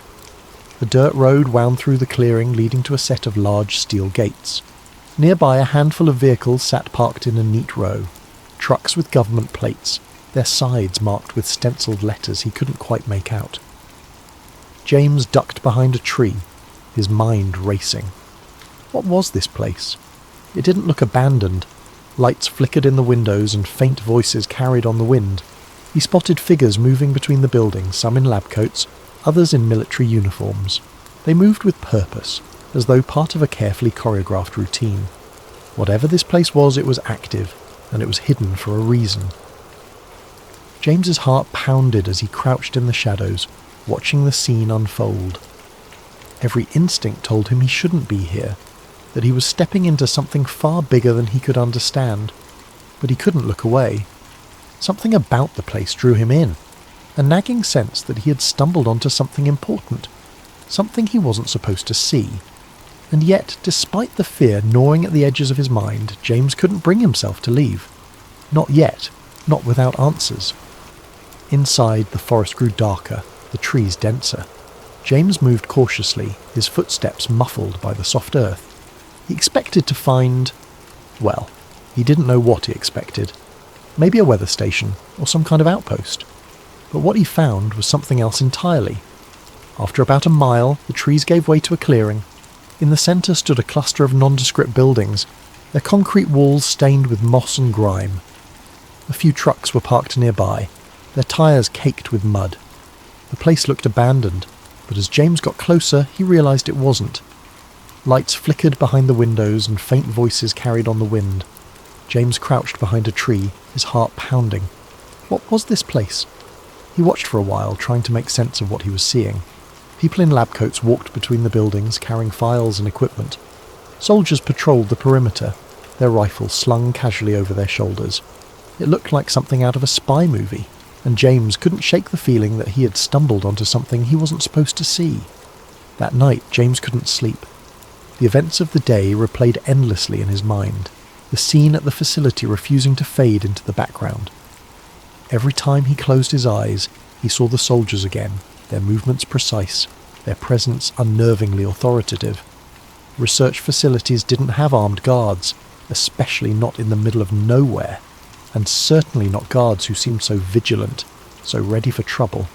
He tossed and turned, trying to rationalise what he'd seen. Maybe it was a military outpost, some kind of training site or a storage depot for sensitive equipment.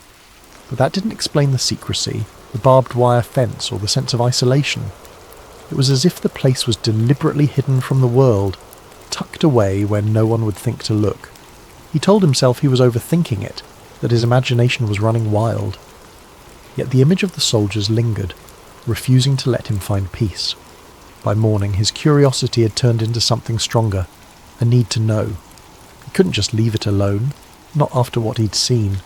His rational mind warned him against going back, but a deeper part of him, the part that craved answers, overruled the hesitation.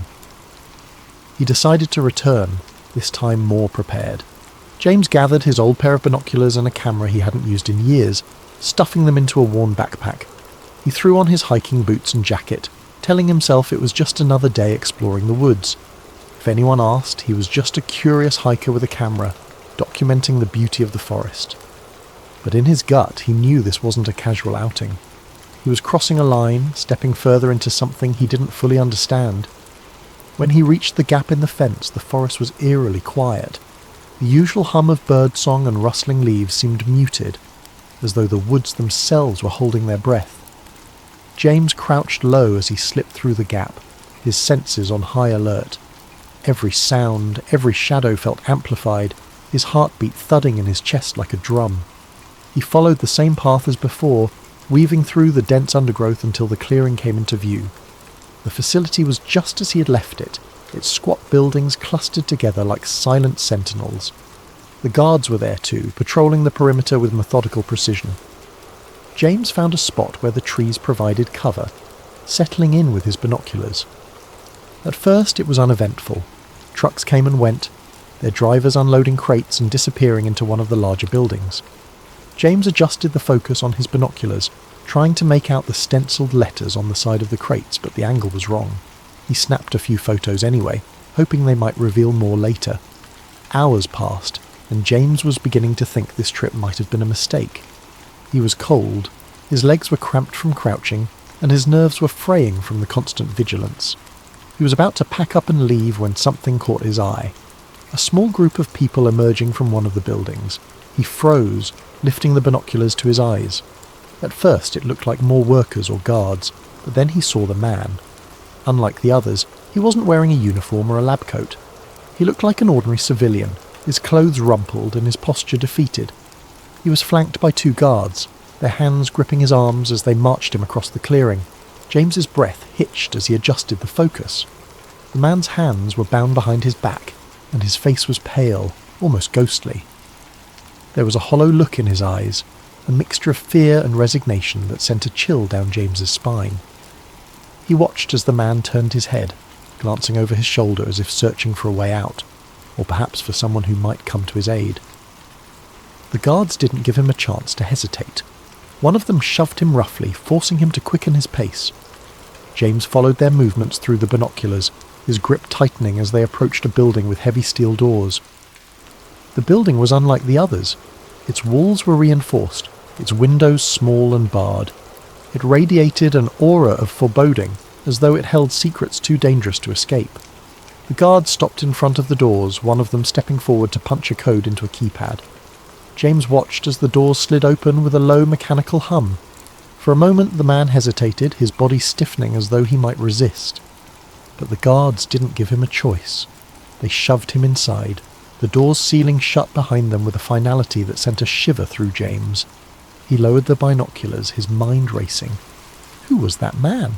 Why was he being treated like a prisoner in what was supposed to be a government facility? Nothing about this made sense. James felt a surge of unease, the questions piling up faster than he could process them.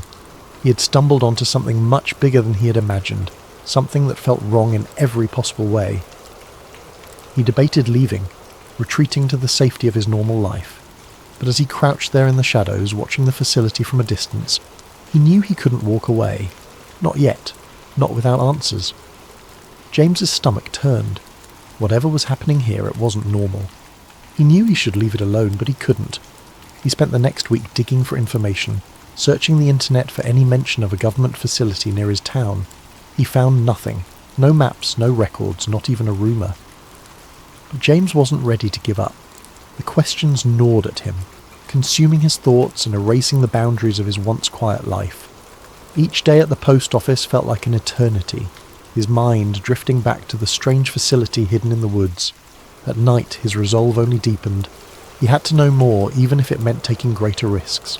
He began his nighttime visits cautiously, dressing in dark clothing and timing his excursions to align with the guards' shift changes.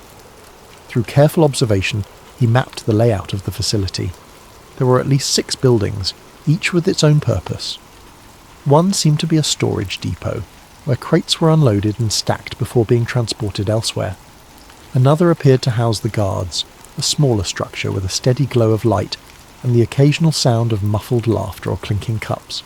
But it was the larger, heavily fortified building, the one with the steel doors, that intrigued him most. It exuded an air of secrecy that demanded further investigation. James kept his distance at first, watching from the tree line with his binoculars. He noted the times of deliveries, the duration of guard patrols, and the comings and goings of people in lab coats. His camera captured grainy images of crates being unloaded, their labels too obscured to read clearly. He studied the way the guards moved, the blind spots in their patrols, and the weak points in the facility's perimeter.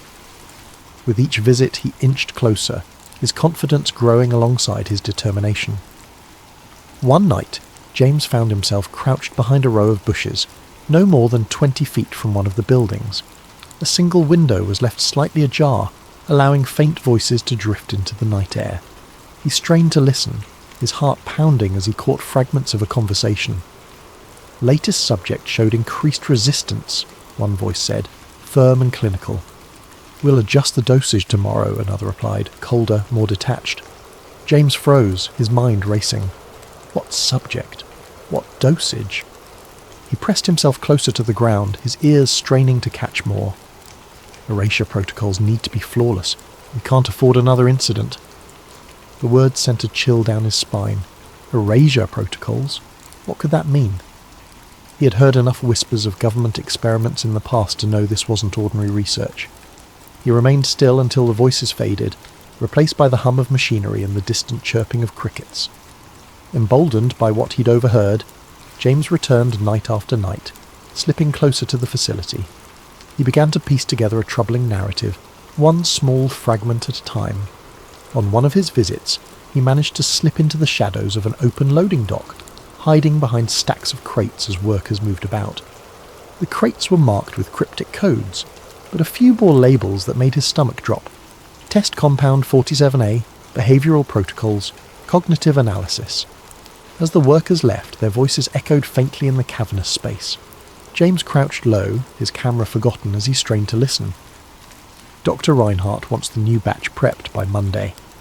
Has Subject 18 stabilised yet? Not after the last round. They're talking full sedation this time. The words painted a grim picture. James felt his pulse quicken as he realised the scale of what he was uncovering. These weren't just experiments, they were human experiments. His suspicions were confirmed a week later when he found an unguarded corner of the facility, where a small vent emitted a low hum. The air smelled faintly of chemicals, and through the grate he could hear voices, clearer this time. Initial trials showed significant memory suppression.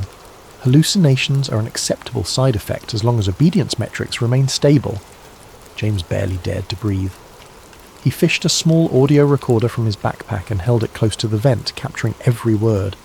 The voices continued, their tone cold and detached, as though discussing a set of tools rather than human lives. MK-Ultra is yielding promising results in behavioural modification. We'll present the findings to the higher-ups next quarter. James's blood ran cold. MK-Ultra. He had read the name before in conspiracy forums, but he'd always dismissed it as exaggerated speculation. Yet here it was, spoken aloud in the dead of night, in a hidden facility guarded like a fortress. The pieces began to fall into place. The mind control experiments, the forced drug trials, the psychological manipulation. It wasn't just a theory. It was real. And it was happening right here, in the woods he had hiked so many times before. Driven by a mix of horror and determination, James began to push his limits. He found an unlocked utility shed near the facility, a cluttered space filled with tools and discarded paperwork. In the dim light of his flashlight he discovered a stack of files that appeared hastily stashed. He flipped through them, his heart pounding as he read terms like hypnotic induction, psychoactive administration, and neurological reprogramming. One file stood out. It contained a list of names, some crossed out, others annotated with cryptic notes. One name was circled with the words Phase 3, Complete Erasure, scrawled in the margins. James stared at the page, his hands trembling. These weren't just experiments. They were controlling people, erasing their memories, turning them into... what? He didn't know, but the implications were too terrible to ignore. It wasn't long before James became a regular visitor to the facility, slipping past guards and documenting everything he could. He sketched crude maps, took photos of documents and buildings, and recorded snippets of conversations. Each night he returned home with more evidence, his small apartment becoming a chaotic archive of secrets. But the closer he got to the truth, the more the weight of his discovery began to press down on him. He knew he was walking a dangerous line. The facility was guarded for a reason, and the people running it clearly had no intention of letting their secrets escape. Yet James couldn't stop. He was driven by a need to expose what he'd found, to pull back the curtain on a conspiracy that had remained hidden for too long. He didn't know it yet, but his time was running out. But James made a mistake. On his final visit to the mysterious facility, James's growing confidence got the better of him. It was late, the forest cloaked in the thick silence of the night. He had planned this visit meticulously, timing his movements with the guards' rotations and using every shortcut he'd learned over weeks of careful observation.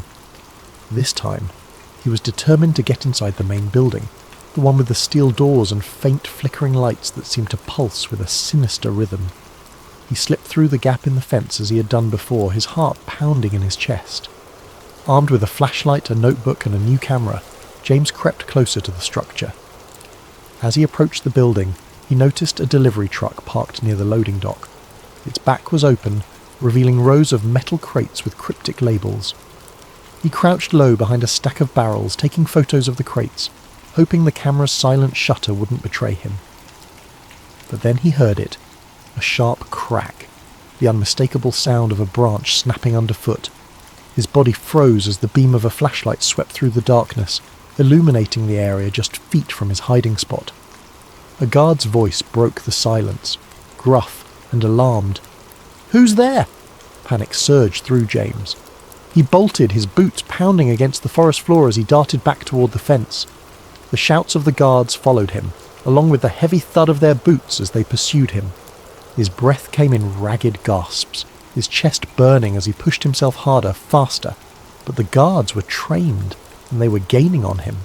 He felt the impact before he saw it, a crushing weight against his side as one of the guards tackled him to the ground. His camera skittered across the dirt, landing out of reach. A second guard grabbed his arms, pinning him as he struggled. "Don't move!" one of them barked, his voice cold and commanding. James's mind raced, scrambling for an explanation, an excuse, anything that might save him. But no words came. He was yanked to his feet, his wrists bound tightly with a rough rope, and dragged toward the facility. The camera, his notebook, and any shred of evidence he'd gathered were confiscated, leaving him defenseless. Inside the compound, James was shoved into a small, dimly lit room. The walls were concrete, the air stale and suffocating.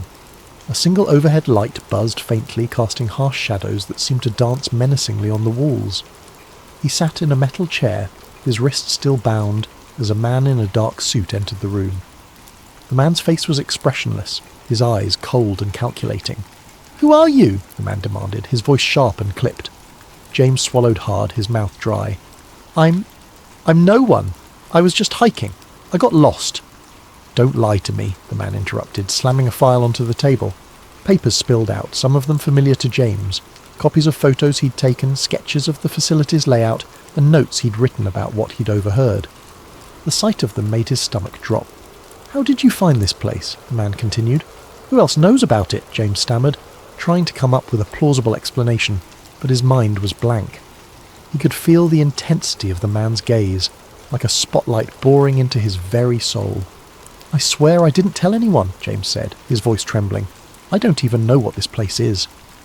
The man leaned in closer, his face mere inches from James's. "And you never will." Before James could respond, a guard entered the room carrying a syringe. James's eyes widened, his pulse spiking as he realized what was about to happen. "No, wait!" he shouted, struggling against the restraints, but it was no use. The needle pierced his arm, and within moments the world around him began to blur and fade.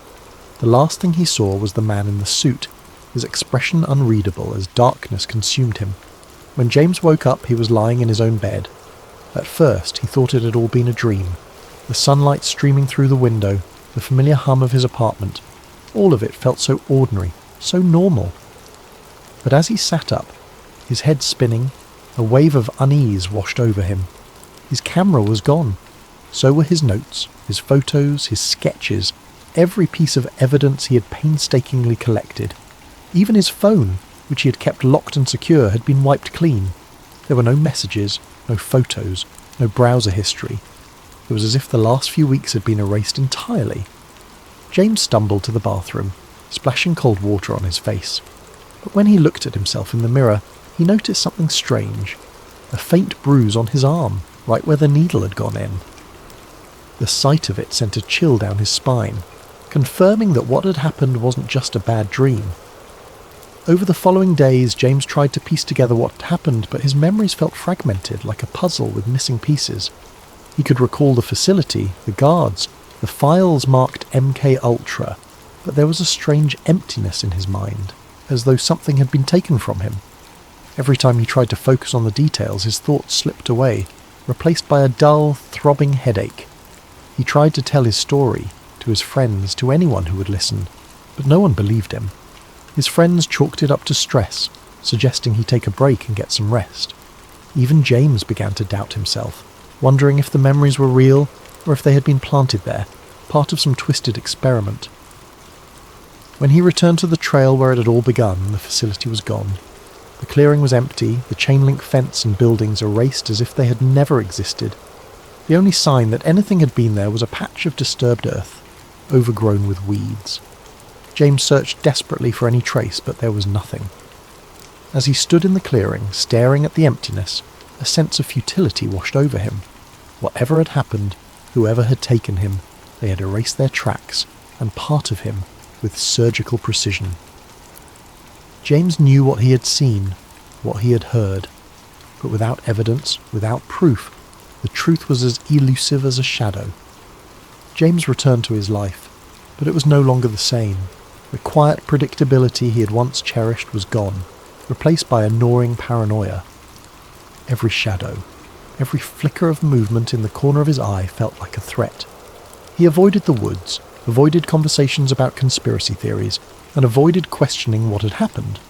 But deep down, he knew the truth. Some secrets were never meant to be uncovered, and some questions once asked could never be unasked. Thank you for joining us tonight on Sleep Theories. May this story of secrets and shadows inspire you to reflect, to wonder, and to dream. Sleep well, and let your imagination carry you to places where the mysteries of the world unfold. Sweet dreams. It was a quiet evening when Sarah first stumbled upon the conspiracy. She had been scrolling through her favourite discussion forum, a digital refuge where people from all walks of life shared their curiosity about unsolved mysteries, historical enigmas, and the occasional wild theory. Most nights, the topics were light-hearted. Discussions about famous heists, the existence of extraterrestrial life, or theories about vanished civilizations. These were Sarah's guilty pleasures, a chance to escape the mundane rhythm of her life. But that particular night, a single thread stopped her mid-scroll. Its title, written in bold letters, read, "The Illuminati, Hiding in Plain Sight." Her curiosity piqued. Sarah clicked on the thread, not expecting much. The Illuminati. Of course, she'd heard the term before. Who hadn't? It was a word that seemed to exist on the fringes of mainstream culture, whispered about in pop songs, joked about on late-night talk shows, and hinted at in the cryptic hand gestures of celebrities. To Sarah, it had always been more of a meme than a reality, a fantastical idea too outlandish to be taken seriously. But there was something about the way the title was phrased, something deliberate that made her pause. It wasn't framed as a joke, it was a question, a challenge to consider what she might have overlooked. The original post wasn't flashy or dramatic. Instead, it was surprisingly measured, almost scholarly. Written by a user who called themselves Truth Seeker, it described years of research into the Illuminati, a name that conjured images of shadowy figures in darkened rooms, plotting the course of the world. Truth Seeker's narrative wasn't about outlandish claims of alien overlords or fantastical rituals. Instead, it painted the Illuminati as a highly organised group, subtle in its influence but pervasive in its reach. According to Truth Seeker, the Illuminati wasn't just a relic of history, a secret society born in 18th century Bavaria. It was alive and well, wielding immense influence over politics, entertainment, finance, and global events. Sarah was sceptical, of course. She'd heard conspiracy theories before, and most of them fell apart under scrutiny. But something about Truthseeker's approach caught her attention. The post was meticulously detailed, filled with links to obscure documents, photographs of architectural symbols, and a web of connections between powerful figures that seemed almost too intricate to dismiss. This wasn't a haphazard collection of wild accusations. It was a narrative woven with care, each piece of evidence presented as an invitation to dig deeper. Truthseeker began with history, grounding their argument in facts that Sarah could verify. The Illuminati, they explained, was founded in 1776 by Adam Weishaupt, a Bavarian professor of canon law.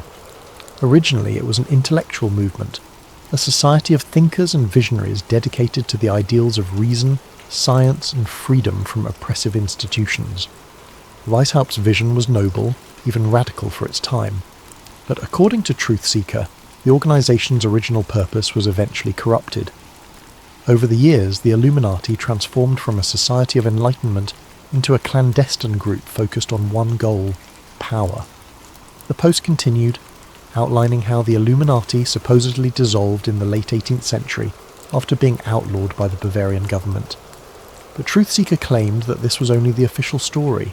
In reality, the group had simply gone underground, adapting to the changing world while maintaining its grip on the levers of influence. Truthseeker pointed to connections between the Illuminati's symbols and modern institutions: the all-seeing eye on the US dollar bill, the pyramid, the number 13. To Sarah, these connections initially seemed coincidental, but the way Truthseeker laid them out made her second-guess her assumptions. The post didn't stop at symbols. Truthseeker provided photos of famous landmarks adorned with strange recurring patterns, triangles hidden in cathedral windows, sunbursts carved into government buildings, and intricate mosaics in corporate logos. Truthseeker described these as breadcrumbs, symbols left in plain sight as a form of control or even mockery. The idea was unsettling. Were these designs meaningless, or had she been blind to a hidden language her whole life? The deeper Sarah read, the more she began to question her own perceptions. Truthseeker mentioned specific events in history, revolutions, economic collapses, wars, that seemed, when viewed through this lens, to follow a disturbing pattern. Powerful figures across centuries, from monarchs to billionaires, were linked by their affiliations, their philanthropy, or their mysterious public statements. Truthseeker hinted at a shadow network, invisible yet omnipresent, orchestrating the rise and fall of leaders, the ebb and flow of economies, and even the cultural shifts that defined generations. By the time Sarah reached the end of the post, she felt a strange mix of skepticism and intrigue. Truthseeker's parting words echoed in her mind. The truth is hidden in plain sight. Don't dismiss the signs. Look closer. That night, as she tried to sleep, Sarah found herself replaying moments from her own life. Had she ever noticed symbols in her city? Had a celebrity interview or a corporate logo ever struck her as odd? For the first time, she began to wonder if the world she thought she knew was only a facade, a carefully constructed reality designed to obscure the truth. But the question lingered. If the Illuminati did exist, what was their endgame, and why would they leave clues for people like her to find? She started with the basics. The Illuminati, she learned, was founded in Bavaria in 1776 by a man named Adam Weishaupt. Weishaupt was a professor of canon law and philosophy, a man disillusioned by the grip of religious dogma and authoritarian rule.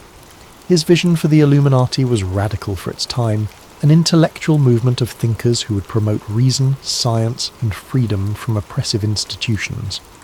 They called themselves the Enlightened Ones, and their goal was to illuminate the path to a freer, more just society. But as Sarah dug deeper, she began to uncover accounts that painted a much darker picture of the group's evolution. The Illuminati of Weishaupt's time had, according to these theories, become corrupted. Its noble ideals gave way to a hunger for influence and control. Some claim the group had infiltrated powerful institutions, governments, banks, religious organizations, not to reform them, but to manipulate them from within. This wasn't just a society of intellectuals anymore. It was, if the conspiracy held any truth, a shadow government shaping the world to its will. As Sarah delved deeper into her research, she began to notice patterns. There were recurring symbols, the all-seeing eye, the pyramid, the number 13, appearing in places that seemed almost deliberately mundane. She found these motifs in the design of the US dollar bill, with its iconic eye atop an unfinished pyramid, accompanied by the words Annuit Coeptis and Novus Ordo Seclorum. A new order of the ages, she thought, tracing the Latin with her finger. Was it really just an artistic choice, or was it a hidden message? Sarah began to see these symbols everywhere. Pop culture was teeming with them, tucked into the corners of music videos, subtly woven into the lyrics of songs, and even hinted at in blockbuster movies. A popular singer holding their hands in a triangle during a concert, a fleeting shot of an eye in an otherwise unrelated ad, a pyramid-shaped stage design. It was almost as if the clues were hiding in plain sight. At first she dismissed them as coincidences, but the more she found, the harder it became to ignore. What struck her most was the consistency of these symbols across time and media. How could something so specific appear in both ancient architecture and modern music videos? Sarah started to wonder if there was a deliberate effort to leave these marks behind, like breadcrumbs leading curious minds to a hidden truth. One night, Sarah decided that her digital rabbit hole wasn't enough. The information she found online, while intriguing, was fragmented, often drowned in speculation or outright fabrication. She needed something more tangible, something rooted in history. So she took her research offline, visiting her local library in search of answers. The library was a quiet refuge, its walls lined with books that seemed to carry the weight of centuries. Sarah wandered through the aisles, pulling volumes on secret societies, conspiracy theories, and historical accounts of clandestine organisations. Most of the material she found dismissed the Illuminati as a myth, a product of overactive imaginations and a culture drawn to the dramatic. Yet, hidden among the more sceptical tomes, she discovered older texts that seemed to hint at something else entirely. These older texts weren't written as fanciful fiction or modern musings. They read like documentation, historical accounts of shadowy cabals and secret gatherings that predated Weishaupt's enlightened ones. One book, its cover faded and edges frayed with time, described gatherings of powerful individuals in candlelit chambers where decisions were made that would alter the course of history. Another referenced symbols and codes used by secret societies to communicate across vast distances, ensuring their influence remained undetected. These accounts were sparse, fragmentary, but they carried a weight of authenticity that sent shivers down Sarah's spine. The most intriguing discovery was a collection of letters reprinted in one of the books that purportedly belonged to a member of the Illuminati. The letters spoke of plans to infiltrate key institutions and manipulate public opinion. Phrases like, "the masses must not know," and "the time is near," stood out, haunting in their simplicity. While the authenticity of these letters was debatable, they felt eerily consistent with the modern theories Sarah had been reading. As Sarah sat at a wooden table, under the dim glow of the library's overhead lights, she couldn't help but feel a growing unease. The idea of the Illuminati as a puppet master pulling the strings of society seemed far-fetched, but the patterns, the symbols, the connections, could they really all be coincidence? She thought about the monuments and buildings she passed every day, wondering how many of them bore marks she'd never noticed. She thought about the news, the music, the movies that filled her life. Were they subtly guiding her thoughts and perceptions without her even realising it? For the first time, Sarah began to wonder if she had already been a part of the narrative all along, an unwitting participant in a grand hidden design. And if that were true, who was writing the script? As the weeks passed, Sarah's obsession deepened, weaving itself into the fabric of her everyday life.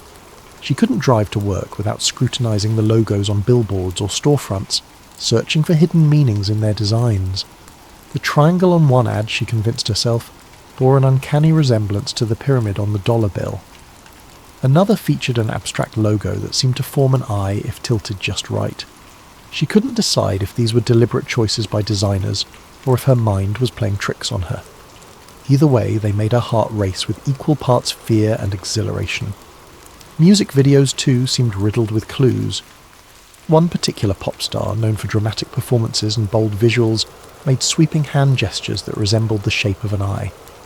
As Sarah replayed the video frame by frame, She noticed subtle details. Symbols etched into the background props, a flickering triangle that appeared for only a split second, lyrics that seemed to echo the same message she'd seen online. It's all connected. Even her conversations with friends started to feel suspicious. During a casual coffee date, her best friend mentioned how everything feels orchestrated lately, a comment Sarah might have brushed off months ago. Now, it struck her as significant. Was it a random observation, or was her friend hinting at something more?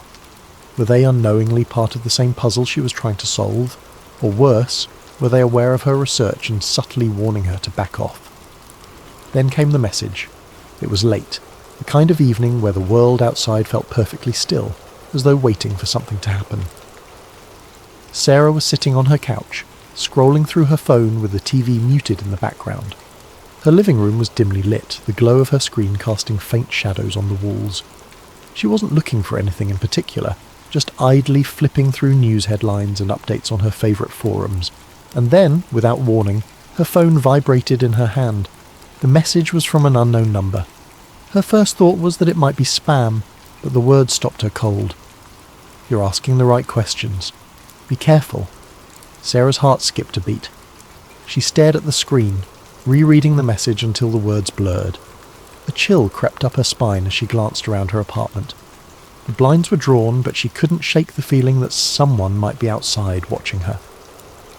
She stood up and peered through the gap in the curtains. The street was quiet, bathed in the orange glow of the streetlights. A car was parked across the road, its windows dark and reflective, but nothing seemed out of the ordinary. She sat back down, her mind racing. Who could have sent the message? She hadn't shared her phone number on any of the forums she'd been visiting. Her research was confined to books and the anonymity of the internet. Could it really be a prank? Or was it a warning from someone who knew exactly what she was doing? For a brief moment she considered replying, but something held her back. If the sender knew about her research, they might also know more about her than she was comfortable with. What if engaging with them put her in even greater danger? Instead, she deleted the message, as though erasing it from her phone could also erase the unease it had planted in her mind. But the unease didn't go away. That night, as she lay in bed, every sound seemed amplified. The creak of the floorboards, the hum of the refrigerator, the occasional rustle of leaves outside her window. She couldn't stop replaying the message in her head. "You're asking the right questions." It felt like validation, proof that her research was leading somewhere. But then there was the warning. Be careful. What exactly was she getting close to, and who didn't want her to find it?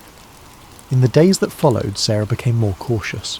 She avoided the forums she frequented, afraid that whoever had sent the message might be watching her activity. She left her phone on airplane mode whenever she wasn't using it, and started unplugging her laptop at night. Even her usual walks around the neighbourhood felt different. She couldn't shake the feeling of being followed, though every time she turned around the streets were as empty as they'd always been. Yet despite her fear, Sarah's curiosity only grew. The message had confirmed what she'd begun to suspect. Her research wasn't just a hobby or a harmless dive into conspiracy theories. There was something real to it, something that someone didn't want her to uncover. And as much as the warning had unsettled her, it also fueled her determination. If she was asking the right questions, then she was closer to the truth than she'd ever been. But how close was too close? And at what point did curiosity become a risk not worth taking?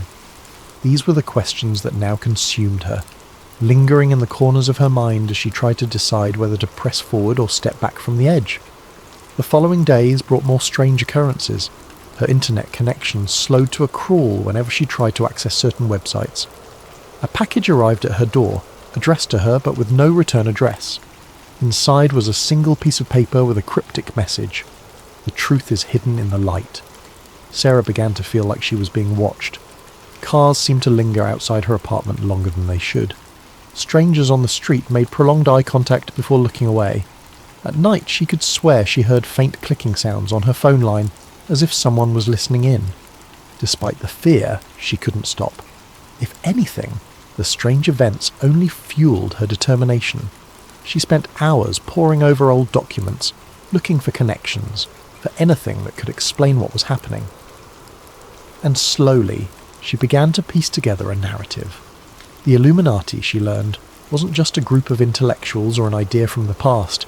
It was, according to the theory, an intricate web of influence that spanned centuries. It wasn't about controlling governments or manipulating markets. It was about shaping reality itself. The symbols, the patterns, the coincidences. They weren't mistakes. They were messages, breadcrumbs left for those who were willing to see. One night, Sarah stumbled upon a forum thread that claimed to reveal the structure of the Illuminati. It described a hierarchy, with powerful figures at the top and layers of secrecy below. The thread linked to an encrypted document, supposedly a leaked manifesto. Sarah hesitated. Downloading the file felt like crossing a line, like stepping into territory she couldn't return from. But her curiosity won out. As she read the document, her screen filled with phrases that sent chills down her spine. It spoke of the Great Plan, a vision of a unified world where chaos was eliminated, but at the cost of individual freedom. The document was filled with references to historical events, implying that the Illuminati had been behind revolutions, wars, and even technological advancements. It was too detailed, too specific to be easily dismissed. Sarah leaned back in her chair, the weight of what she'd read settling over her. She didn't know what to believe anymore. Was the Illuminati real, or was she simply connecting dots that weren't meant to be connected? As she stared at the glowing screen, she couldn't shake the feeling that she was standing on the edge of something vast and incomprehensible. Thank you for joining us tonight on Sleep Theories. This is just the beginning of Sarah's journey into the unknown, and we'll continue to explore her story in future episodes. May this tale of secrets and shadows inspire you to reflect, to wonder, and to dream. Sleep well, and let your imagination carry you to places where the mysteries of the world unfold. Sweet dreams. It started on an ordinary day for Daniel, a young software engineer with a knack for solving puzzles. His life was structured and predictable. Mornings spent coding, afternoons troubleshooting, and evenings playing video games. But one evening, something changed. As Daniel sat at his desk, the hum of his computer filling the room, he stumbled across a theory he had heard before but had never truly considered: the simulation hypothesis. The idea wasn't new. Philosophers, scientists, and tech enthusiasts had discussed it for years. The premise was simple, yet profound. What if the world around us wasn't real? What if everything, every tree, every cloud, every person, was part of a highly sophisticated computer simulation? Daniel had always dismissed the idea as science fiction, the stuff of movies and novels, but tonight, something about it struck a chord. He began reading obsessively, diving into articles, forums, and even academic papers. The theory was grounded in logic, with prominent figures like Elon Musk and Nick Bostrom lending it credibility. Bostrom's argument was particularly compelling. If humanity ever reached a point where it could create hyper-realistic simulations, it was likely that countless simulated worlds would be created. Statistically, the odds of living in the one base reality were slim. Most likely we were already in a simulation. At first, Daniel laughed it off, but the more he read, the harder it became to ignore. Strange memories surfaced, moments from his past that didn't quite add up. A childhood friend he could remember vividly one day seemed like a distant blur the next. Patterns began to emerge in the world around him, coincidences that felt too perfect, glitches that he had previously chalked up to his imagination. One night, Daniel decided to test the theory for himself. It had been weeks of consuming forum posts, articles, and late-night podcasts about the simulation hypothesis. The idea had started as a passing curiosity, but now it gripped him, gnawed at the edges of his perception, and made him question the very ground beneath his feet. If reality was as structured and artificial as the theories suggested, there had to be a way to prove it, or at least glimpse behind the curtain. He sat at his desk, illuminated by the glow of his computer screen, and began writing a simple program. It wasn't anything extraordinary, just a piece of code designed to generate random numbers. The logic was straightforward. The output should be completely unpredictable. Yet, as he stared at the rows of numbers that scrolled across the screen, he noticed something unsettling. At first it seemed like a coincidence. A number here, a number there, repeating after a few cycles. He rubbed his eyes, convinced he was imagining things. But the more he watched, the clearer the pattern became. Every few intervals the same sequence appeared like a song stuck on loop. The numbers weren't random at all. It was as if an invisible hand was guiding them, injecting order where there should have been chaos. Daniel's heart raced. He ran the program again, tweaking variables, trying different algorithms, yet no matter how he adjusted the parameters, the pattern remained. It was subtle, but undeniable. It felt deliberate, like someone, or something, wanted him to notice, and that was only the beginning. Once Daniel began paying attention, the glitches seemed to follow him everywhere. Lights in his apartment flickered without warning, even though his landlord had just installed new fixtures. Objects on his desk seemed to shift position when he wasn't looking. His coffee mug moved slightly to the left. A pen rolled a few inches away from where he'd placed it. He told himself he was imagining things, but deep down he wasn't so sure. The strangest moments happened when he ventured outside. On his usual walk to the park, he began to notice strangers behaving oddly. One day, a man in a dark coat walked past him, muttering to himself. Daniel didn't think much of it until later, when he saw the same man again, walking in the exact same way, muttering the exact same words. It wasn't déjà vu. It was like a scene repeating in a poorly rendered video game. And then there was the bird. It was a quiet afternoon, the kind Daniel usually enjoyed.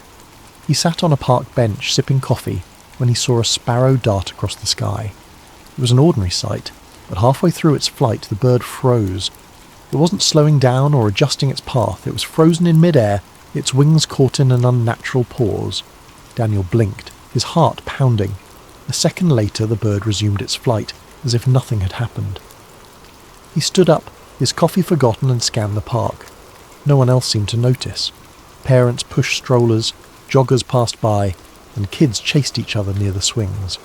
To them, the world was moving as it always had. But to Daniel, something was wrong.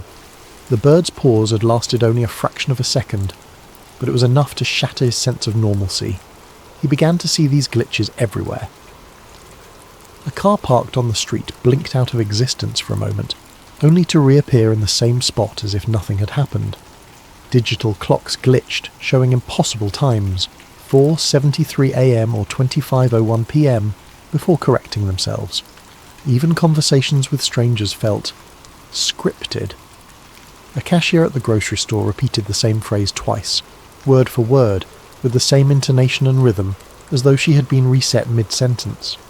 Daniel couldn't escape the feeling that the world around him was unraveling. Or perhaps it wasn't unraveling.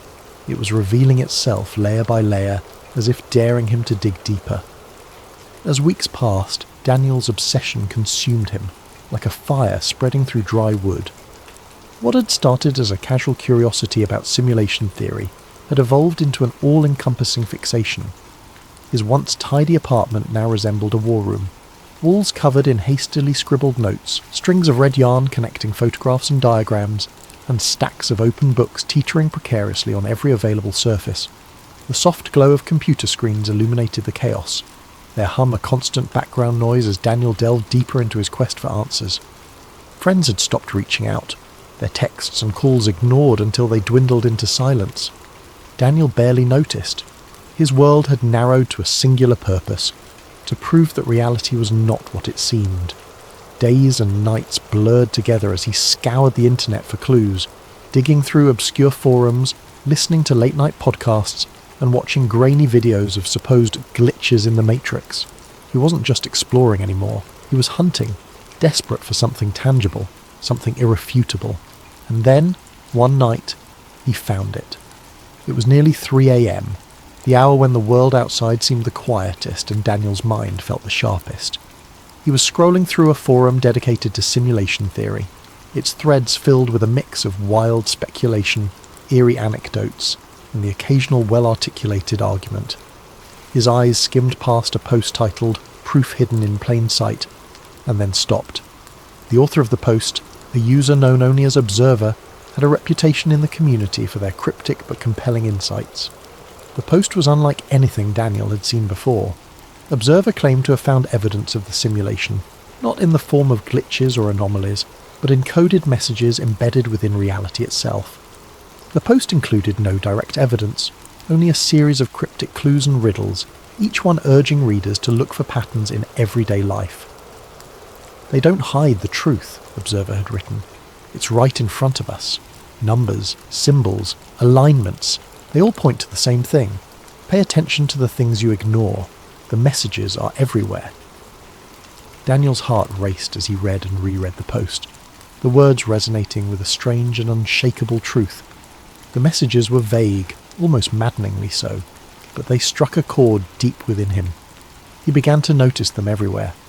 The next day, Daniel bought coffee at his usual cafe. As he handed the cashier a $10 bill, his eyes fell on the receipt. The total was $4.42, an unremarkable amount until he noticed the timestamp printed at the bottom, 4:42 p.m.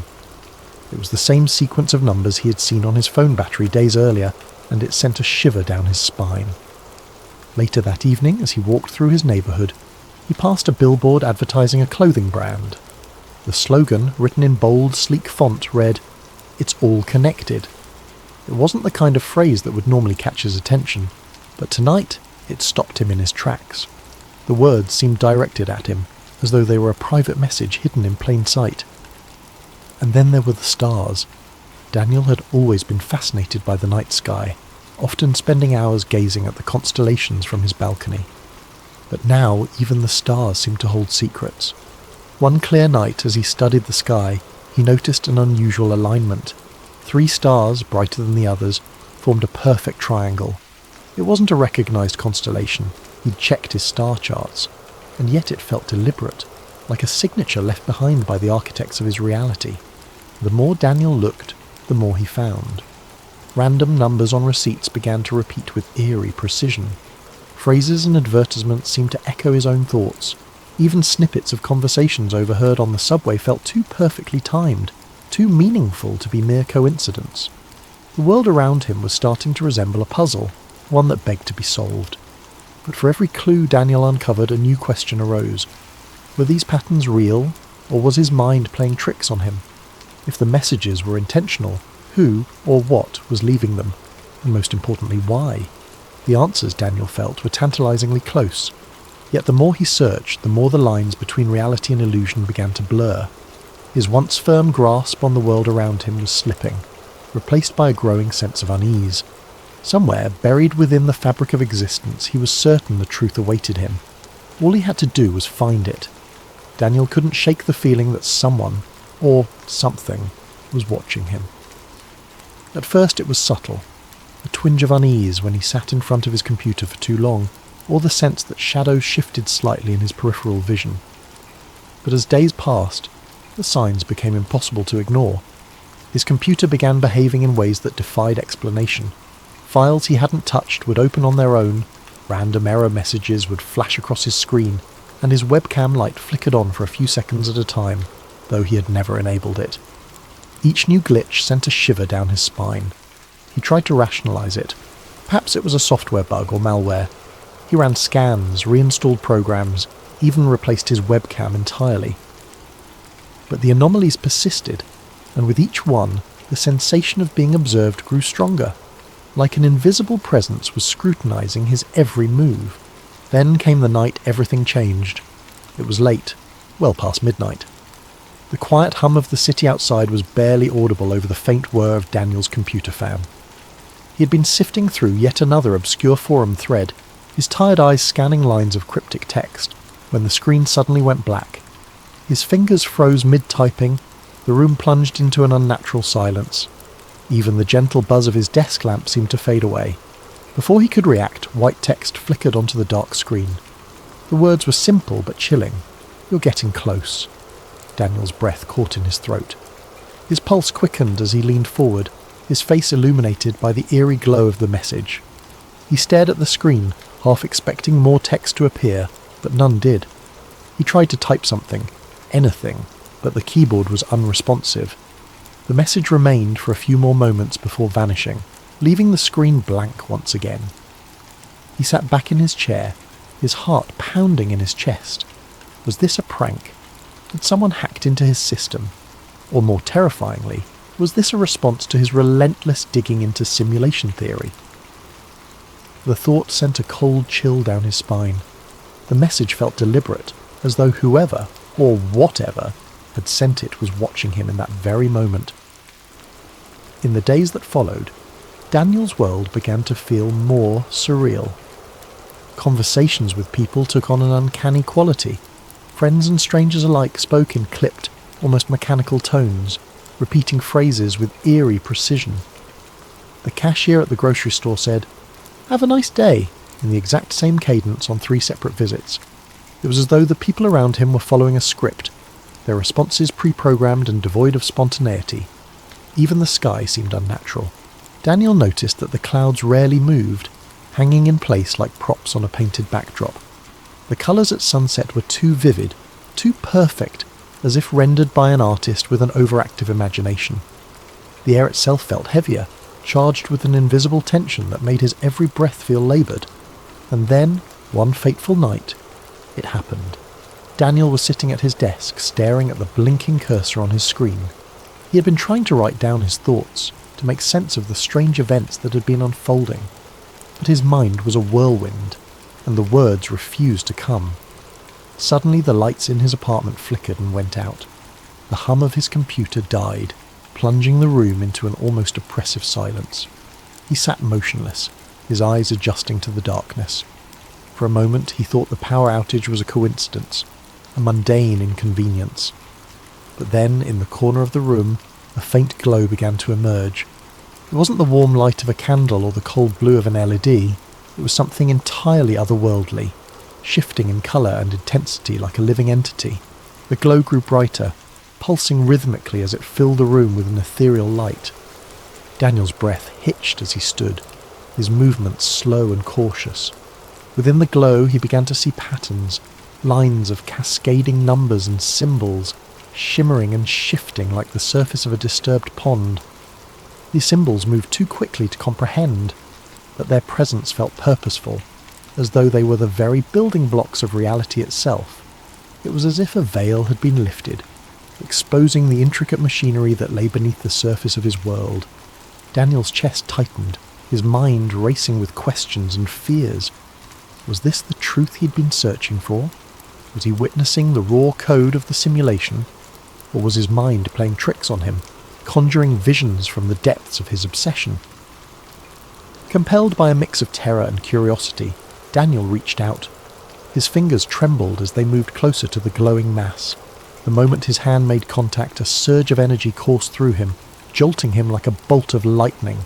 He gasped, his vision flooded with a kaleidoscope of images and sensations. He saw flashes of his life, memories both familiar and foreign. He saw himself as a child playing in the park, but the scene felt off, as though it were a recording played back on faulty equipment. He saw faces of people he didn't recognise but felt he should, their expressions frozen in time. Most disturbingly, he saw himself from a distance, not as a human being but as a sequence of data, lines of ones and zeros stretching infinitely into the void. The experience lasted only a few seconds, but it left Daniel reeling. As the glow faded and the room plunged back into darkness, he collapsed into his chair, his body trembling with exhaustion and fear. His mind raced to make sense of what he had seen. Was it a glimpse of the truth, or had his obsession driven him to the brink of madness? In the silence that followed, one thought echoed through Daniel's mind. The world he knew would never feel the same again. In the days that followed, Daniel struggled to make sense of what had happened. He replayed the events over and over in his mind. The glowing code, the surge of energy, the kaleidoscope of images that had flashed before his eyes. Was it possible that he had truly glimpsed the underlying fabric of reality, or had his mind, pushed to the brink by his obsession, simply conjured it in a moment of exhaustion? No matter how many times he turned the question over, the answer remained elusive. He began to move through life with a strange sense of detachment. Every moment, every interaction, every sensation carried with it the faint echo of artificiality.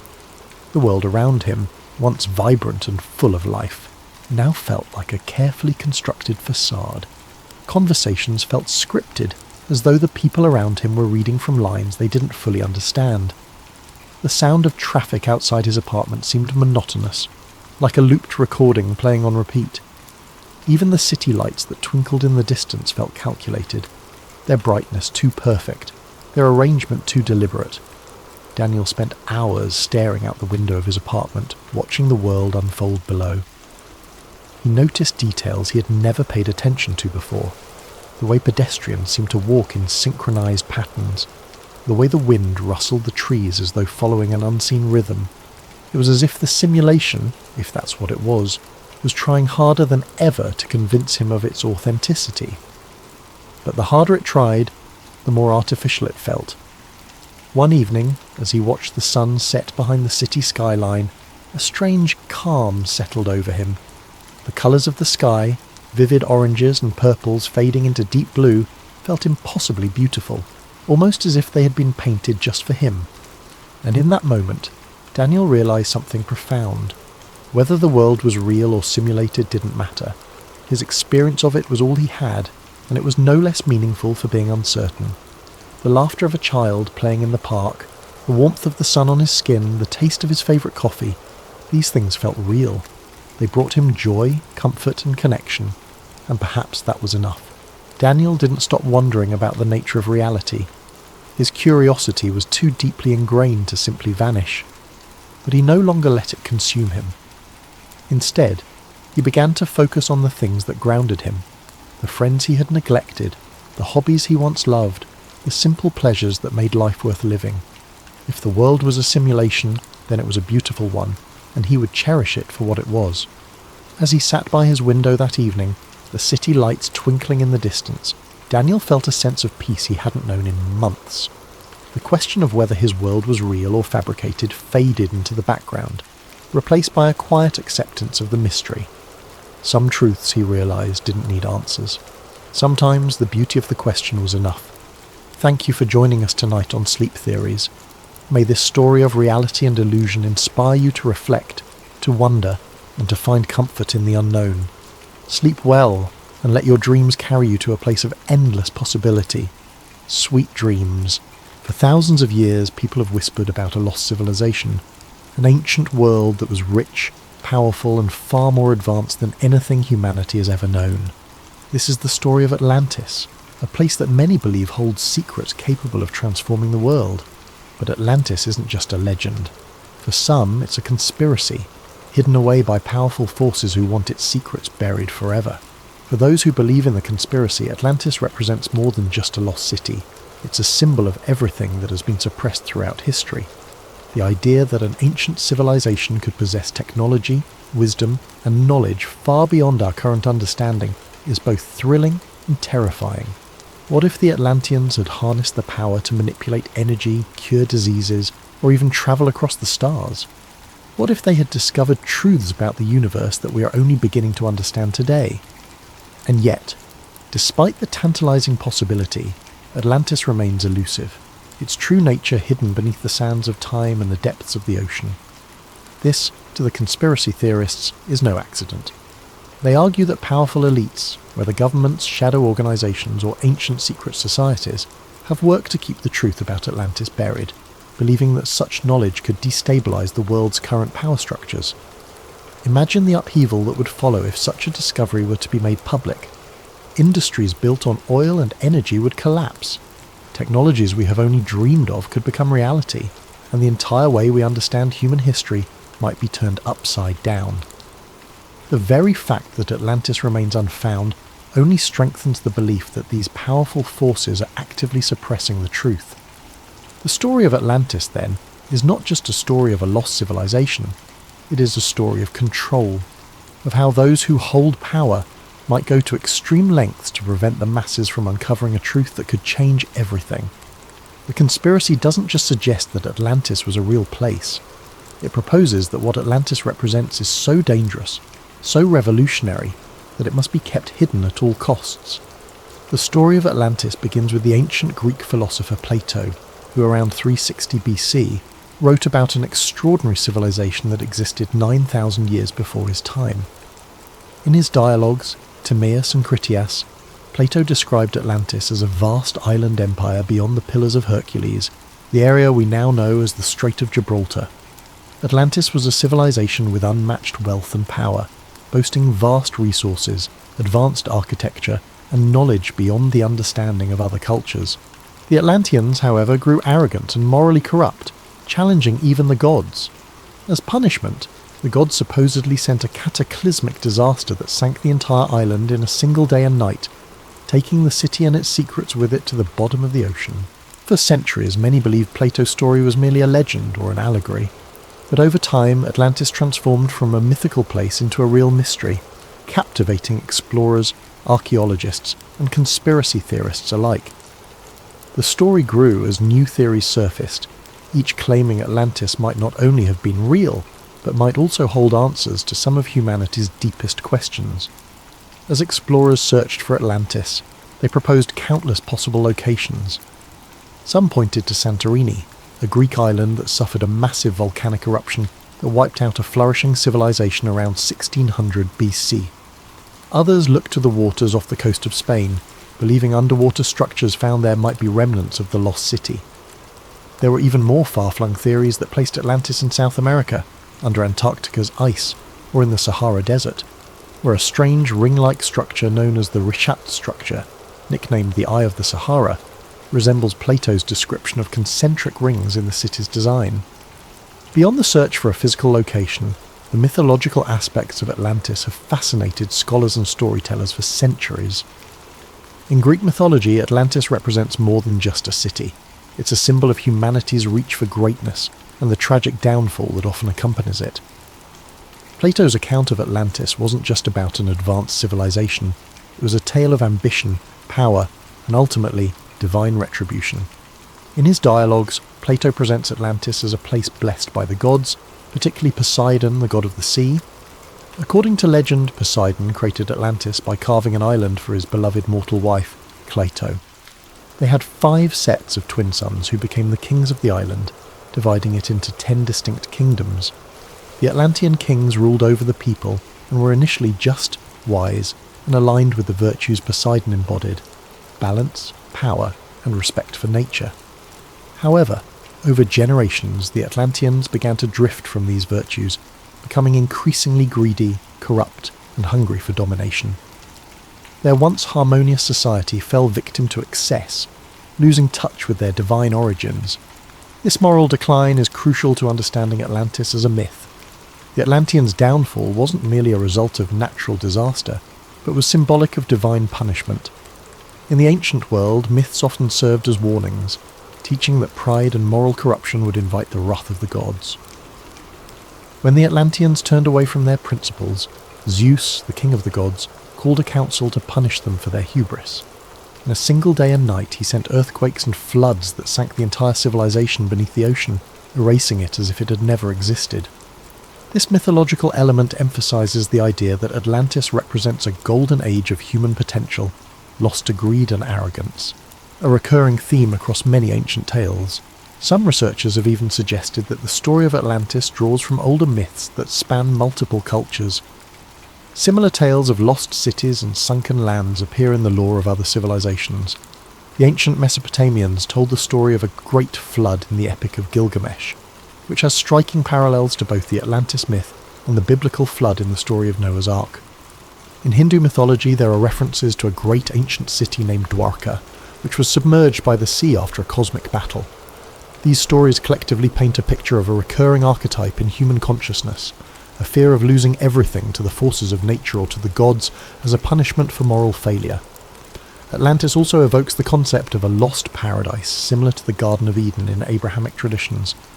Like Eden, Atlantis is thought to have been a place of purity, wisdom, and divine connection, lost because humanity strayed from its original path.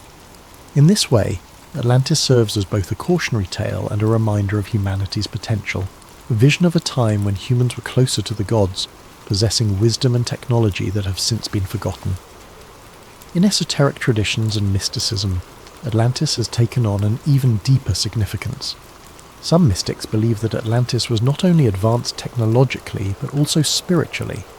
The Atlanteans, according to these accounts, were highly enlightened beings who had mastered forms of energy and consciousness far beyond what we know today. Some stories describe the Atlanteans as being able to communicate telepathically, access different planes of existence, or even achieve physical immortality. In these mystical views, the fall of Atlantis wasn't just a loss of a city, but the loss of a spiritual and intellectual height that humanity has not yet regained. For many in modern times, Atlantis has come to represent an idealized utopian society, a lost civilization that embodied humanity's greatest strengths and fell to its greatest weaknesses. It is both a paradise lost and a cautionary tale, warning of the dangers that come with power, arrogance, and the abandonment of moral principles. The story of Atlantis endures because it reflects timeless human themes, resonating across cultures and centuries, blending historical speculation with deep mythological roots. In the end, whether Atlantis was a real place or simply a product of myth, it serves as a powerful symbol in our collective imagination, a reminder of both the heights humanity can reach and the depths to which it can fall. But where Atlantis might lie buried is just one piece of the mystery. What really fuels the conspiracy are the claims of what might be hidden there. According to some theories, Atlantis was a civilization so advanced that it possessed technology far beyond anything we have today. Many believe the Atlanteans had discovered a limitless source of energy, supposedly harnessed through massive crystals that channeled energy across the city, powering everything from their transportation systems to their weaponry.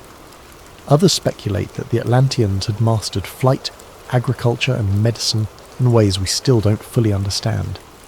If true, such discoveries would be invaluable to the modern world, and perhaps that's exactly why some argue the powers that be don't want us to find it. This is where the conspiracy deepens. According to theorists, there are powerful groups, governments, corporations, even religious institutions that know the truth about Atlantis and have been actively working to keep it hidden. Why?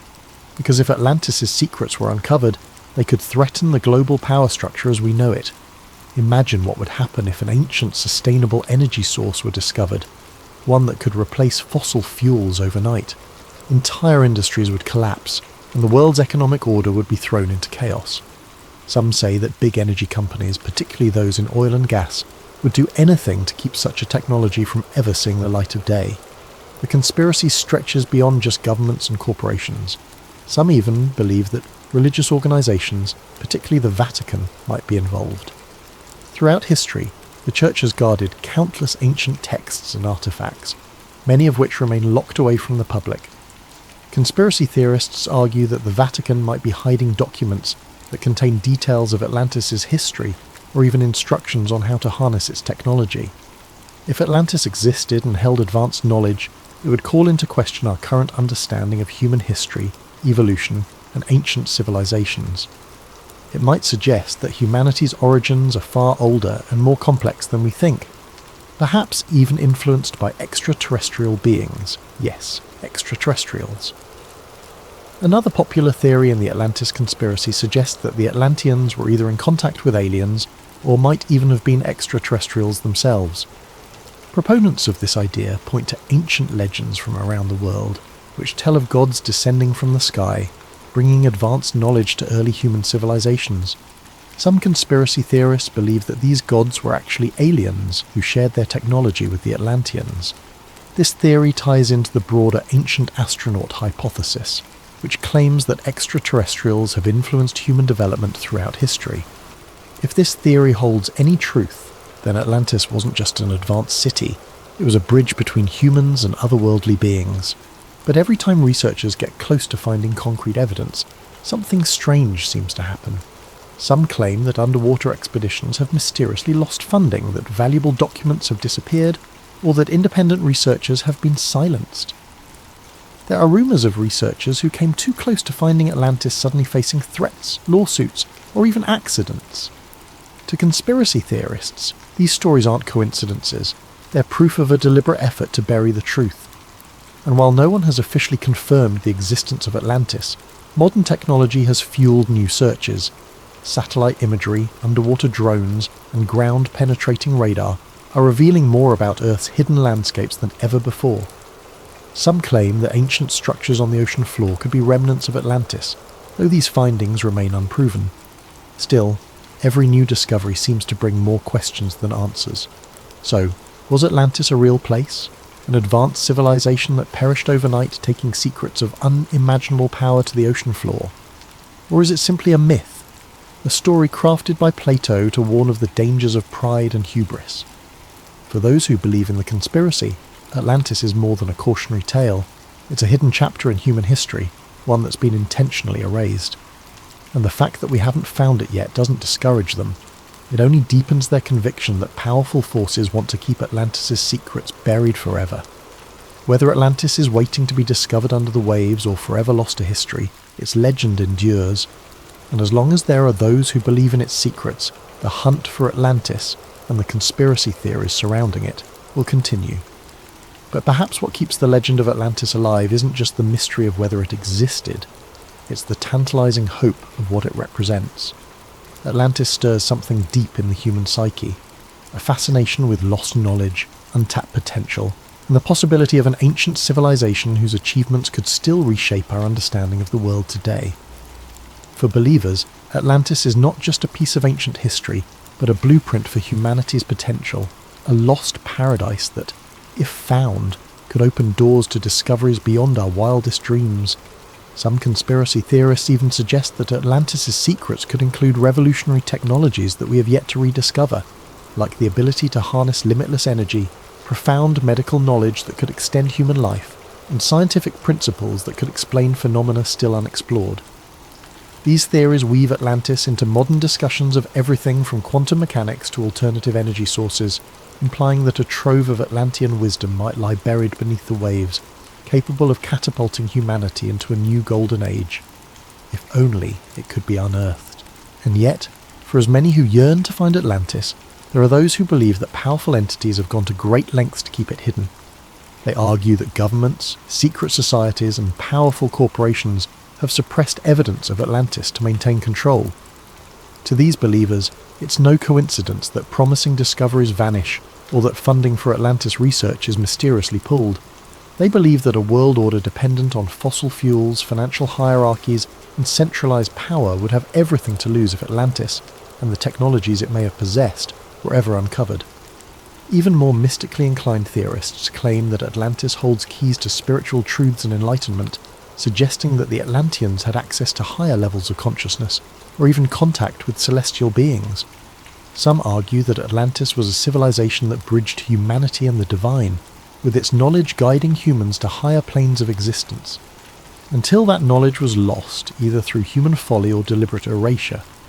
For these believers, rediscovering Atlantis could mean reclaiming a path towards spiritual awakening, allowing humans to reconnect with an ancient divine understanding of the universe and our place within it. So as modern technology improves and underwater exploration pushes into new frontiers, the question remains, will we ever uncover the secrets of Atlantis? Is it possible that sonar scans or satellite imagery might someday reveal a submerged city, finally proving Atlantis was real? Or will it remain forever shrouded in mystery, protected by the ocean's depths and the weight of millennia? Perhaps it's this very elusiveness that keeps Atlantis alive in our imaginations. It's a riddle without an answer, a dream that remains tantalizingly out of reach. And as long as Atlantis remains unfound, its legend will continue to captivate, a story of both human aspiration and the dangers of ambition. So whether or not Atlantis truly lies beneath the waves, one thing is certain: as long as there are those who believe in its secrets, the hunt for Atlantis and the mysteries it promises will never end.